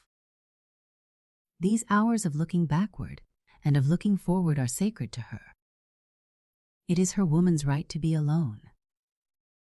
He drew the doctor into these confidences as one not outside intimate sacred things. The doctor made no reply. He drove on now, not aware how he drove. A few more vehicles passed, and then a mile or two farther out no more. They had ceased to come. He was entering the silent open country. A Kentucky landscape of August afternoon. Saturday afternoon. The stillness. The dumb pathos of garnered fields. That spectacle of the great earth dutiful to its trust and now discharged of obligation. That acute pang of seeing with what loyalty the vows of the year have been kept by soil and sun, and are ended and are now no more. The first intimations also of changes soon to come. The chill of early autumn nights, when the moon rises on the white frost of fences and stubble, and when outside windows glowing with kindled hearths the last roses freeze. Of all seasons, of all the days with which nature can torture us, none so wound without striking. None awaken such pain, such longing. All desire offers itself to be harvested. There was no glare of sunlight this afternoon, nor any shape of cloud, but a haze which took away shadows from fences and bushes, and wayside trees and weeds, and left the earth and things on it in a radiance between light and shadow, between day and darkness. It was a troubled brooding, and when the surfaces are quiet, then begins the calling of the deeps to the deeps. As the doctor advanced into this stillness of the land, there reached his ear, as one last reverberation, that long lonely roar of the great animal homesick and life sick for jungle and jungle freedom, for the right to be what nature had made it. Rebellious agony! A day to herself! She had sent them all away, husband and children and servants. The right to be alone with memories. Under the still surface, the invitation of the deeps. Dr. Burney's buggy was nearing the front gate of Professor Ousley's farm. When he reached it, he checked his horse and sat a while. Then he got out and looked up the pike and down the pike. It might have been an instinct to hail any one passing. He looked dazed, like a man not altogether under self-control. Not a soul was in sight. He drove in. The main driveway approached the house almost straight, but a few yards inside the gate there branched from it another which led toward the sequestered portions of the grounds. It was private and for pleasure. It formed a feature of the landscape gardening of earlier times, when country places were surrounded by park-like lawns and forests and stone fences. It skirted the grounds at a distance from the house, passed completely round it, and returned to the main driveway at the point where it started. Thus it lay about the house, a circle. Slowly the doctor's buggy began to enclose the house within this circle, this coil, this arm creeping around and enclosing a form. In spots along the drive the shrubbery was dense and forest trees overhung. He had scarcely entered it when a bird flitted across his path, softest of all creatures that move on wings, with its long gliding flight, a silken voluptuous grace of movement. The rain crow. It flew before him a short distance and alighted on a low overhanging bough. Its breast turned as waiting for him. Its wings during that flight resembled the floating draperies of a woman fleeing with outstretched arms, and as it now sat quiet and inviting, its throat looked like a soft throat, bared. Once the doctor's buggy passed a flower bed the soil of which showed signs of having been lately upturned. A woman's trowel lay on the edge of the sod. Someone had been working there. Perhaps some deep restlessness had ended the work. Here the atmosphere was sweet with rose geranium and heliotrope. It was the remotest part of the ground, screened from any distant view. And once the buggy curtains struck against the spray of a rosebush, and the petals fell on the empty cushion beside the doctor and upon his knees. The horse moved so slowly along this forest path of beauty and privacy that no ear heard its approach as it passed round the house and returned to the main drive. Here the doctor sat a while. Then he pulled the head of the horse toward the house. He reached the top of the drive. At the end of a short pavement stood the house. The front doors were closed, not locked. It stood there in the security of its land and of its history and of traditions and ideals. Undefended except by these, with faith that nothing else could so well defend. On one side of the pavement was built an old-fashioned ornament of southern lawns. A vine-covered, rose-covered summer house within which could be seen rugs and chairs, and a work-table. Someone had been at work. That same deep restlessness had perhaps terminated pastime here. Near the other end of the house, 2 glass doors, framed like windows, opened upon a single stone step in the grass, and within these doors hung a thin, white drapery of summer curtains, and under the festoon of these curtains there was visible from the doctor's buggy half the still figure of a woman. Reclining, she had bespoken a day for solitude, and now she sat there, deep in the reverie of the years. Surely through that reverie ran the memory of a Christmas Eve when her husband had brought her home with him, and, leading her to this same bed chamber, to a place under the chandelier from which mistletoe hung, had taken her in his arms, and as his warm breath broke against her face, his lips, hardly more than a youth's then, had uttered one haunting phrase, bride of the mistletoe. Now had come the year for the closing scene of Yoth's romance in the house, a romance that already for years had been going its quiet way to extinction. The shorn group of them were soon to pass out of it into a vaster world. The young lover of the hearth had become the middle-aged lover of humanity. And through the reverie ran thoughts of the other man who had been near during all this time, defrauded of her, his ideal, baffled in his desire, a man with a love of her that had been a long prayer and a madness, to whom she owed her life, this other man to be left behind here amid the old familiar fields, with his love of her ruining his home. The doctor got out of his buggy noiselessly. He loosened the horse's check rein without knowing what he did, and the surprised animal turned its head and touched him inquiringly in his side with its nose. He thrust his forefinger down inside his collar and pulled it with the gesture of a man who felt himself choking. He could not, for some reason, hear his own feet on the pavement, nor on the steps as he mounted the porch. On one side, in the shadow of old vines, stood a settee with cushions, and at the head of it a little table with books opened and unopened. That same deep restlessness had ended reading. As he grasped the knob of the bell, it slipped from his hand, and there was a loud clangor. She stepped quickly out upon the stone before her door, and at recognition of him, with a smile and gesture of welcome, she disappeared within. The next moment the front door was opened wide, but at the sight of his face, with an instinct perhaps the oldest that the race knows, and that needs never to be explained, she took one step backward. Then she recovered herself, and unsupported, she stood there on the threshold of her home. Water. His death-white lips framed the word without a sound. He watched her pass quickly down the hall till she disappeared. Turning away, he sat down beside the small table of books in the shadow of the vines, and he fixed his blood-swollen eyes on the door, waiting for her to return.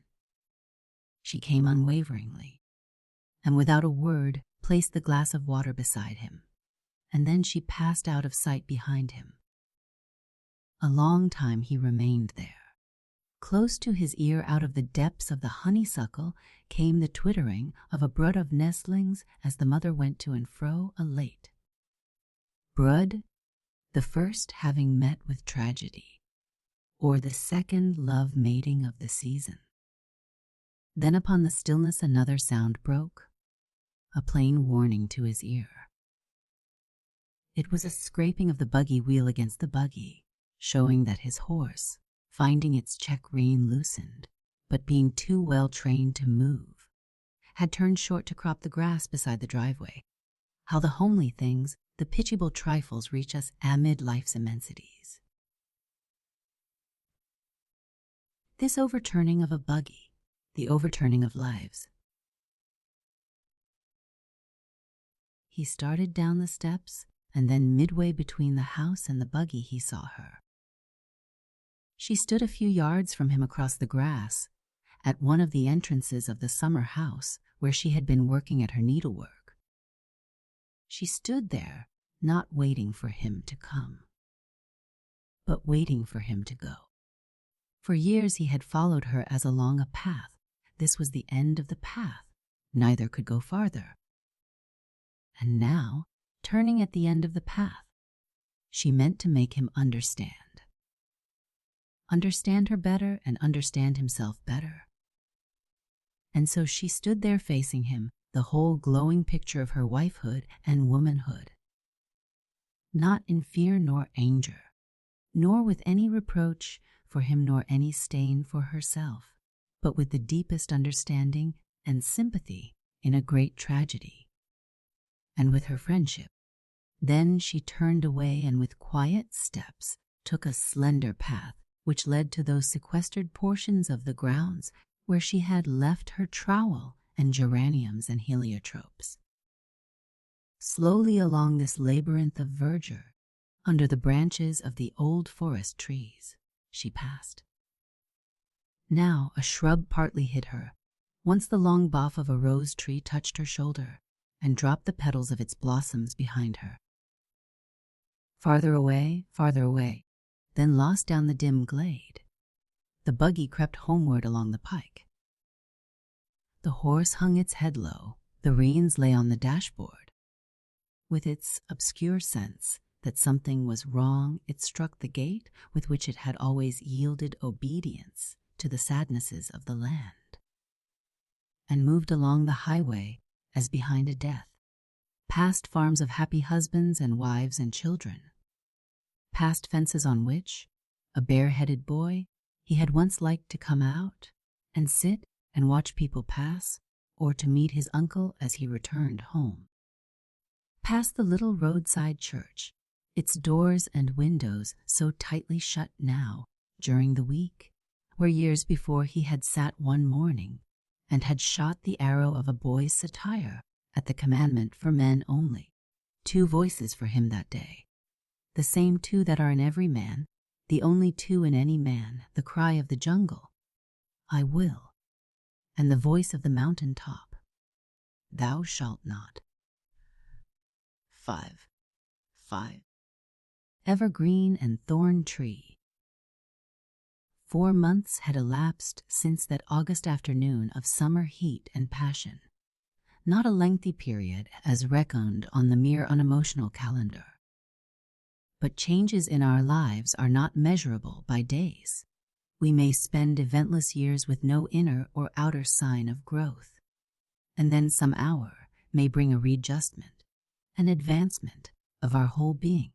The Oriental story of Saul of Tarsus, made a changed man by a voice or a vision of heavenly things, is human and natural, and for this reason, if for no other, has been credible to thousands of men. This reversal of direction on life's road? As Dr. Burney now, on the morning of this 24th of December, sat in his library, trying to make out the bills of the year, and there lay disclosed before him the book of the years.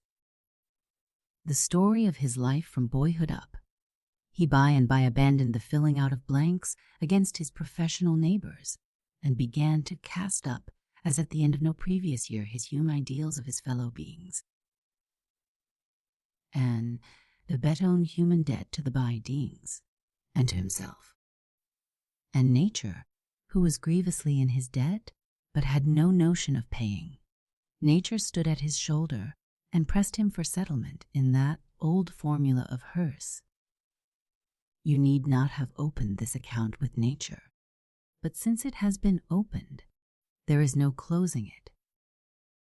It runs until you are declared bankrupt, and you are not bankrupt until you are dead. Then, of course, as a business firm, I shall lose what I have not already collected from you, but there are enough others to keep the concern prosperous and going.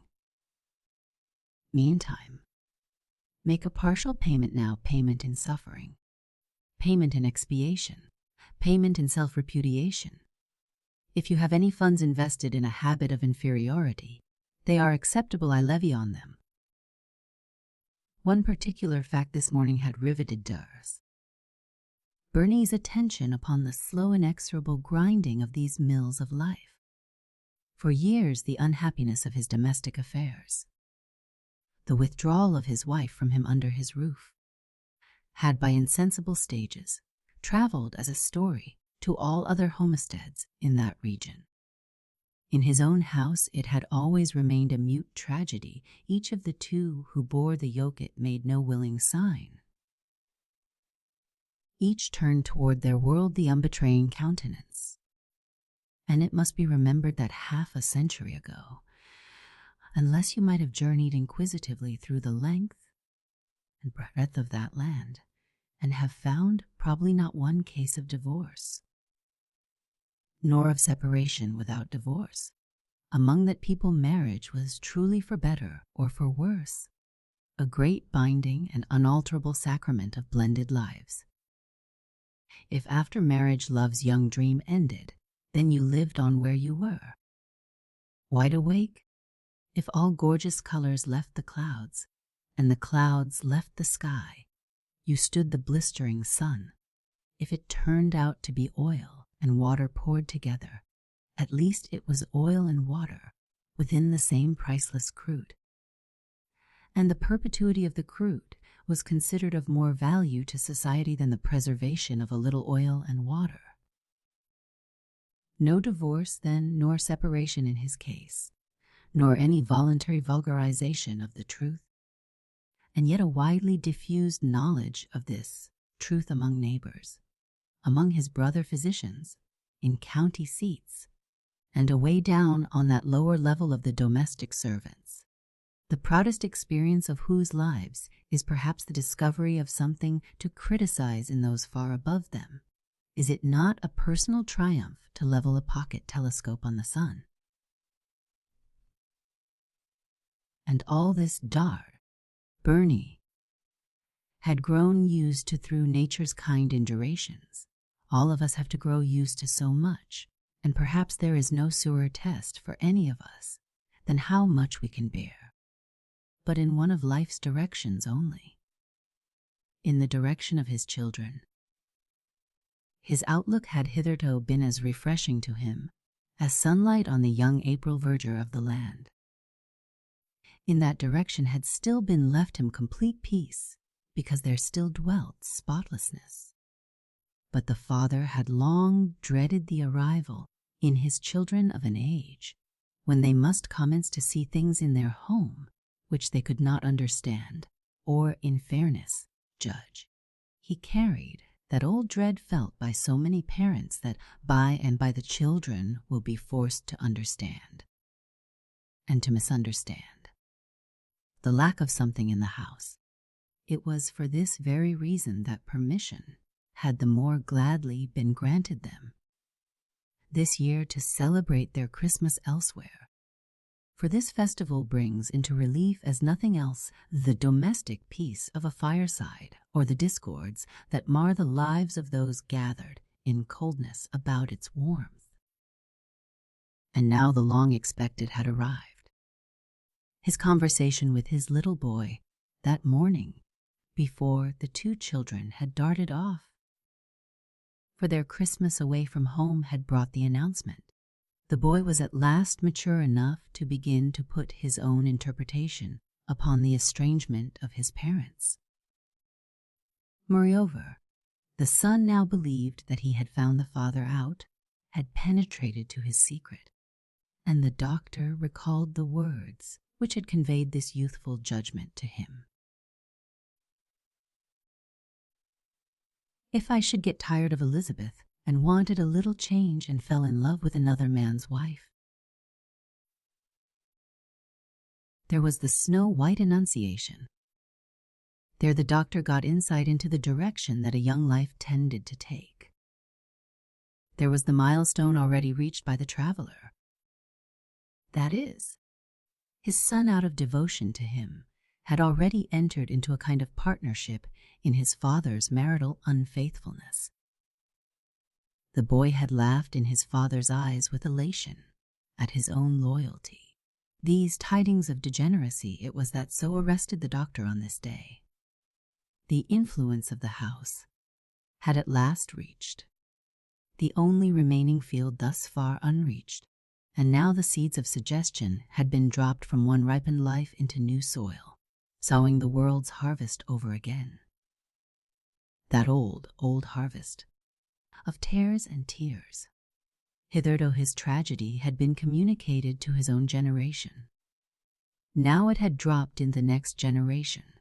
It had been sound past his own life futureward. The shock of this discovery had befallen him just when Bernie had begun to extricate himself from his whole past, when he had begun to hope that it might somehow begin to be effaced, sponged away. For although but 4 months had passed from that August afternoon to this December morning, a great change had been wrought in him.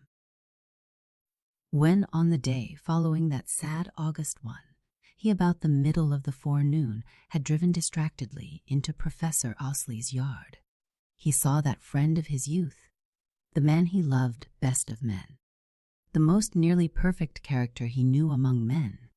He saw him sitting on a rustic bench under an old forest tree inside his front gate, waiting for him. Beside him on the bench lay papers over which he was working, not because he enjoyed work at that moment probably, but because it was impossible to sit there and wait with empty hands, with his mind tortured by one thought, the sorrow and shame of this meeting. As the doctor somehow got out of his buggy and started across the grass toward him, he did not look up because he could not look up at once, and he did not rise and come to meet him. It was impossible. For a moment, but then with a high bracing of himself, he came, and coming he showed in his face only deep emotion, anxiety, distress, such as a true man might feel for another true man who had been caught in one of life's disasters. As a friend might walk toward a friend who from perfect health had by some accident of machinery tottered to him mangled, I'm going to guess, or as to a friend of wealth who through some false investment had by a turn of fortune's wheel been left penniless, or as to a friend of sound eyesight who had suddenly lost the power of right vision, or as to a friend who, traveling a straight road across a perilous country, had by some atrophy or lesion of the brain lost his bearings and was found wandering over a precipice. "How do you do, Downs?"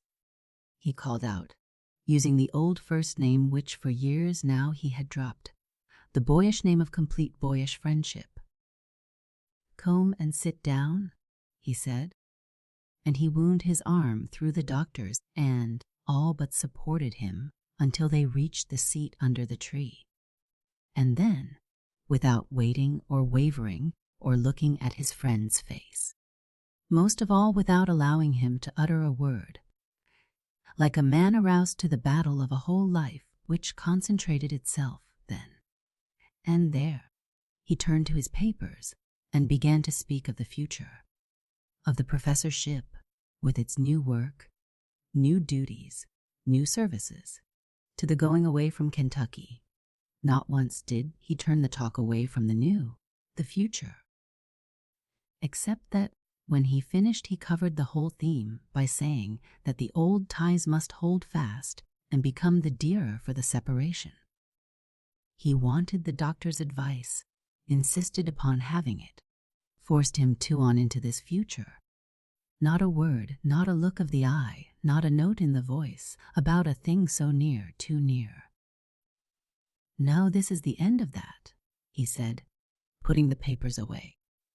"But it all brings up something else. The farther we go forward, the longer we look backward.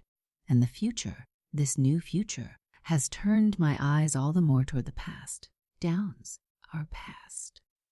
Yours and mine." And so he began to talk about this past. He went back to their boyhood together. He laughed over the time when he began to go to the manor house every Saturday to stay all night. He declared that he had expected the first time to starve in a house where there were no women, but to his astonishment and relief, he had found that he had devoured things as never before. He had not been prepared to say, speaking for the boy he then was, that a woman at the table took away his appetite, but there was the fact, unquestionable and satisfying, that at the table with males only he had discovered bodily abysses within himself that had never been called into requisition. He was as frivolous as all this. Winding quietly along through those happy years, he recalled another incident, that during one of their first rabbit hunts they had fired almost simultaneously at the same rabbit. As neither could claim the glory of killing it, they had decided that at least they must share equally the glory of its pelt. And so, measuring to an equal distance from the tip of its nose and the tip of its tail, they had there inserted a penknife and severed the skin, and then, propping their boots, soles against soles, like those resolved on a tug of war, and each taking hold of his half of the skin, with one mighty jerk backwards each was in possession of his trophy. He was as frivolous as that. Nor would he ever leave this theme of their friendship, weaving about it here and their remembered tricks and escapades as he traced it down, this bond in their lives. And there were such friendships in those days. And so he poured out a man's tribute to a man's friendship, and then quickly, with a change of tone, by which we all may intimate to a visitor that his visit is at an end, he bade the doctor take his leave. But he did one thing first, one little thing. "Josephine sent you these, and told me to pin them on you, with her love," he said with a tremor of the mouth, his eyes filling. And taking from the lapel of his coat a little freshly plucked bunch of heliotrope and rose geranium, he leaned affectionately over against the doctor's shoulder and pinned the flowers on his breast. Then he held out his hand as if to drag the doctor to his feet, walked with him to the buggy, pushed him in, put the reins in his palm, and gave a slap to the horse to start it. "Come to see us, Downs," he said. "We can't have you much longer." But truly, if the rest of us had nobility enough to treat one another's failings with simple understanding, there would be few tragedies for us in our human lives, except the inevitable tragedies of nature. The way in which these two friends, instead of turning away from him, instantly turned toward him, sparing not themselves that they might rescue him from what now might swiftly and easily be utter ruin. This most human touch of most human nobleness wrought in him a revelation and a revolution. On one day he had gone to the end of the long path of temptation. There was relief in that even. and on the next what is finest in human nature had come to his rescue. And both of these things changed him. Every day since had been changing him. The unlifted shadow that had overlain the landscape of his life had begun to break up into moving shadows, traversed by rifts of light. A ravishing greenness began to reappear in the world. That old irremovable obstruction across his road had been withdrawn. Once again there was a clear path and single vision. But the sower may become a new character. The growth of what he has sowed must go on, and the doctor with a vision clarified and corrected now saw thriving. Around him young plants the germs of, which he had so long been scattering. A farmer might from a field, by dint of infinite patience and searching, recover every seed that he had thrown forth. But as well might he try to gather back a shower of raindrops from dry clods. And as the doctor sat in his library that morning with this final announcement to him of how things sound were growing in the nature of his little boy, it seemed to him the moment to call upon nature for a settlement. Nature who never fails to collect a bill, but who never pays one. And sitting there with the whole subject before him, as a physician studying his own case, he asked, Nature, whether without any will of his own, she had not started him in life with too great susceptibility to the power of suggestion. Far back when his character was being molded, had not nature seen to it that wrong suggestions were sown in him? Had not all his trouble started there? Was not he harvesting what he had not scattered? This immeasurable power of suggestion. This new mystery which innumerable minds were now trying to fathom, to govern, to apply. This fresh field of research for his own science of medicine. This wounding and this healing, this waylaying and misleading, by suggestion. This plan of nature, that no human being should escape it, that it should be the very ether which all must breathe. Meantime out of doors the face of nature had rapidly changed. His forecast of early morning had been fulfilled. The wind had died down, clouds had overspread the sky, and it was snowing rapidly. On turnpike and lane and crossroads there was falling the dry snow of true winter when there is sleighing. He had given up work and had long been walking restlessly, to and fro from one room to another.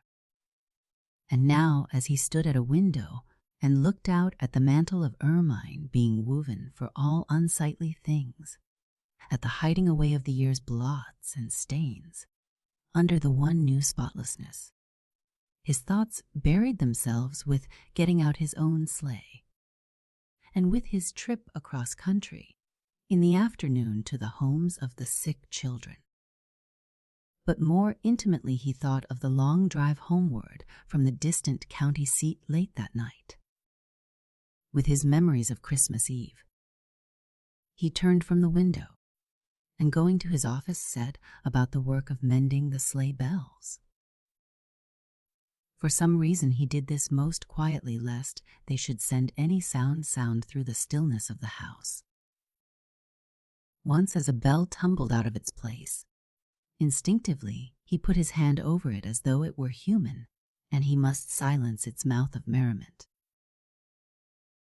Sleigh bells seemed out of place in these rooms. They threw their music into old wounds. When he had finished, he put them just inside the door of the small room, opening toward the stable, where his man could take them away without making any noise. And now another sound caught the doctor's ear as he was washing his hands. It was 12:30 o'clock, and his wife had entered the dining room to begin some early preparations for dinner, and she was alone. She wished no maid today?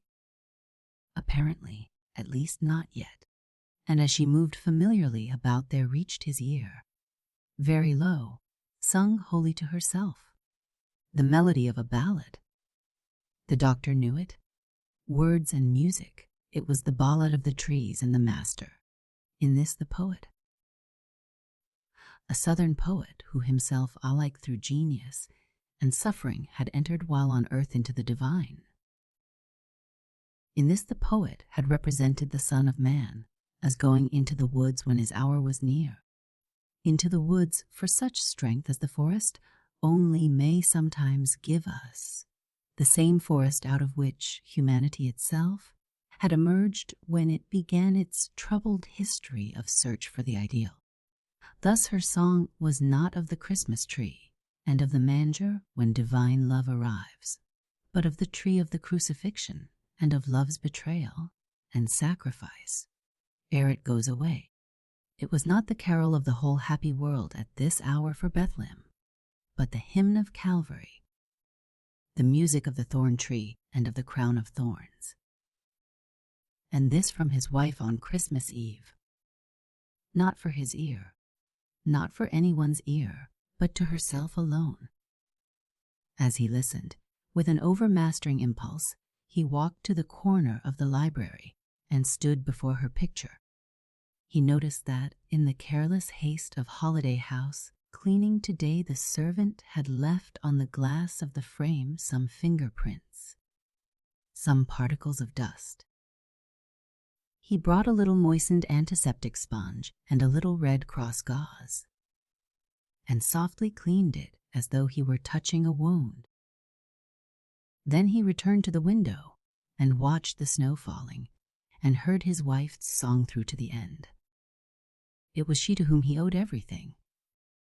It was she who, a few years after their marriage, having discovered herself to be an unloved bride, had thrown her whole agonized nature into the remaining chance of winning his love as young wife and young mother. Having seen that hope pass from her, she had withdrawn from one tragedy into a lesser one. She had withdrawn from him, and so withdrawing, she held the whole power of ruining him. Divorce, open separation, and his career as a physician in that land would have been ended. Instead, she too had come to his rescue. Slowly out of that too swift and pitiless a fate for her own life, she had begun to work for the success of his. It was of too much value to many to be brought to nothingness for the disappointment of one. The doctor stood there, looking out at the snowstorm and thinking how all the people who could most have destroyed him had spared not themselves to make him happy and successful and useful. The dining room doors were thrown open. He went into dinner. Part 2. Part 2. 1. 2 other winter snowbirds at a window. Do you see them coming, Elizabeth? Not yet, except in my mind's eye. Your mind's eye, always that mind's eye, till you see them with something better than your mind's eye. Don't disturb me, Elizabeth. I have just come to the Battle of Hastings. I am going to fight as King Harold. Old William the Conqueror has just finished saying his hypocritical prayers. I am arming for him. I'm away, said Elizabeth, never interested in arming. She stood at the sunny window of the library. With one rosy fingernail, she had scratched some frost off a window pane, and with her face close to the clear spot was peeping out. Her fingers tapped a content-tented ditty on the window sill. A few minutes later the other voice was heard again. It came from the direction of a sofa in the room and seemed to rise out of half-smothering cushions. While the battle is going on, you might look around once more for the key, Elizabeth. Likely enough they have it hid somewhere in here. They got the tree into the house last night without our catching them. And after they think we are asleep tonight, they'll hang the presents on, and tomorrow they'll pretend they didn't. But we can't let them go on treating us like infants, or as if we were no better than immigrants. That's what little immigrants believe, and that's how we got the notion in this country. Old William was an immigrant. But I wouldn't loathe him as I do if he hadn't been one of the hypocritical praying immigrants. He could have without being a hypocrite, Elizabeth. And he could have been a hypocrite without praying, but he wanted to be both, the old beast. But he stopped praying centuries ago, Harold, said Elizabeth, rubbing her long nose against the window pane as though she had a mind to shorten it on a grindstone. Can't you find enough in the world to fight without going away back to fight William the Conqueror? What have we Kentucky children got to do with William the Conqueror on Christmas Eve? And suppose he was a hypocrite then, he can't be a hypocrite now. If he went where it's nicest to go, it must have been taken out of him by this time, and if he went where they say it is not so nice, oh dear. Of course, I don't know what became of it there. It may have exploded. It may have blown him up. Elizabeth had begun her earliest study of chemistry. She disliked explosive gases. A few minutes later, the deliberate voice rose out of the sofa pillows. I wish it had been me to turn the heat on him. I'd have made him sizzle.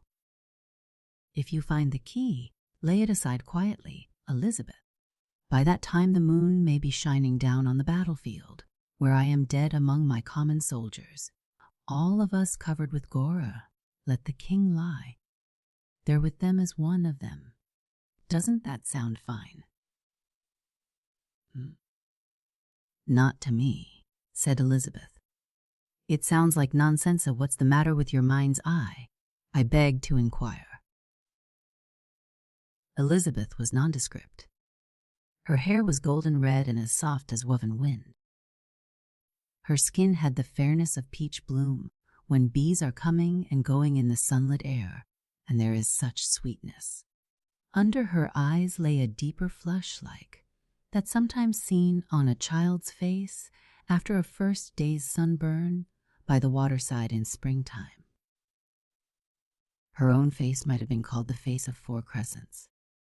2 of the crescents you always saw, her eyebrows, twin down curved bands of palest gold. In order to see the other crescents, you had only to tell Elizabeth some story. As you finished, she who had been leaning over toward you slowly closed her eyes and drew in a breath as though to drink the last delight of it.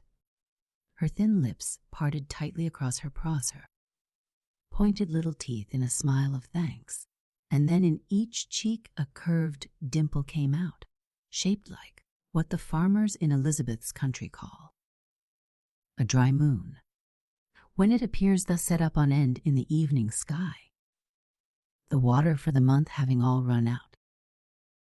Elizabeth's nose did not appear to have originated in the New World, but to be one of those steep Lombard noses, which on the faces of northern Italians seemed to have started down the Alps in a landslide, to have gone a certain distance toward the Mediterranean, and then suddenly to have disappeared over the precipice of the chin. Across the alpine nose was stretched a tiny spiderweb golden bridge. Elizabeth wore spectacles. The frames were of the palest gold. She insisted they must be the exact color of her eyebrows. It was the glasses, perhaps, that gave to her face its look of dreaminess. But there were times when her eyes pained. At all, the doctors had never been able to keep them from paining, and this often compelled her to sit with them closed and do nothing. Then her face became dreamier, but always the look bespoke an introspection of happiness. It drew your mind back to the work of those unknown artisans of Tanagra, who centuries before our era expressed in little terra-cotta figures the freedom and joy of Greek children in the old Greek life. Whatever the children are doing, they are happy about it. if they are doing nothing, they are happy about doing nothing. Thus, as long as Elizabeth's eyes were open on the world, they found the things that made her happy, neglecting the rest. No psyche winging the wide plain ever went more surely to its needed blossom, disregarding otherwise the crowded acres. And when her tired eyes were closed and the golden bridge was lifted off the Lombard nose, they were opened upon an inner world as enchanting. For with that gift which belongs to childhood and to genius alone, as the real things of life, which she had loved disappeared, she caught them alive and transferred them to another land. There also she kept all the other beautiful things that had never been real on the earth, but ought to have been real. As she insisted, on these Elysian fields her spirit went to play. She was already old enough to realize that she was constantly outgrowing things, but as they were borne backward into the distance, she turned and laid her fingers on her lips in farewell to them. Little Niobe of unshed tears over life's changes, her soul seemed to be this, that she could not turn against anything she once had loved, nor cease to be loyal to it after it was ruined or gone. As a swallow remembers the eaves, whether the skies be bright or dark, the nature of Elizabeth sheltered itself under the old world's roof of love. It was this intense fidelity of character that now kept her in her watch at the window, waiting for the two friends who were to make them 4 children on Christmas Eve. Once, indeed, as no figures were to be seen far or near out on the winter landscape, she turned softly into the room, and much against her will continued her search for the key that would unlock the doors connecting the library with the parlor. The dark and suddenly mysterious parlor, where the Christmas tree now stood. There was a mingling of 3 odors in the library that forenoon. Into one wall an old white marble mantelpiece was built, decorated on each side with huge bunches of grapes. A votive offering by Bacchus, god of the inner fire, to Pluto, god of the outer fire. This mantle now held in its heart a crimson glow of anthracite coals, and the wintry smell of coal gas was comfortably pervasive. Making its summer like way through the gas was the fragrance of rose geranium, some pots of which were blooming on a window, still just inside the silvery landscapes of frost. A third and more powerful odor was that of a bruised evergreen, boughs of which had been crushed in handling, and the sap of which, oozing from the trunk, scattered far its wild balsam. The fragrance ever suggested the fir in the next room. Elizabeth went first to the mantel, and putting one little freckled hand on the Parian marble, and a little freckled, perhaps foot on the brass fender, guess, and pressing her side against the Bacchic grapes, so which might well have become purpling at the moment, she opened the clock and looked in. The clock key was there, and Elizabeth was used to see her mother take it out for the winding of the hours. Always the winding of the hours, the wending of the years, the winding of life. Next she went to another window, where the geraniums were blooming, and looked on the sill. These geraniums were her mother's special care, as everything in the house was her especial care. And Elizabeth had watched her pouring water on the budding green of the plants as though the drops were bright tears. Once she believed the bright drops were tears. Then she passed on to the locked connecting doors between the library and the parlor, sniffing as she drew near the odor of the fir.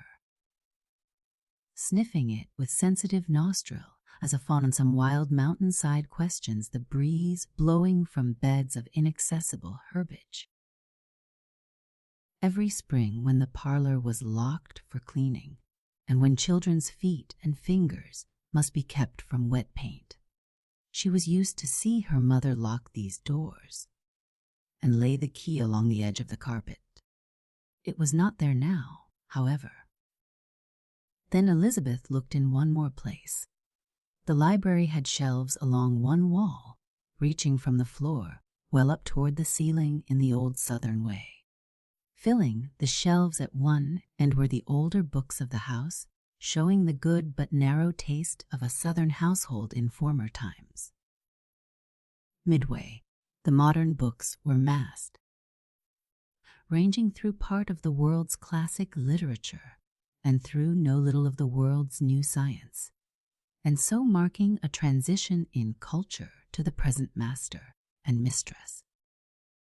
At the other end of the shelves there was a children's corner of the world's best fairy tales, some English, some German, some Scandinavian. Most of them written for little people, where winters are long and snows deep and pine forest boundless. She went to the shelf where the day before she had observed her mother put a book back into its place. The book was there, but no key. So she passed along the shelves back toward the window, where she maintained her lookout, and she trailed her fingertips along the backs of the books as she passed the children's corner of fairy tales. It was a habit of hers to caress things she was fond of as long as they remained within reach. Once her hand almost touched the key where it lay hidden among those old-time Christmas stories. Half glad that her search had been in vain, she returned to her vigil at the window. "Did you find the key?" "No, and I'm not sorry I didn't." And then she suddenly cried, "They are coming, Harold. I see them away off on the hilltop yonder, running and jumping." The boy sat up on the edge of the sofa. He had on a suit of casimir of a kind of blue limestone gray, as though the rock of the land had been used as a dye, and the brass buttons of his jacket marked him as a member of some military institute which had released him for the holidays. He laid aside his book of the world's great battles and put the hair out of his eyes. They had the bold keenness of a hawk's, and his profile was as sharply cut as though it had been chipped along the edge of a white flint. Any historian of the main stock of our early American people would have fixed curious eyes on him. Merely to behold him was to think backward across oceans and ages to a race, emerging into notice along the coast of the yellow surging North Sea, known already to their historians for straight blonde hair falling over bluish gray eyes, large bodies with shapely white limbs, braggart voices, arrogant tempers, play-loving and fight-loving dispositions, ingrained honor and valor. There are animal natures rooted in attachment, and there's their country, spiritual natures soaring away toward an ideal of and truth, strength, set somewhere in a heaven. He was an offshoot of this old race, breeding stubbornly true on these late Kentucky fields. "They are coming. They are coming at last," cried Elizabeth, beckoning to him. The boy got up and strolled over to the window and stood beside his sister, most unlike her, he springing from the land as rank as its corn, she being without a country, a little winged soul wandering through the universe, that merely by means of birth had alighted on Kentucky ground. At this moment, beside the grave, one-toned figure of her brother, the many-colored nature of Elizabeth had its counterpart in the picture she offered to the eye. For the sunlight out of doors, falling on the frost-jeweled window panes, spun a silvery radiance about the golden red of the wind-woven hair, heightened the transparency of her skin, and stroked with softest pencil her little frock of forget-me-not blue. Had she been lifted to the window frame, she would have looked like some portrait of herself done in stained glass, all atmosphered with seraphic brilliancy. As to the forget-me-not frock, everything that Elizabeth wore seemed to cherish her. Her dresses bloomed about her thin, unbeautiful figure like flowers bent on hiding it, trained there by a mother's watchfulness. "Now I am perfectly happy," she murmured, pressing her face fondly against his. "I was afraid it would be too cold for them to come." The boy pushed her away and placed his eye at the small clear spot on the window pane. "Elizabeth," he said, squinting critically, "if this is the best spyglass you have, you would make very little headway with the enemy." "I didn't have to make headway with the enemy," cried Elizabeth, rejecting his hostile utterance. "I merely wish to see my friends." The boy kept his eye at the lookout. "Elsie has on a red woolen helmet, and she looks as though she were dyed in gore. I wish it were old William's gore." The sight of those far-off figures dancing toward her had awaked in Elizabeth an ecstasy, and she began to weave light-footed measures of her own. "No, I am perfectly happy," she sang, but rather to herself as she whirled round the room. Her brother turned toward her and propped his back against the window and folded his arms. He looked like a dwarf who had been a major general and was conscious of it. "I'll not be happy until that key is found. I don't propose to be defeated." Oh, Harold, why can't we leave everything as it has always been? If they want it. If Papa and Mama wish to have one more old-fashioned Christmas, and you know it's the last. If they wish to have one more, so do I, and so do you. I can't pretend, Elizabeth. They needn't ask me to pretend." Elizabeth began to dance toward him with very beautiful mockery. "You just pretended you were dead on the battlefield, among your soldiers. You just pretended the moon was shining. You just pretended Elsie had on a red woolen helmet. You just pretended you were fighting William the Conqueror. Oh no, it is impossible for you to pretend, you poor deficient child." "That's different, Elizabeth. That's not pretending, that's imagining. You knew it wasn't true. There wasn't any secret about it. It didn't fool anybody. But this pretending about Christmas and about how things get on the tree, and that idiotic old buffoon, that's trying to make us believe it is true when it is not true, and that it is real when it is not real. That's the way fathers and mothers raise their little immigrants."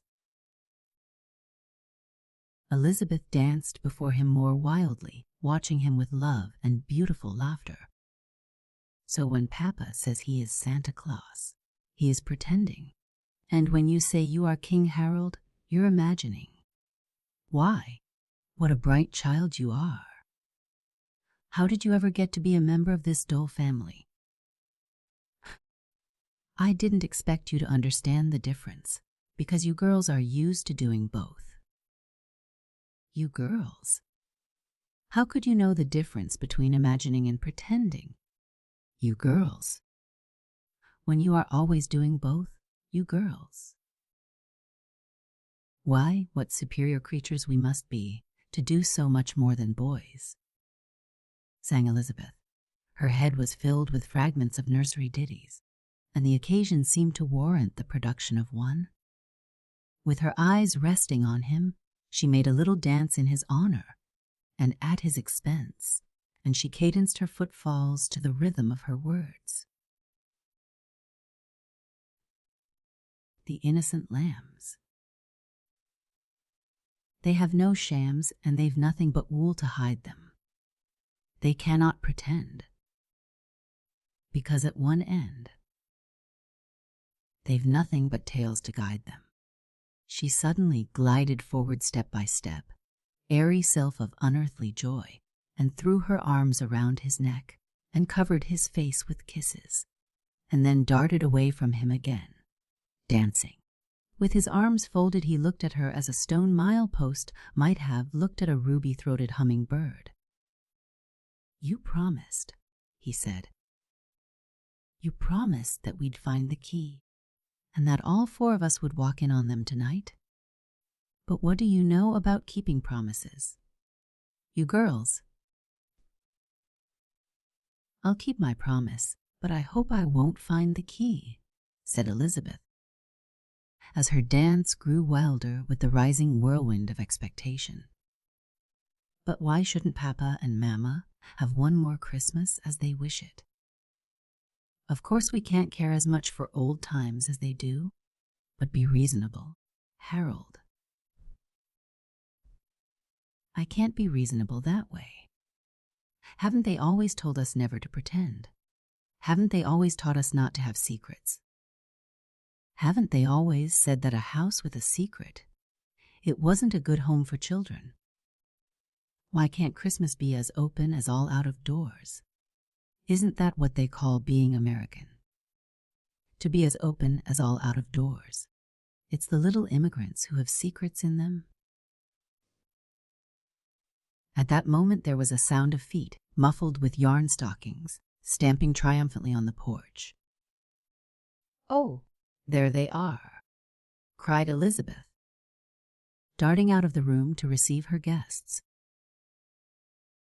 More slowly the gray-toned little figure, with the white hair falling over his hawk eyes, and with the profile of white flint followed her, and 3 great spirits there were that walked with the lad that day, as with thousands of other lads like him. The spirit of his race, the spirit of his land, and the spirit of his house. The real darkness of the middle. Ages was the spiritual night that settled upon children as they began to play about their homes and to ask the meanings of them, why they were built as they were, and the meaning of other things they saw in them and around them. The architects of those centuries designed their noblest buildings often with an eye to many of the worst passions of human nature. Toiling masons slowly put into mortar and stone exact arrangements for the violent, and the villa they built not for the good in human character, but against evil. Not for a heaven on earth, but against a hell on earth. When the owners took possession, they had placed between themselves and the surrounding world the strongest possible proofs of a hostile and vicious attitude. Even within their homes, they had fortified one intimate part against another intimate part, until it was as though the ventricles of the human heart had walled themselves in distrust away from the oracles. The mental and moral gloom of such homes hung destructively, appallingly over children. The very architecture taught them their first bad lessons. Lifted in their nurse's or mother's arms, they peered from parapet down upon drawbridge and moat. At danger, at the entrances they saw massive doors built to shut out death, perhaps battle-hacked, blood-stained. From these they learned violence and the habit of killing. Trapdoors taught them treachery. Sliding panels in walls taught them cunning, flight, and cowardice, eavesdropping. Underground dungeons taught them revenge, cruelty, persecution to the death.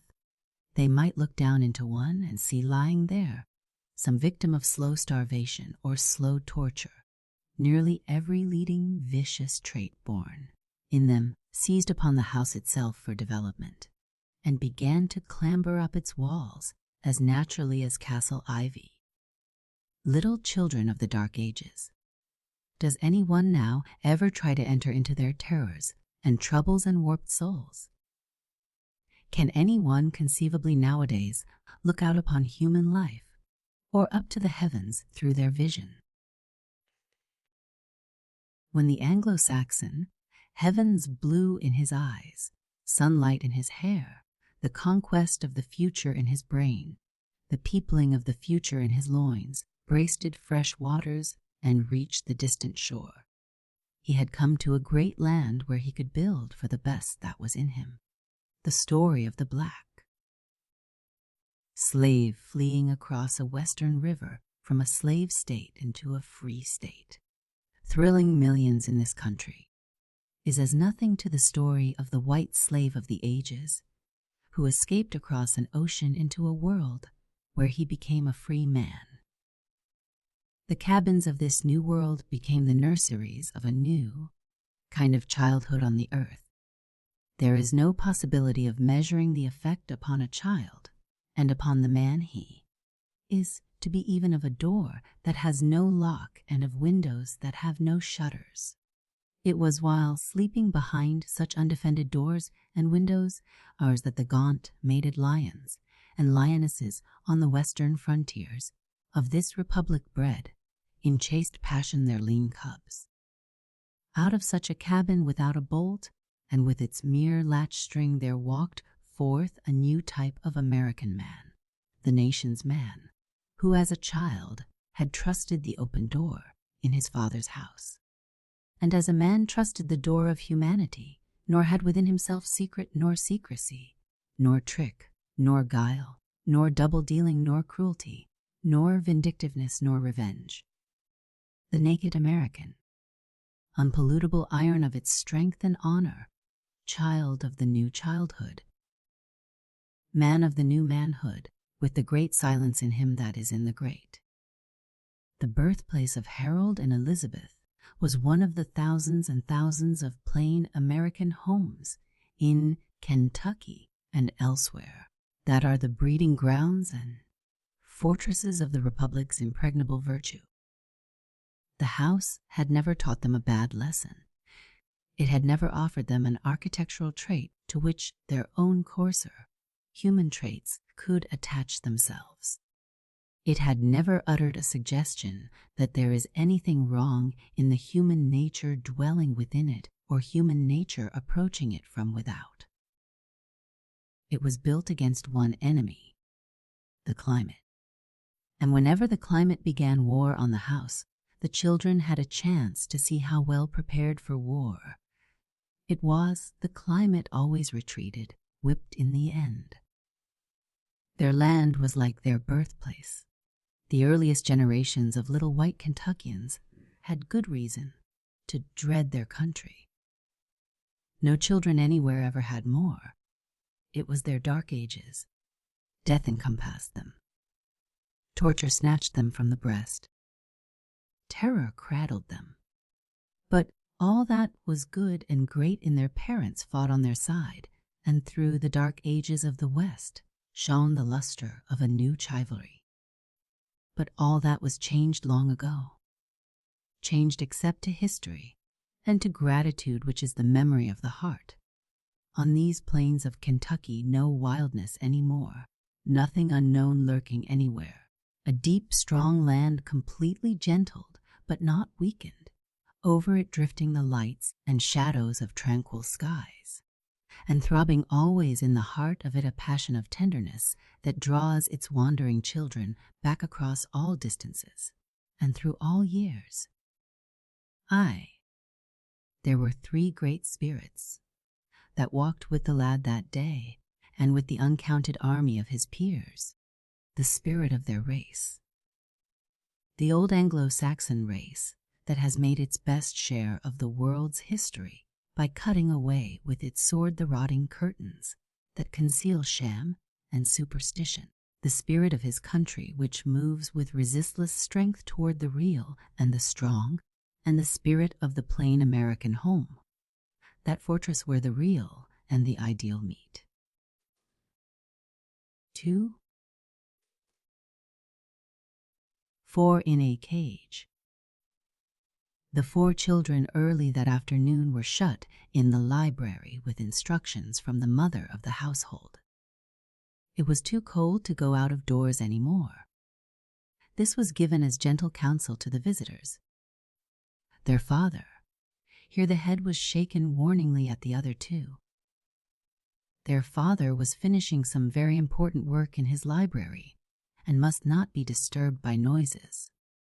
She herself could not be with them longer because her eyes spoke volumes of delightful mysteries, a volume that suggested preparations for the coming night. So they must entertain themselves with whatever was within reach. There were games, there were books, especially wonderful old Christmas tales. They must not forget to read from these. Finally, she summed up. They must remember, in whatever they did and whatever they said, that they were American children playing on Christmas Eve. The last of the Kentucky Christmas Eves in that house. The children thought, at least Elsie thought, that they would have a better time if they were allowed to be simply children instead of American children. And she said so. She was of the opinion that being American interfered a good deal with being natural. But the rejoinder, made with graciousness and responsive humor, was that the American back was fitted to the burden, and that no doubt the burden was fitted to the back. At least they could try it and see. And the door was softly closed.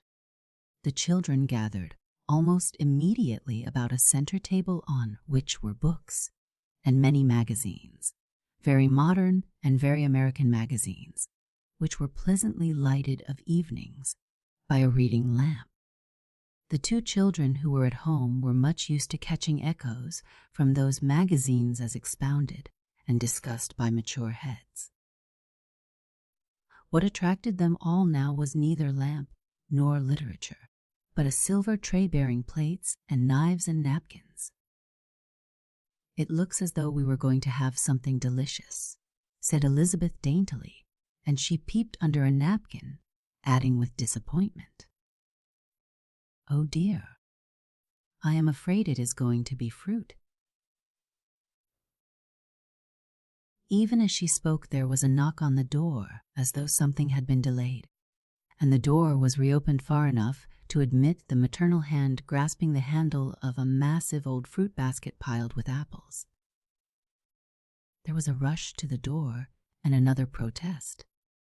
"Only apples, and there are barrels of them in the cellar.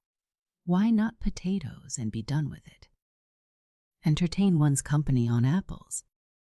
But the door was closed firmly, and thus the situation appeared to settle down for the rest of the afternoon, it soon having become a problem of whether the apples should go to the children or the children go to the apples. Elizabeth decided that it should be solved in the human way, and she led the group back to the table under guidance of Elsie's eyes, which more than once had turned in that direction, with a delicate, not to say indelicate, suggestion. "I suppose it is better than starving," she remarked apologetically, adjusting her glasses in order to find the next best apple for Herbert, after Harold had given the best to Elsie, and as she peeled her apple, she added with some instinctive regret that she was offering her guests refreshments so meagre. How much better turkey and plum pudding sound in the old Christmas stories than they are when you have them. Elsie did not agree with this view. "I think it is much better to have them," she said. "But in your mind's eye," pleaded Elizabeth. "I don't know so well about that eye," said Elsie. "Oh, but Elsie," insisted Elizabeth with a rising enthusiasm, "in Dickens' Christmas Carol, wouldn't you rather the big prize turkey were whirled away in the cab to the Bob Cratchits?" "I must say that I should not," contended Elsie. "But the plum pudding, Elsie," cried Elizabeth, now in the full glow of a beautiful ardor. "When Mrs. Cratchit brings in the plum pudding looking like a speckled cannonball, hard and firm and blazing with brandy and with Christmas holly stuck in the top of it, wouldn't you rather the little Cratchits ate that?" "Indeed I would," said Elsie, "for I never cared for that pudding." They were welcome to it. Bah! Elizabeth dropped her head and was silent in wounded loyalty to the Cratchits. It must have been good, because Dickens said they ate all of it and wanted more. But they tried to look as though they'd had quite sufficient, and I think they were very nice about it, Elsie, for children who had had so little training. They behaved as very well bred, indeed. I don't doubt it, said Elsie. I have nothing against their manners, and I suppose they thought it a good pudding. I merely remarked that I did not think it a good pudding. They had their opinion, and I have my opinion of that pudding. The subject was abandoned, but a moment later revived by Herbert, sitting at Elizabeth's side. Dickens had a great many more things in the carol than the turkey and the plum pudding, he observed, with his habit of taking in everything, and he began with a memorized list of the carol's Christmas luxuries in one heap, passing from geese to punch. I always like Dickens, he gives you plenty, he concluded. Oh, bother, said Harold, the Kentucky Saxon whose forefathers had been immigrants from Dickens' land. We have everything in Kentucky that they had, and more besides. They can keep their Dickens. Oh, but Harold, pleaded Elizabeth, we haven't any American Christmas stories. Not one old fairy tale. Not one. We don't want any old English fairy tales. American children don't want fairy tales. Couldn't we have them if we wanted them? I should say so. Can't we make anything in our country that we want? But the little Cratchits, Harold, insisted Elizabeth. We do want the little Cratchits. We'll have plenty of American Cratchits just as good, and much worse. The eating of the apples now went on silently, Elizabeth having been worsted in her battle for the Cratchits. But soon as hostess, she made another effort to be charming. Mamma tells us that whenever we have anything very, very good, we must always remember to leave a little for Lazarus, especially at Christmas. We must remember to share with Lazarus, to leave something on our plates for him. Well, said Elsie, Herbert and I have always been taught to leave something on our plates for good manners. But I never heard good manners called Lazarus. I didn't suppose Lazarus had any manners. Elizabeth's face and neck was colored with a quick flame, and she bent her head over her plate until her hair covered her eyes. She undertook an explanation. I think I know what Mamma meant, Elsie. Mamma always means a great deal. It was this way long, long ages ago. All over the world people had to divide with imaginary beings. Every year they had to give so much, part of everything they owned. Then by and by, I know the exact date, Elsie dear, and I don't think it makes much difference, but by and by there weren't any more imaginary beings. Mamma said that they all disappeared, going down the road of the world. But who got all the things? Asked Elsie. The imaginary beings didn't get them. I suppose that is another story, said Elizabeth, who was determined this time not to be browbeaten. Then, just as they all disappeared down the road, from the opposite direction there came the figure of a man. Lazarus.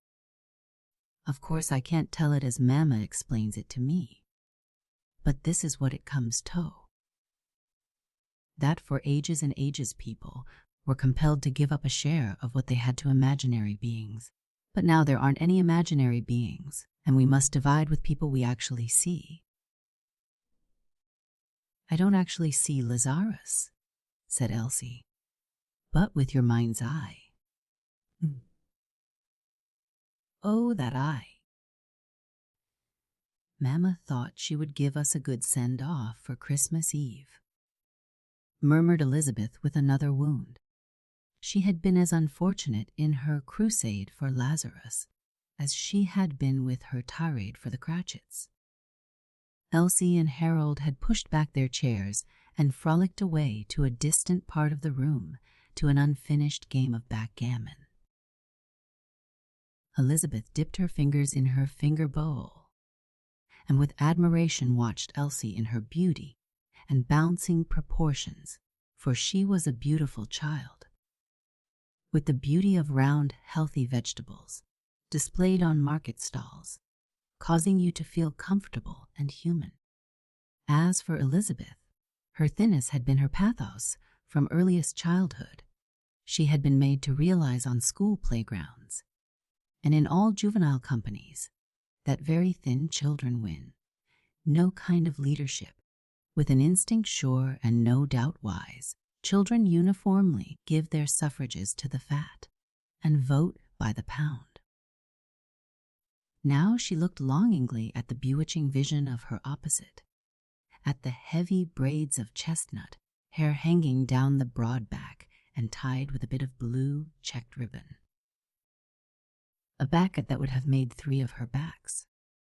One day, while being dressed by her mother, she had remarked regarding herself that she was glad she was no longer. She might be taken for the sea serpent. Elsie was dressed in a shade of brown that suggested a blend the colors of good morning coffee with Durham cream in it and Kentucky waffles, a kind of general breakfast brown. Then Elizabeth's glance came home to Herbert at her side. He was dressed in much the same shade of brown, but something in his nature transmuted this, and he rather seemed clad in a raiment that suggested spun oak leaves, as in autumn they lie at the bottom of still pools, when the blue of the sky falls on them and chill winds pass low. Her tenderness suddenly enfolded him. It was the first time he had ever come to stay all night. It gave her an intimate sense of proprietorship in him. She settled down into her chair, the large, high-backed, parental chair, and began rather plaintively, but also not without stratagem, having first looked quickly to see that Elsie was at a safe distance. Mamma says that if you have red hair and are born ugly and grow uglier and are very thin and are named Elizabeth and no one loves you, you may become a very dangerous person. She's positive that was the trouble with Queen Elizabeth. Someday it may be natural for me to want to cut off somebody's head. I don't know whose yet, but somebody's. Mama and I are alike. If we were not loved, it would be the end of us. To think that even this innocent child should have had such guilt. A head of chestnut hair was unexpectedly moved around in front of Elizabeth's glasses, and a pair of eyes peeped in through those private windows. Peeped. Disappeared. From the other chair a voice sounded, becoming confidential. Some time before you are grown, Elizabeth, someone is going to tell you something. I wish I knew what it was now, murmured Elizabeth. You will know when the time comes.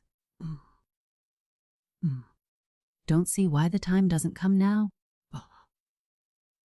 Before you are grown. It's the same thing.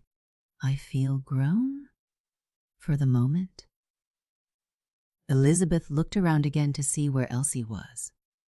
I'd like to ask you a question, Elizabeth.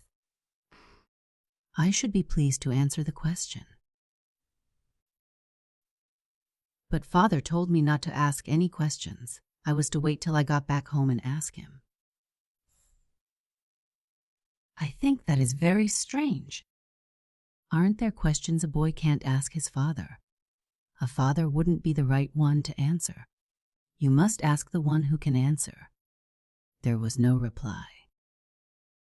Well, urged Elizabeth, feeling the time was short, there have been others. If you can't ask it, pop it.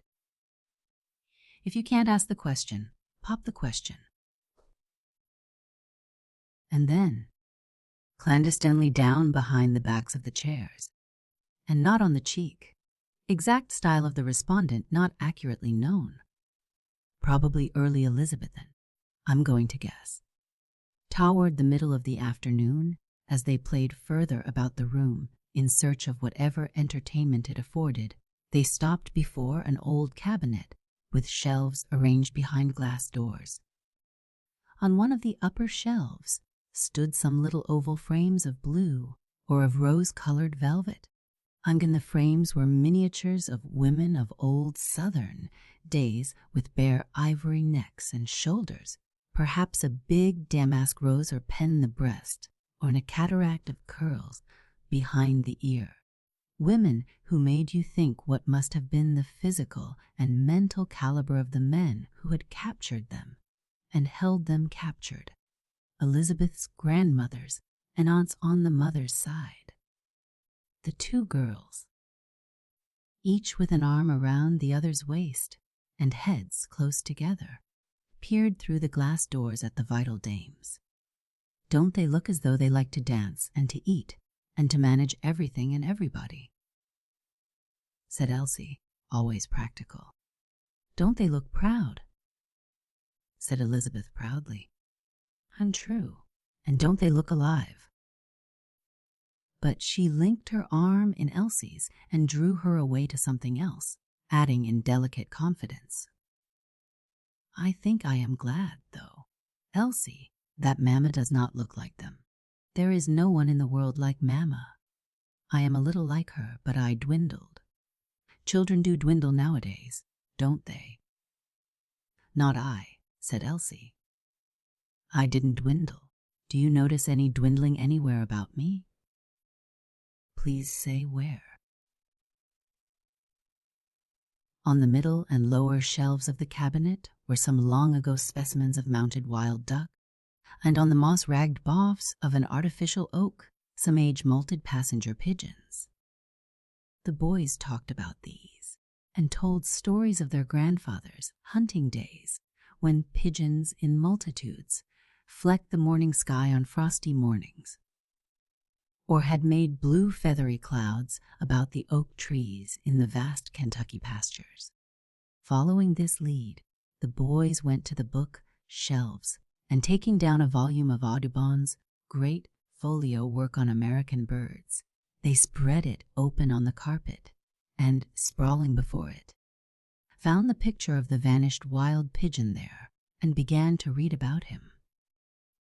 Observing this, Elizabeth and Elsie took down a volume of the same, Great Man's Work on American Animals, and, with it open before them on the floor a few yards away, facing the boys, they began to turn the pages, looking indifferently for whatever beasts might appear. Elizabeth's peculiar interest in animal pictures had begun during the summer previous, when the family were having a vacation trip in Europe. Upon her visits to galleries of paintings, she had repeatedly encountered the same picture.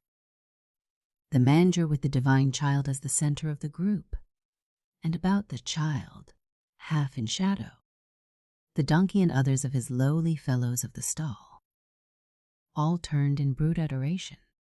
The memory of these Christmas pictures came vividly back to her now, especially the face of the donkey, who was always made to look as though he had long been expecting the event, and whereas reasonably gratified, could not definitely say that he was much surprised at his entire aspect, being that of a creature too meek and lowly to think anything foreseen by him could possibly be much of a miracle. Once also she had seen another animal picture that fascinated her. It represented a blonde-haired little girl of about her own age, with bare feet, hair hanging down, a palm branch in her hand. She was escorted by a troop of wild animals, each vying with the other in attempt to convince this exceptional little girl that nothing could induce them, just at present to be carnivorous. The most dangerous beasts walked at the head of the line. The less powerful took their places in the rear, and the procession gradually tapered off in the distance, until only the smallest creatures were to be seen struggling resolutely along in the parade. The meaning of the picture seemed to be that nothing harmful could come from the animal kingdom on this particular day, providing the animals were allowed to arrange themselves as specified in the procession. What might have happened on the day preceding or the day following was not guaranteed, nor what might have befallen the little girl on this day if she had not been a blonde, nor what might overtake little boys, dark or fair, at any time.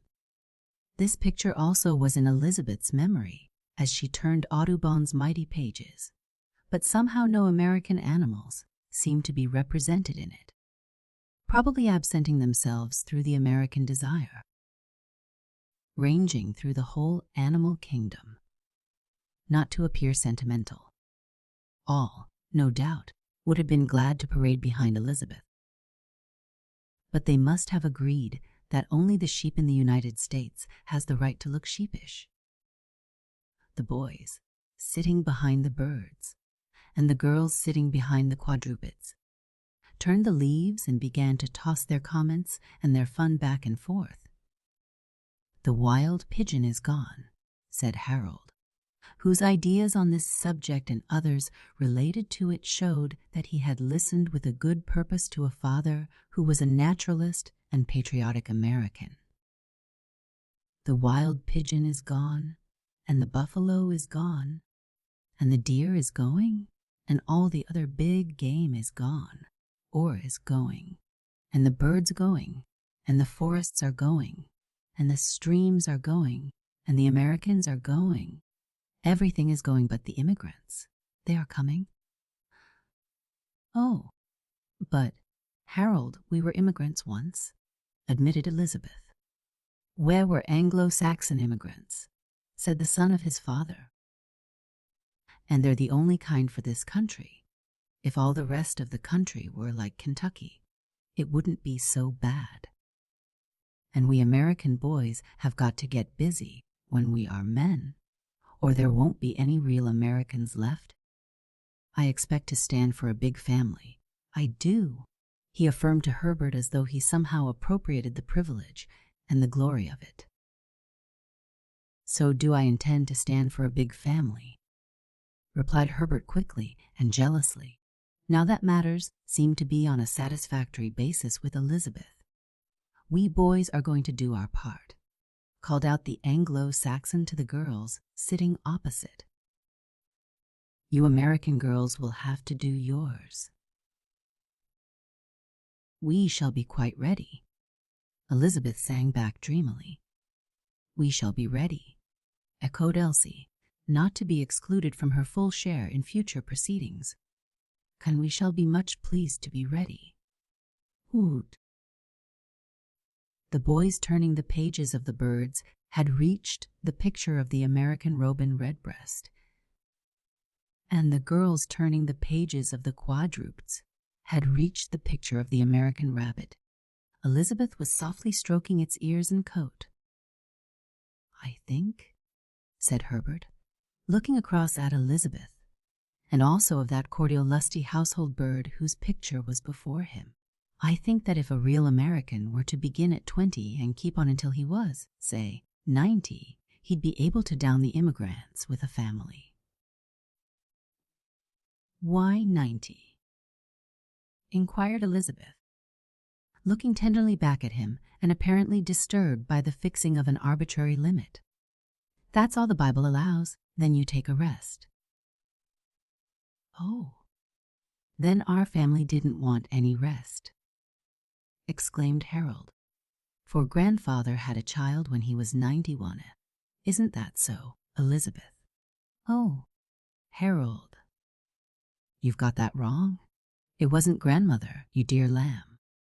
Wasn't it a woman in the Old Testament, Sarah, or Hagar, or maybe Rebecca?" Anyhow, I'm right about grandfather. I'm positive he had one. Hurrah for grandfather. He was the right kind of American. When I'm a man, I'll be the right kind. I'll have the largest family in this neighborhood. Don't say that. Take that back. I will say it, and I do say it. Then take that. The member of the Military Institute received a slap in the mouth from a masculine overgrown hand, which caused him to measure the length of his spine backward on a large damask rose in the velvet carpet. They fought as two young males should, one of whom had recently imagined himself the last of the Saxon kings, and the other of whom had realized himself as an accepted lover. They fought for a moment over the priceless folio of Audiobook and ruined those open pages where the robin, family bird of the yards, had innocently brought on the fray. They fought round the room, past furniture and over it, Elsie following with delight and wishing that each would be well punished, Elizabeth following in despair, broken-hearted lest either should be worsted. The idea of two brats fighting which is going to have the largest family, cried the former. Oh, Harold, Harold, Harold, implored Elizabeth. To fight in your own house. Where could I fight if I didn't fight in my own house? Shouted the Saxon. I couldn't fight in his. Yes, you can fight in mine, whenever you've a mind, shouted his hospitable foe. Then something intervened. Miraculously, the boys had reached the farther end of the library and the locked doors. There they had clinched again, and there they went down sidewise with a heavy fall against those barriers. As they started to their feet to close in again, the miracle took place. A real miracle, and most appropriate to Christmas Eve. In the Middle Ages, such a miracle would have given rise to a legend, a saint, a shrine, and relics. Elizabeth, who had hung upon the edge of battle, was the first to see it.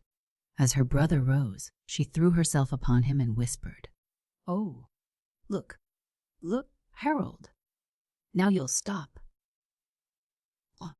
Through the large empty keyhole of the locked doors an object was making its way. First one long green finger appeared, and then a second, and then a third.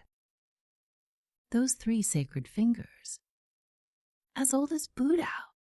They made their way into the air of the library, followed by a foot or more of timber, and the fingers, an arm taken together, constituted a broken off buff of the Christmas tree, sign of peace and goodwill on earth on that eve, a true modern miracle. But the member of the Military Institute did not see it in that light. What it suggested to him was the memory of certain green twigs that in earlier years had played stingingly around a pair of bare disobedient legs. Wanton disturbers of common household peace. And as he stood there remembering, his recollection was further assisted by certain minatory movements of the sacred boff itself in the keyhole. A reminder that the same hand was now at the end of the switch. It was not the miraculous that persuaded him. It was the much too natural. But then is not the natural in such a case miraculous enough?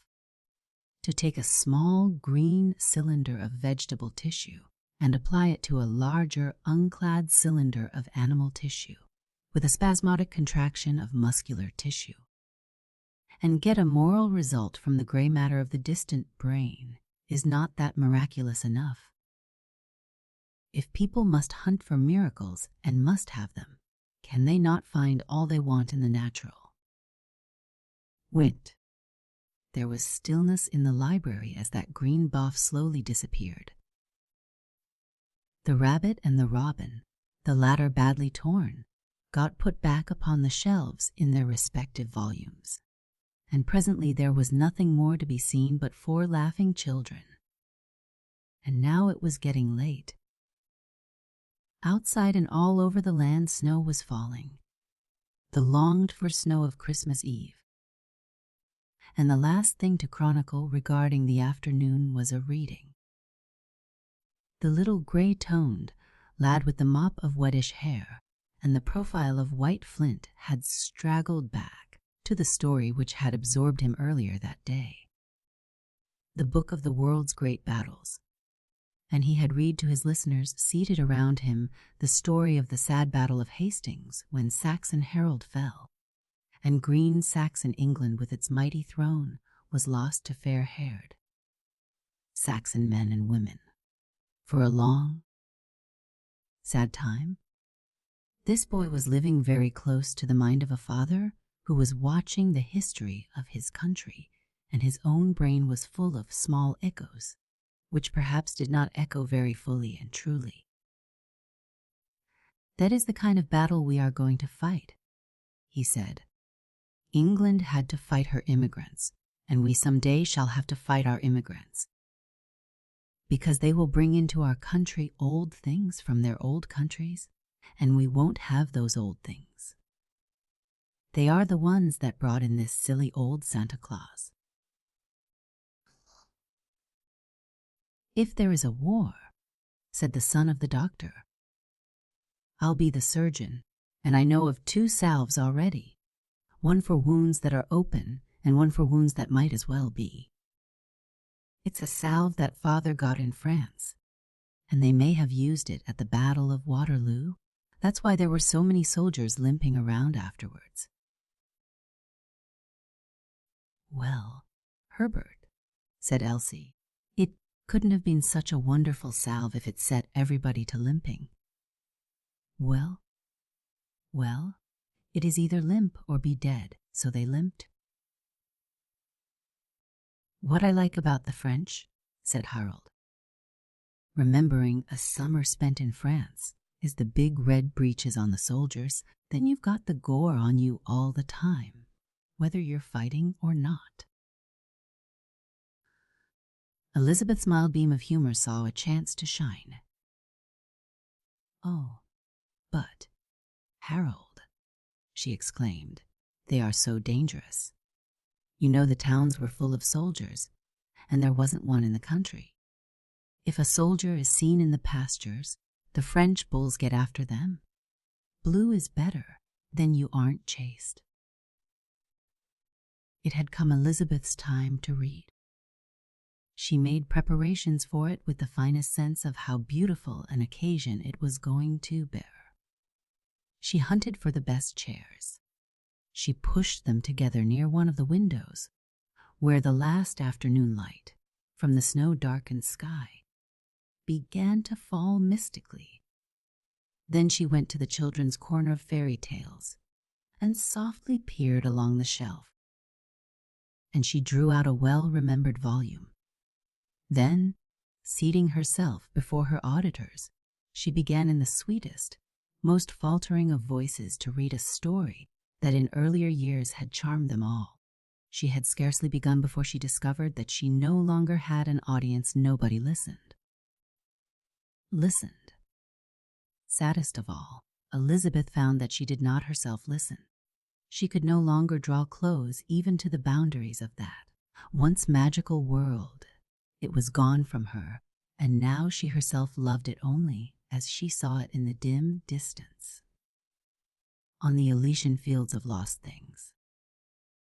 There may have been something of import to the future of this nation in the way in which these 4 country children, crowded as it were on a narrow headland, looking toward the past, there said goodbye for the last time to faith in the whole literature of fairyland.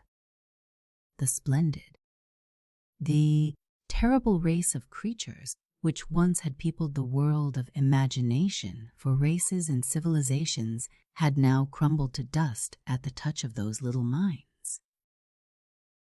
For in the hard white of our new world backward, always backward toward the cradle moves the retreating line of faith in the old superstitions. The shadows of the supernatural retire more and more toward the very curtains that cradle infancy. And it may be that the last miracle of fable will die where it was born, on the lips of the child. Elizabeth's face flamed red as she shut the book. It was dead to her, but her brain was musical with refrains about things that had gone to those inner fields of hers, and now, as though she felt herself just a little alone, even from Herbert, she walked away to the piano. You wouldn't listen to the story, but you'll have to listen to a song. This is my song to a fairy, my slumber song. It is away off in the woods, and I go all by myself to where she is, and I sing this song to her. So Elizabeth sang. Over thee bright dews be shaken, on thine eyelids violets blow, at thy hand white stars awaken, past thee sun and darkness go. In the world where thou art vanished, all dear things are ever young.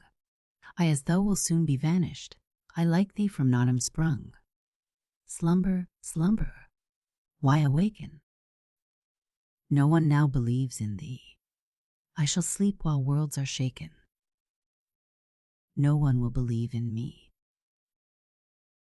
It was the poorest, most faltering, yet most faithful voice, the mere note of a linnet long before the singing season has begun. As it died out, she descended from her premature perch and went with her repudiated book to the shelves where it must be put, not to be taken down again. In the shadow of the library, and with the uncertainty of her glasses, she fumbled as she sought the place, and the volumes on each side collapsed together, whereupon a large key slid from the top and fell to the floor. With a low cry of delight, but of regret also, she seized it and held it up. Oh, Harold, the key! I have found it. As the others hurried to her, she said to Elsie, as though boys were not fine enough to understand anything so finer. It was like Mamma to hide the key there. She gave it to the old Christmas stories to keep and guard. Soon after this, the children were not seen in the room. Someone came for them, and they were made ready for supper. After supper, they were kept well guarded in another part of the house, and at an earlier hour than usual the little flock were herded upstairs, and at the top divided along masculine and feminine by paths toward drowsy folds. No lights were brought into the room where they had been playing. The red embers of the anthracite sank lower under their ashes. All was darkness and silence for the mysteries of Christmas Eve. 3. The Realm of Midnight. A quarter of a century ago, or more, the German Christmas tree, the diffusion of which throughout the world was begun soon after the close of the Napoleonic Wars, had not made its way into general use throughout the rural districts of central Kentucky. The older Dutch and English festivals, which had blent their features into the American holiday, was the current form celebrated in bluegrass homes. The German forest idea had been adopted in the towns for churches and other public festivities, and in private houses, also that were in the van of the world movement. But out in the country, the evergreen had not yet enriched the great winter drama of nature with its fresh note of the immortal drawn from a dead world. The evergreen was to eyes there, the evergreen still, as the primrose to other eyes had been the primrose and nothing more. Thus there was no Christmas tree, and Christmas Eve brought no joy to children, except that of waiting for Christmas morning. Not until they went to sleep or feigned slumber. Not until fires died down in chimney corners, where socks and stockings hung from a mantelpiece, or from the backs of maternal and paternal chairs. Not till then did the sleigh of the white world draw near across the landscape of darkness. Out of its realm of silence and snow it was suddenly there. Outside the house, laden with gifts, drawn by tireless reindeer and driven by its indefatigable forest god. He was no longer young, the driver, as was shown in his case, quite as it is shown in the case of commoner men, by his white beard and round ruddy middle-aged face, but his twinkling eyes and fresh good humor showed that the core of him was still boyish. And apparently the one great lesson he had learned from half a lifetime was that the best service he could render the whole world consisted in giving it one night of innocent happiness and kindness. Not until well on toward midnight was he there at the house, without sound or signal, the sleigh perhaps halted at the front gate, or drawn up behind aged cedar trees in the yard, or for all that any one knew to the contrary, resting lightly on the roof of the house itself, or remaining poised up in the air. At least on the roof he was. He peeked down the chimney to see whether the fire were out, and he never by any mistake went to the wrong chimney. Then he scrambled hurriedly down. If any children were in bed in the room, he tickled the soles of their feet to prove if they were asleep, then crammed socks and stockings, dispersed other gifts around on the tops of furniture, left his smile on everything to last a year, the smile of old forgiveness and of new affection, and was up the chimney again, back in the sleigh, Gone. to the next house, then to the next, and on from house to house over the neighborhood, over the nation, over the world, the first to operate without accidental breakdown. The heavier than air machine, unless it were possibly a remote American kinswoman of his, the New England witch on her broomstick aeroplane, which, however, she was never able to travel on outside New England. In this belting of the globe with a sleigh in a single night, he must often have come to rivers and mountain ranges where passage was impossible. And then it is certain that the sleigh was driven up to the roadway of the clouds and traveled across the lonely stretches of the snow before it fell. Why he should come near midnight, whoever asked such a question? Has not that hour always been the natural locality and resort for the supernatural? What things merry or sorry could ever have come to pass but for the stroke of midnight? How could Shakespeare have written certain dramas without the mere aid of 12 o'clock? What considerable part of English literature would drop out of existence but for the fact that Big Ben struck 12? The children stood at the head of the stairs, and the great night which was to climb high began for them low down, with the furniture. Standing there, they listened for the sound of any movement in the house. There was none, and they began to descend. Stairways in homesteads, built as solid as that, did not give way with any creaking of timbers under the pressure of feet, and they were thickly carpeted. Halfway down the children leaned over the banisters and listened again. Here at the turning of the stairway, directly below, there lived in his pointed weather house the old time, sentinel of the family, who with his one remaining arm saluted evermore backward and forward in front of his stiff form, and at every swing of this limb you could hear his muscle crack in his ancient shoulder joint, a metallic salute which the children had been accustomed to all their lives, was one of the only two sounds that now reached them. The other sound came from near him, sitting on the hall carpet on a square rug of tin especially provided for her, was the winter companion of the timepiece, a large round mica-plated anthracite stove, middle-aged, designing, and corpulent. This seeming stove, whose puffed, flushed cheeks, now reflected in unusual excitement, gave out little comfortable wooing sounds, all confidential and traveling in a soft volley toward the sentinel, backed gaunt and taciturn against the wall. The children of the house had long ago named this pair the cornered soldier and the marrying stove, and they explained the positions of the two as indicating that the stove had backed the veteran into the corner and had sat largely down before him with the determination to remain there until she had warmed him up to the proper response. The veteran, however, devoted his existence to moving his arm back and forth to ward off her infatuation, and meanwhile he persisted in muttering in his loudest possible monotone, "Go away. Keep off. Go away. Keep off. Go away.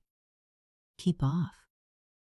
There were seasons, of course, when the stove became less ardent, for even with the fiber of iron such pursuits must relax sometimes. But the veteran never permitted his arm to stop waving, trusting her least when she was cold. Rightly enough. At the foot of the stairway they encountered a pair of objects that were genuinely alive. Two aged setters with gentle eyes and gentle ears and gentle dispositions rose from where they lay near the stove, came around, and, putting their feet on the lowest step, stretched themselves backward with a low bow, and then, leaning forward with softly wagging tails, they pushed their noses against the two children of the house, inquiring why they were out of bed at that unheard of hour. They offered their services, but being shoved aside, they returned to their places and threw themselves down again. Not curled inward with chilliness, but flat on the side with noses pointed outward. They were not wholly reassured, and the ear of one was thrown half back, leaving the auditory channel uncurtained. They had no fear, but they felt solicitude. The children made their way on tiptoe along the hall toward the door of the library. Having paused there and listened, they entered and groped their way to the far end, where the doors connected this room with the parlor. As they strained their ears against these barriers, low sounds reached them from the other side, smothered laughter, the noise of things being taken out of papers, the sound of feet moving on a step ladder, the sagging of a laden bough as it touched other laden boughs. Through the keyhole there streamed into the darkness of the library a little shaft of light. "They are in there. There is a light in the room. They're hanging the presents on. We've caught them." The leader of the group was about to insert the key when suddenly upon the intense stillness there broke a sound, and following upon that sound what a chorus of noises.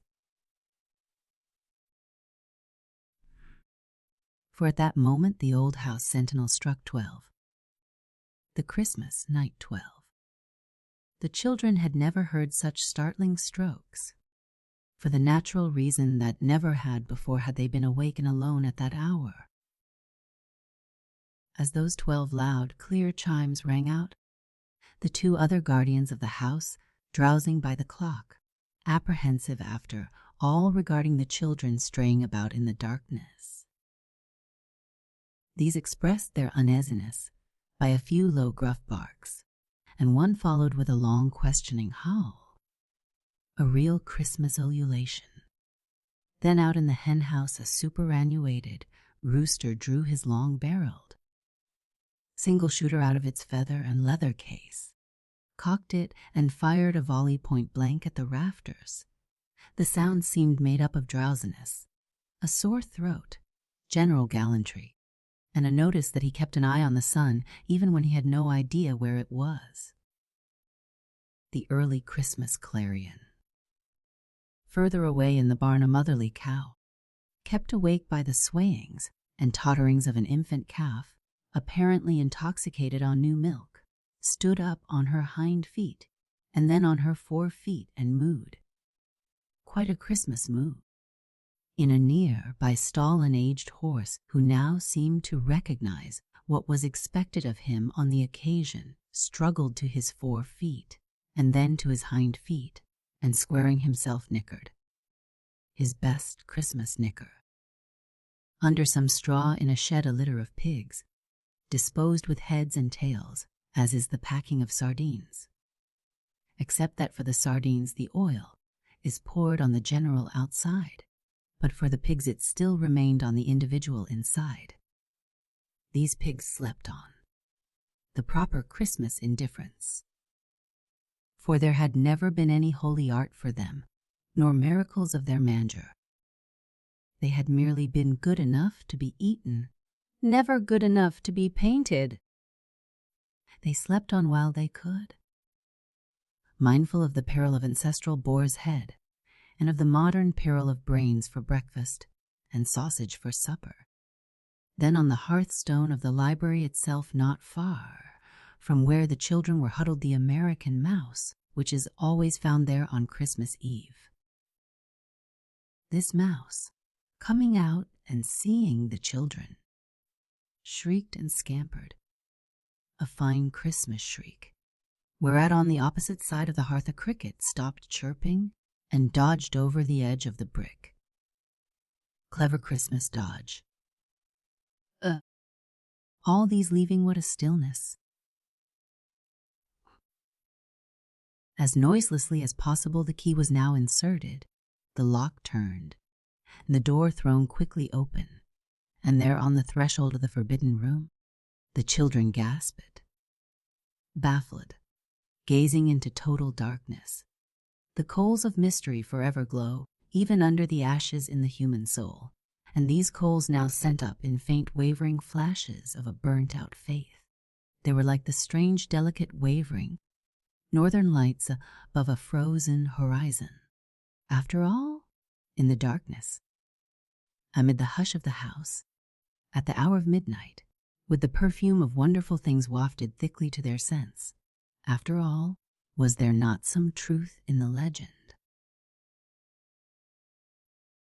Then out of that perfumed darkness a voice sounded, "Come in if you wish to come in."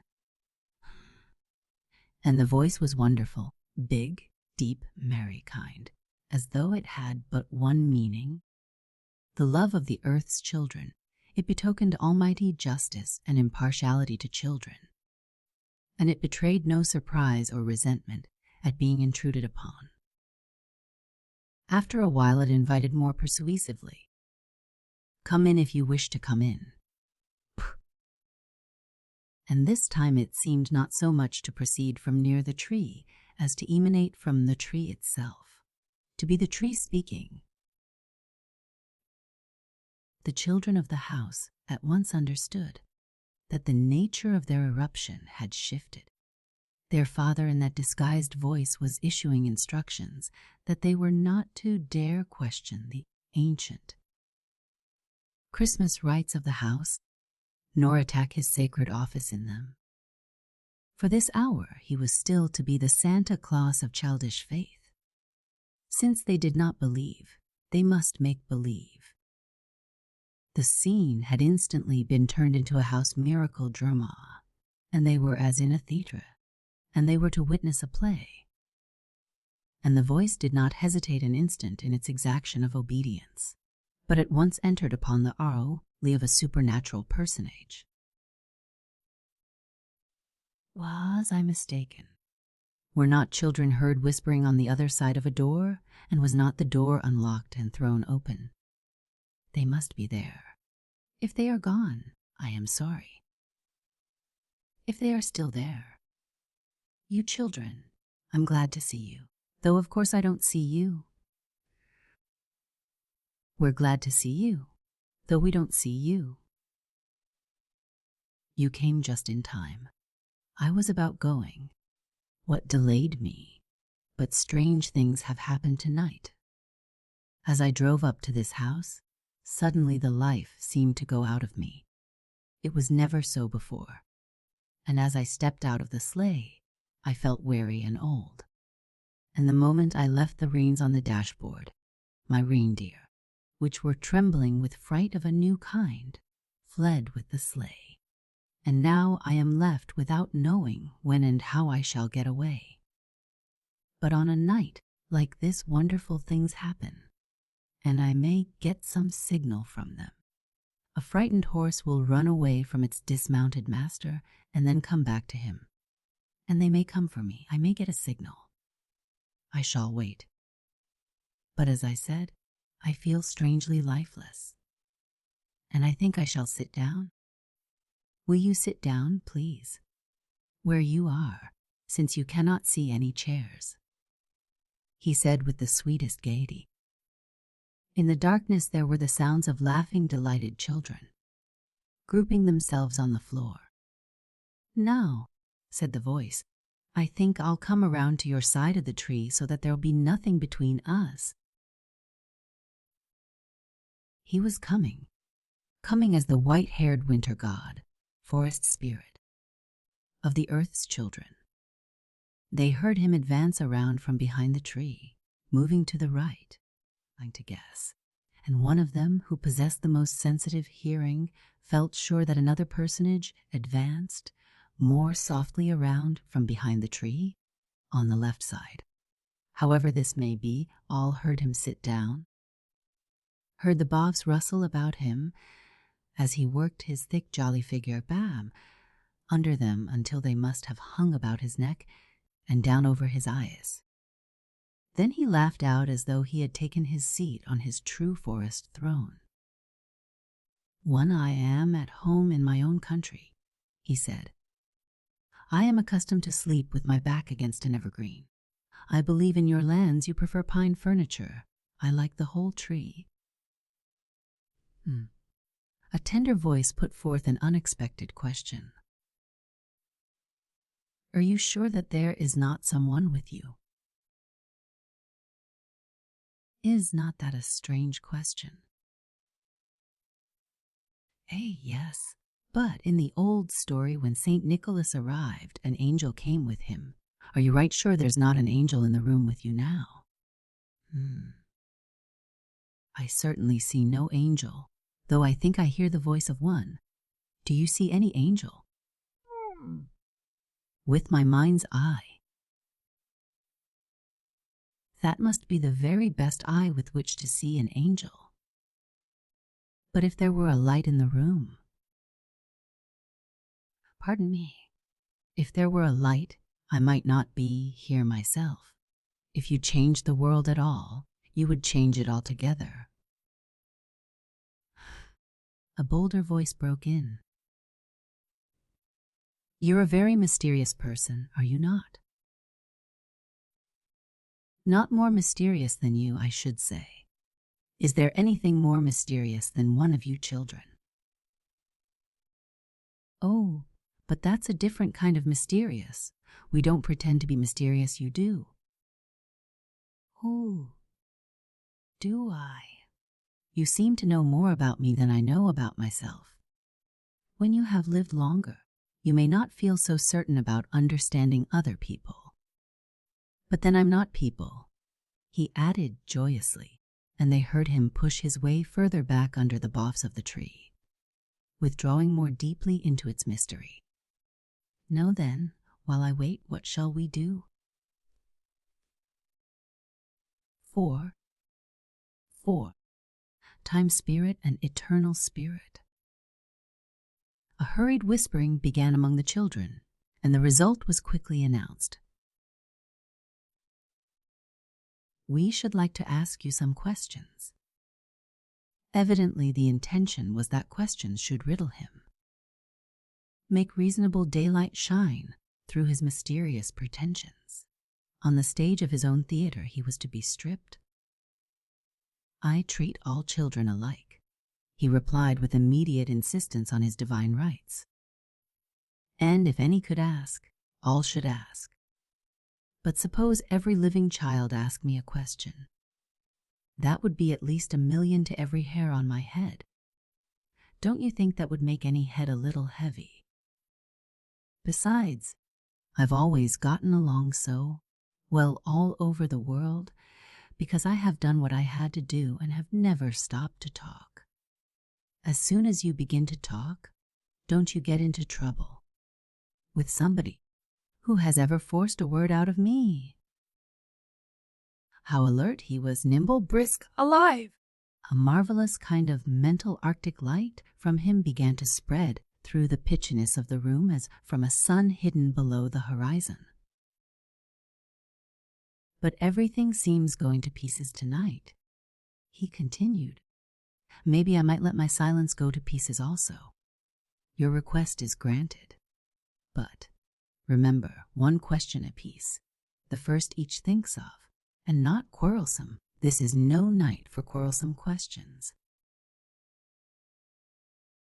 The lot of asking the first fell naturally to Elsie, and her question had her history back of it. The question of each had life history.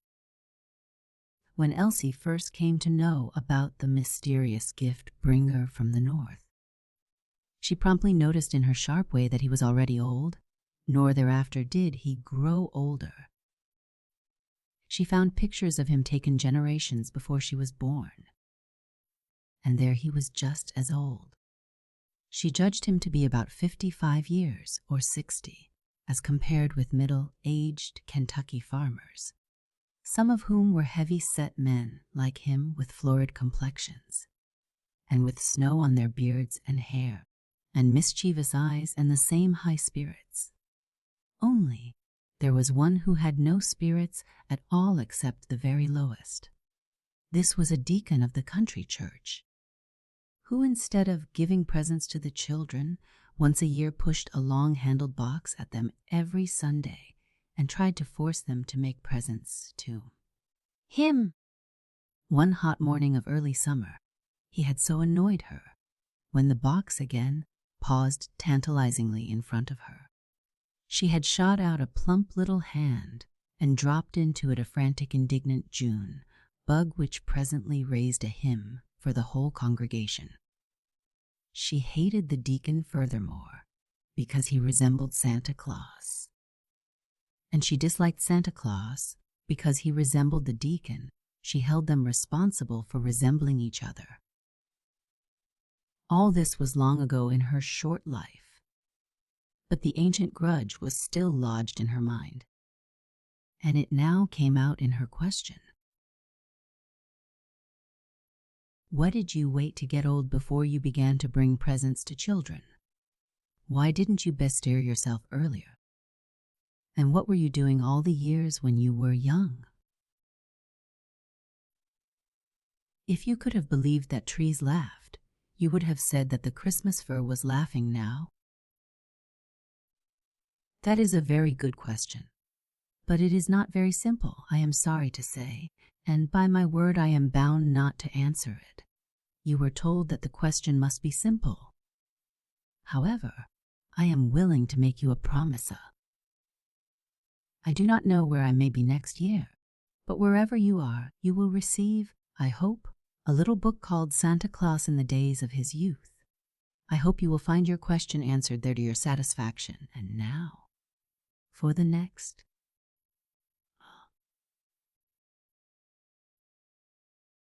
During the years of Elizabeth's belief in the great legend of the North, second to, her delight in the coming of the gifts was sorrow at the going of them. Every year an avalanche of beautiful things flowed downward over the world, across mountain ranges, across valleys and rivers, and each house chimney received its share from the one vast avalanche. Every year, and for all she knew these avalanches had been in motion thousands of years. But where were the gifts? Gone, melted away, so that there were now no more at the end of time than there had been at the beginning. The fate of the vanished lay tenderly over the landscape of the world for her. You say that one night of every winter you drive round the earth in your sleigh, carrying presents. Every summer, don't you disguise yourself and drive over the same track in an old cart and gather them up again? Many a summer day I have watched you without your knowing it. This time you could have believed that if evergreens are sensitive, the fir now stood with its boughs lowered a little pensively and very still. I am sorry. The question violates the same mischief-making rule, and by my word I am bound not to answer it. But it is as easy to give a promise to two as to one. Next year I hope you will receive a little book called Santa Claus with the Wounded and the Lost, and I wish you joy in that story. Now then. Feather told me not to ask any questions while I was over here to wait and ask him. The little theater of make-believe almost crumbled to its foundations beneath that one touch of reality. The great personage of the drama lost control of his resources for a moment. Then the little miracle play was successfully resumed. Well, then I won't have to answer any questions for you. But I can tell you what I was going to ask. I was going to ask you if you are married, and if you are, why you travel always without your wife. I was wondering whether you didn't like your wife. The answer came like a blinding flash, like a flash meant to extinguish another flash. A book, another book. There will have to be another book. Look out for one next Christmas. Drop down the chimney especially for you, and I hope it won't fall into the fire or into the suit. Santa Claus and his wife. Now then, time flies. Now, during the infantile years, when the heir of the house had been a believer in the figure beside the tree, there had always been one point he jealously weighed: whether children of white complexion were not entitled to a larger share of Christmas bounty than those of red or yellow, or brown or black faces, and in particular whether among all white children those native to the United States ought not to receive highest consideration. The old question now rang out. True. What do you think of the immigrants? The tree did not exactly laugh aloud, but it certainly laughed all over, with hearty, wholesome, approving laughter. That question is the worst offender of all. It is quarrelsome. It is the most quarrelsome question that could be asked. What are immigrants to me? But next year look out for a book called Santa Claus on Immigrants. Go. Put plenty of gore in it. Gore. Gore. I'm going to guess Christmas Eve. But if there was gore, since it is in a book, it would have to be dry gore.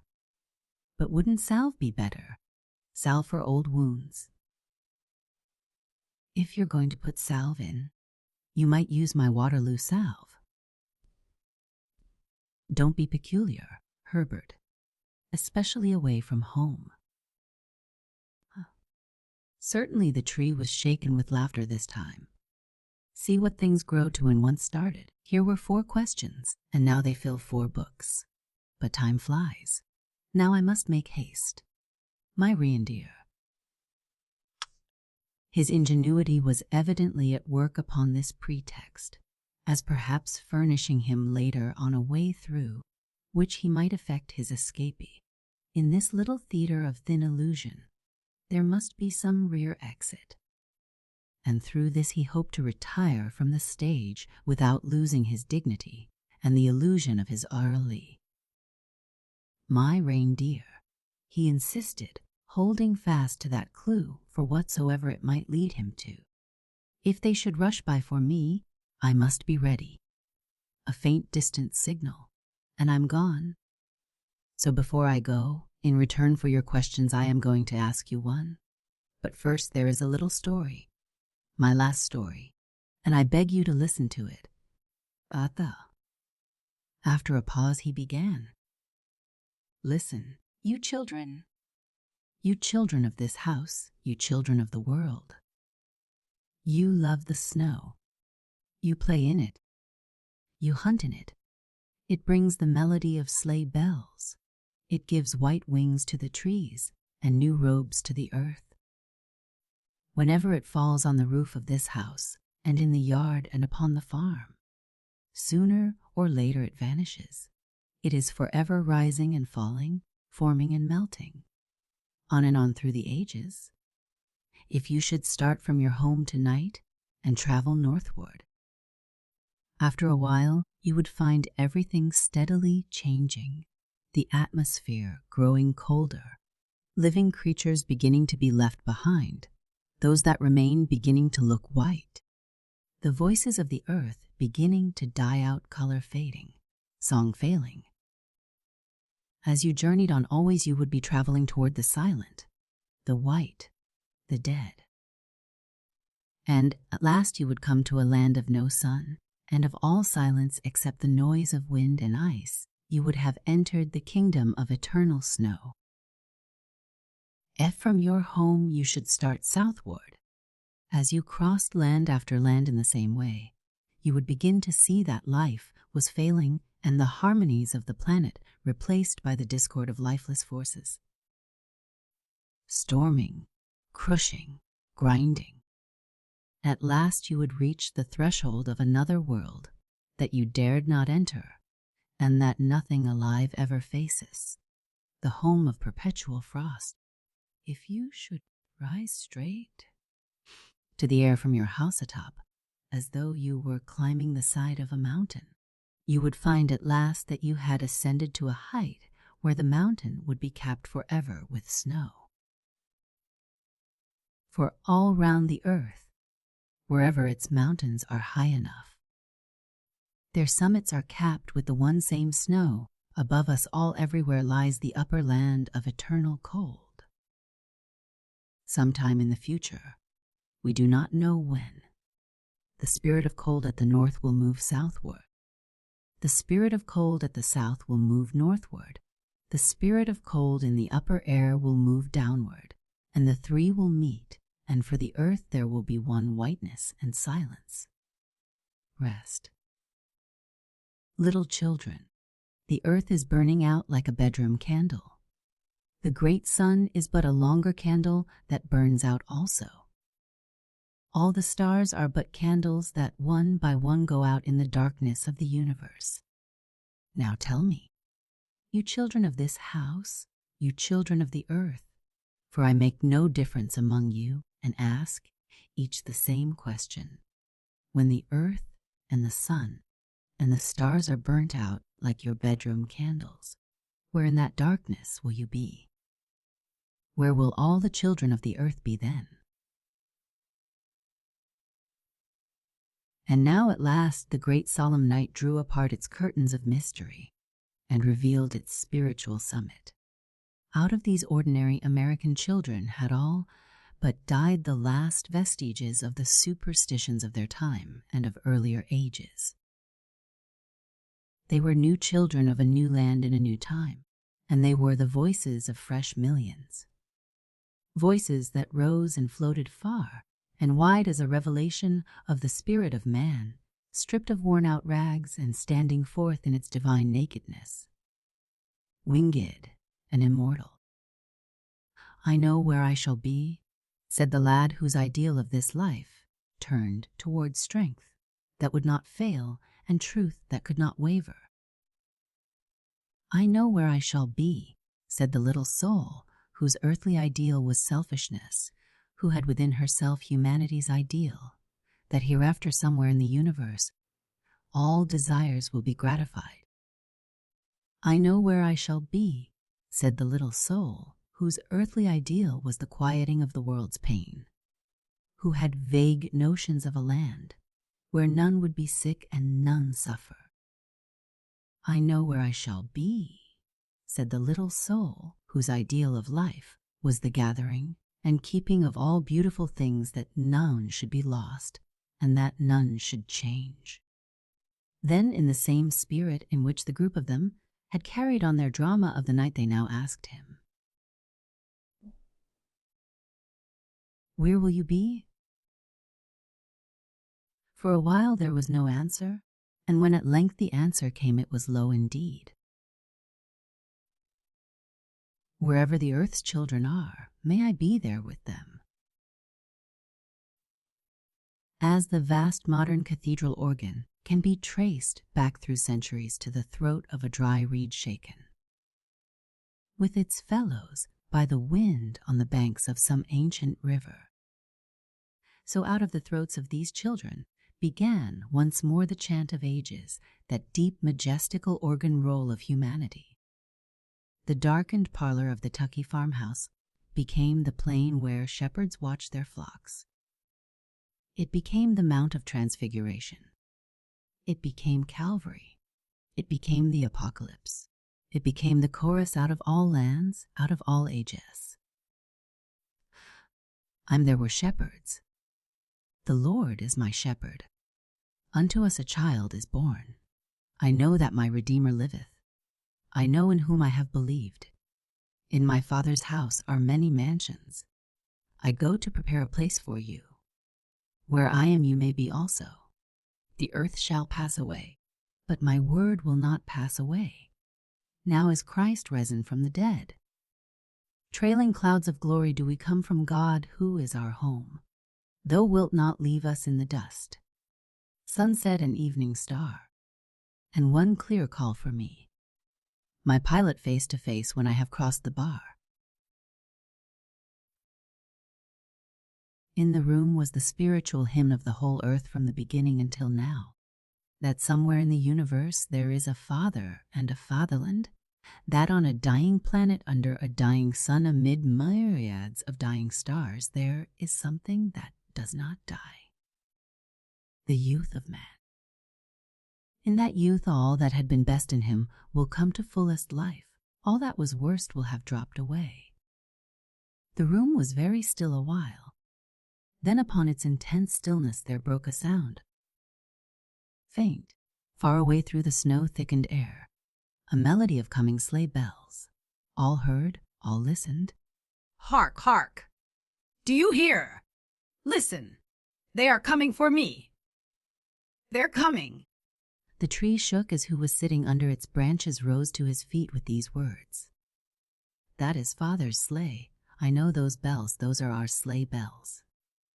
That is Father, said a grave boy excitedly. Ah, is that what you think I hear? Then indeed it is time for me to be going. There was a rustling of the boughs of the Christmas tree as though the guest were leaving. Nearer, nearer, nearer. Along the turnpike came the sound of the bells. At the front gate the sound suddenly ceased. They're waiting for me, said a voice from behind the tree as it moved away in the direction of the chimney.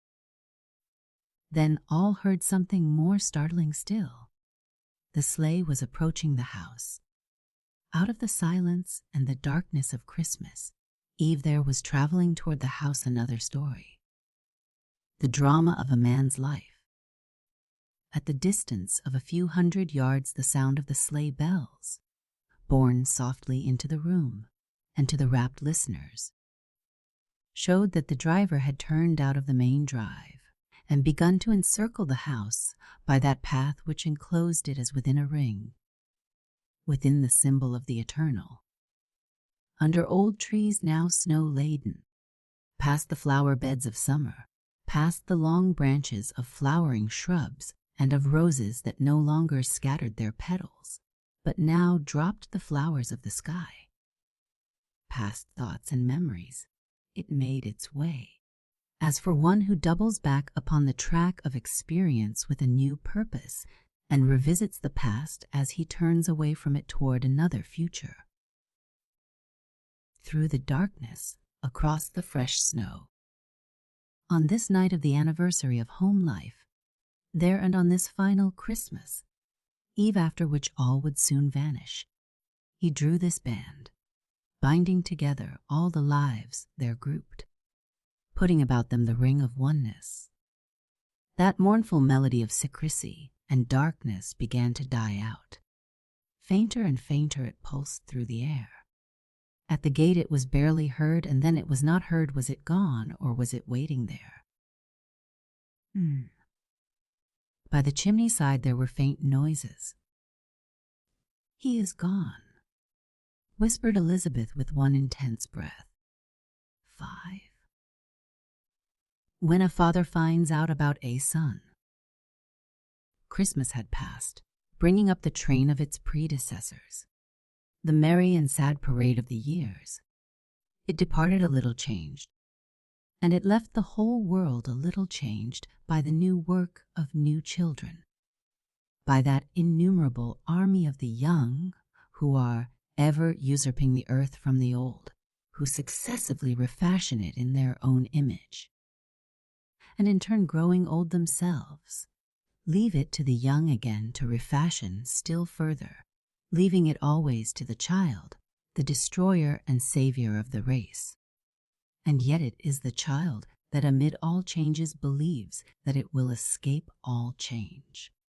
Christmas had passed, and human nature had settled once more to routine and commonplace, starting to travel across another restful desert of ordinary days before it should reach another exhausting oasis of the unusual. The young broke or threw away or forgot their toys, lifted more to their backs familiar burdens with a kind of fretful or patient liking for them. The sun began to return with his fresh and ancient smiling. For a while after Christmas, snows were deeper and drier, but then began to fall more rarely and melt more swiftly. February turned its unfinished work over to March, and March received it, and among other things brought to its service winds and daffodils. The last flakes of snow as they sank through the sod past the snowdrop pushing upward, the passing of the snowdrops of winter and of spring, in the woods wherever there was mistletoe, that undying pledge of verdure into which naturalists of old believed that the whole spirit of the tree had retreated for safety from the storm. Wherever there was mistletoe, it began to withdraw from sight and hide itself amid young leaves bursting forth everywhere. Universal annunciation that what had seemed dead yet lived. Out of the ground things sprouted and rose that had never lived before, but on old stalks also, as on the tops of old trees about the doctor's house. Equally there was spring. For while there is life, there is youth. And as long as there is youth, there is growth.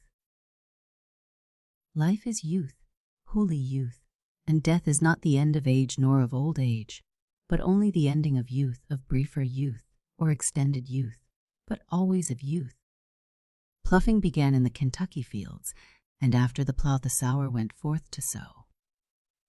Dr. Burney, as he drove along turnpikes, and Lanes looked out of his buggy and saw him. Beside him was his son, and the doctor was busy sowing also, sowing the seeds of right suggestion. Sometimes they met child patients, whom the doctor had brought through the epidemic. They stopped and chatted triumphantly. Altogether, it was springtime for the doctor for more reasons than one. There was a change in him. He looked younger, and he was younger. The weight as of a glacier had melted away from him.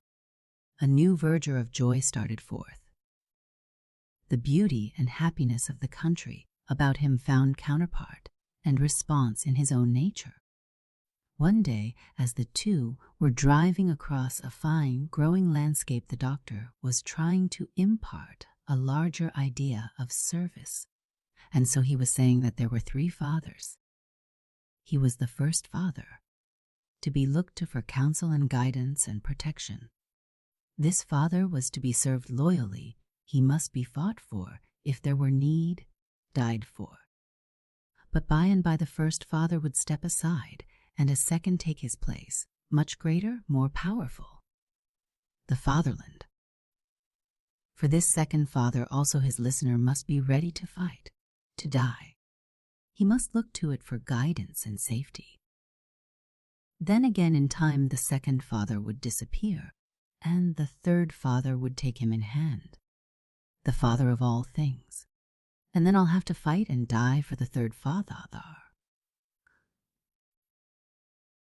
I am not so sure about the fighting and the dying, said the doctor with a quick, happy laugh. And after the third father, who gets me next, when he is done with me, then what? I am not so sure about that either, admitted the doctor. The third father will keep you a long time, and as all the troops are his, there may be nobody to fight, but he'll make you a good soldier. Thus during these days, each in his own way was putting forth new growth. And now there arrived a morning when the sun was to show how well grown he was, and how faithfully things sound in him were maturing. At breakfast, for some lack of fine manners, he received instructions from his mother. By way of grateful acknowledgment, he laid down his knife and fork and stiffened his back against his chair and looked at her steadily. I don't see what you have to do with my manners, he said, as though the opportunity had come at last for him to speak his mind on the family situation. You've spoiled everything for us. You ought never to have been my mother. Mrs. Osley ought to have been my mother. And then he looked at his father for approval that he had brought the truth out at last. The doctor at the beginning of that utterance had started toward him with the quick movement of one who tries to shut a door, through which a hurricane has begun to rush. Now, without a word, he rose from the table and, grasping the boy by the wrist, led him from the room. As the door closed behind them, a loud ringing laugh was heard as though the two were going off to enjoy something together. Then another door was closed, and then there resounded through the silence of all the rooms a loud, startled scream, not so much of pain but of bewilderment, of amazement, of grief of mind, of a puzzle in the brain. Then there were other sounds, other sounds, other sounds, and then one long continued sound, low, piteous, inconsolable. The spring advanced, tide of new life overflowed the land.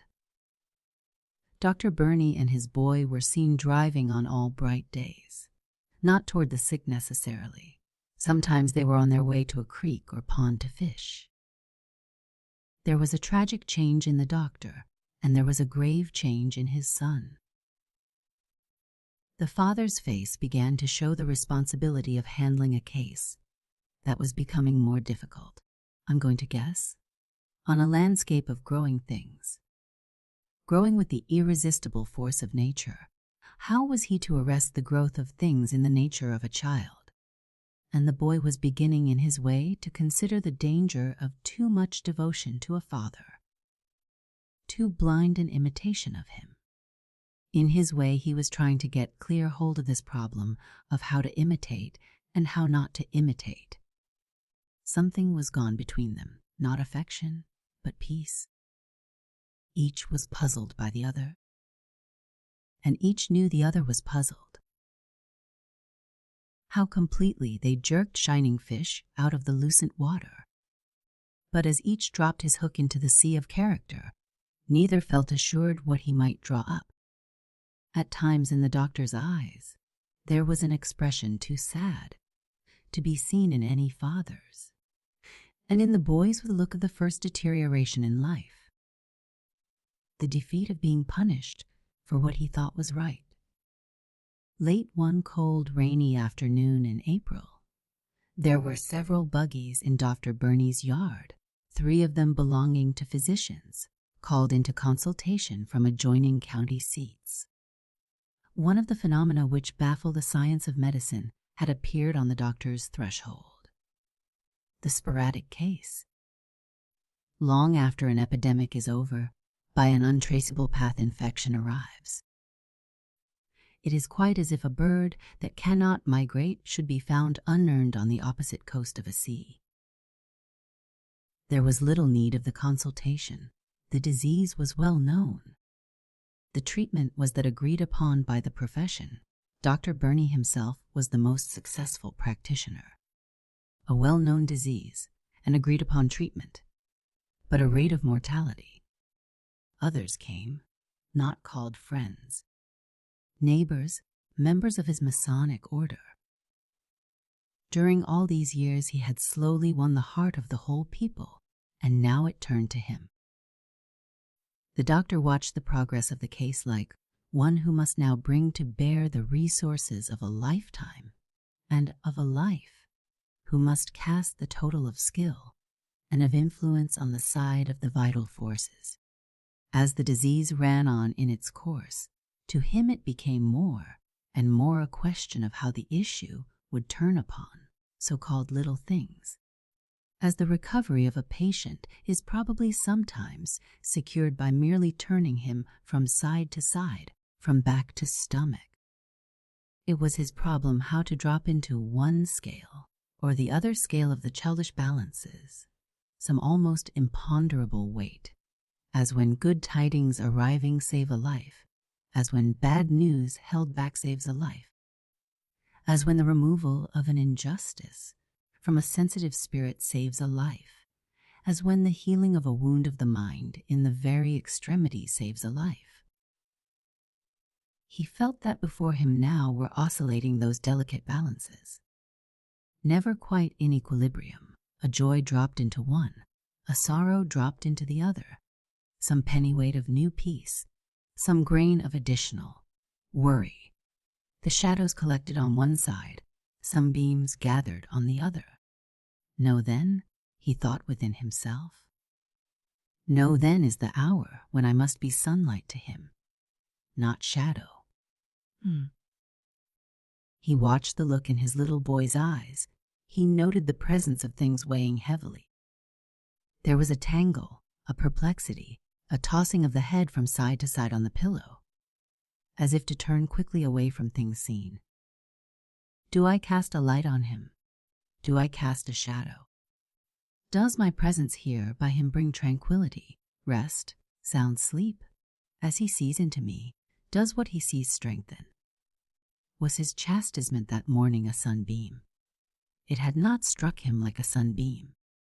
It had not fallen in that way. The chill in the house all these years, had that been vital warmth to him? There now came out the meaning of all that exaggeratedly careful training, the exercise, the outdoor life, everything. It was the attempt to develop robust health on a foundation not robust. Everything went back to the poor start. Each child had been born delicate. At intervals during the illness there were bits of talk. One night the doctor rose from the bedside and brought a glass of pure fresh water and administered a spoonful, and watched the swallowing and the expression. Does it taste bitter? Pretty bitter. You can't say that I didn't take your nasty old doses, can you? Don't talk. You mustn't talk. Cool. I'd feel better if I did talk, if I could get it out of me. Then talk. What is it? Out with it. Out with it. But the face was jerked quickly away with that motion of wishing to look in another direction. Some nights there was delirium. Through the brain rolled clouds of fantasies. If I knew how it comes out between you and Mrs. Osley. On these dark rolling clouds the father tried to throw a beam of peace, and it was no moment to hold back any of the truth. It is all over. There is nothing of it. Oh, I wish I had known it sooner. It bothered me. At another time more fantasies. Not on the cheek. You're no father of mine if it's on the cheek. At another time. Suppose I never grow up and Elizabeth does. How is that? I wouldn't like that. How do you straighten that out? I can't straighten that out. But, then I can't straighten it out either. So young, so muttered the doctor. I was pretty old. One warm night the doctor walked out of doors. The south wind blew softly in his face, lifting his hair.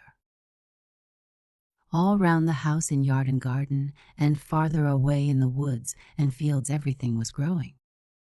It was a night when the earth seemed given up to the festival of youth. It was the hour of youth, of its triumph in nature. Little aware of where his feet carried him, he was now in the garden and now in the yard. And in the garden, low down, how sturdy little things were growing, the little radishes, the young beets, the beans, those children of the earth, flawless in their descent and environment, with what unarrestable force they were growing.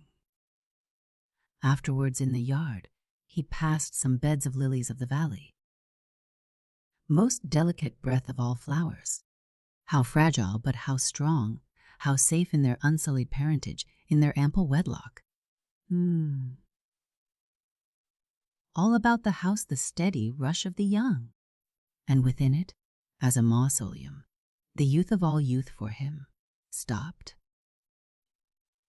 Most obedient and well-trained and irresponsible death, thou hast no grudge against us, nor bearest toward any of us malice nor ill will. Thou stayest away as long as thou canst, and never comest till thou must. Though visitant without will of thine own, quickening death, that also givest to the will of another not the shock of death, but the shock of new life. There loomed in the darkness before the doctor, as he wandered about, a true picture, an ancient people in an ancient land, weighed upon by their transgressions, which was they could neither transfer to one another nor lay upon Mother Earth. So once a year one of them in behalf of himself, and the rest chose an exemplar of their faithful flocks and herds, and folding his hands upon its head laid upon it the burden of guilt and shame, and then had it led out of the camp to wild waste places where no one dwelt, to a land not inhabited. And now he had sent away his son into the eternal with his own life faults and failings on him. He turned back into the house, passed through the sick room, passed through his library, passed the portrait of his wife in her bridal veil, passed down the hall, knocked at her door and opened it wide, and stood in the opening. My wife, I have come to you. Will you come to him? 6. Living out the years. An afternoon of early summer at the edge of a quiet Kentucky town, on the slope of a grassy hillside, within one of those dreamy enclosures where our earthly dreams are ended, the sunlight began to descend slantingly for the first time, as on white silvery wings, upon a newly placed memorial for a child. Across the top of the memorial was carved a single legend hoary with the guilt and shame of men and women of centuries long since gone. Beside the memorial stood a young evergreen, as the living forest substitute of him sleeping below it. It was of about his age and height. The ancient stone with its legend of atonement, and the young tree thus brought together stood there, as if the offending and the innocent had come to one of their meeting places. And in life they meet so often. Tree and mound and marble stood within an open enclosure, often encircled at a score of yards by old evergreens touching one another. Early in the afternoon 2 of these evergreens had some of their lower interlapping boughs softly pushed apart, and into the open space there stepped excitedly a frail little figure in a frock of forget-me-not blue. Just inside the boughs, which folded behind her like living doors, so that she was screened from view, she hesitated for a moment and looked about her for the dreaded spot. which she knew she was doomed to find. Having located it, she advanced with uncertain footsteps, as though there could be no straight path for her to the scene of such a loss. When she reached it, she sat hurriedly down, dropped her bouquet on the grass beside herself, jerked off her spectacles, and pressing her hands to her eyes, burst into an agony of weeping. Long she sat there, helpless in her anguish. Once holding her hand before her eyes, she drew from her pocket a fresh handkerchief. She had brought 2. She knew her tears would be many. At last she dried her red swollen eyes and brushed back from her temples the long sunny strands of wind-woven hair.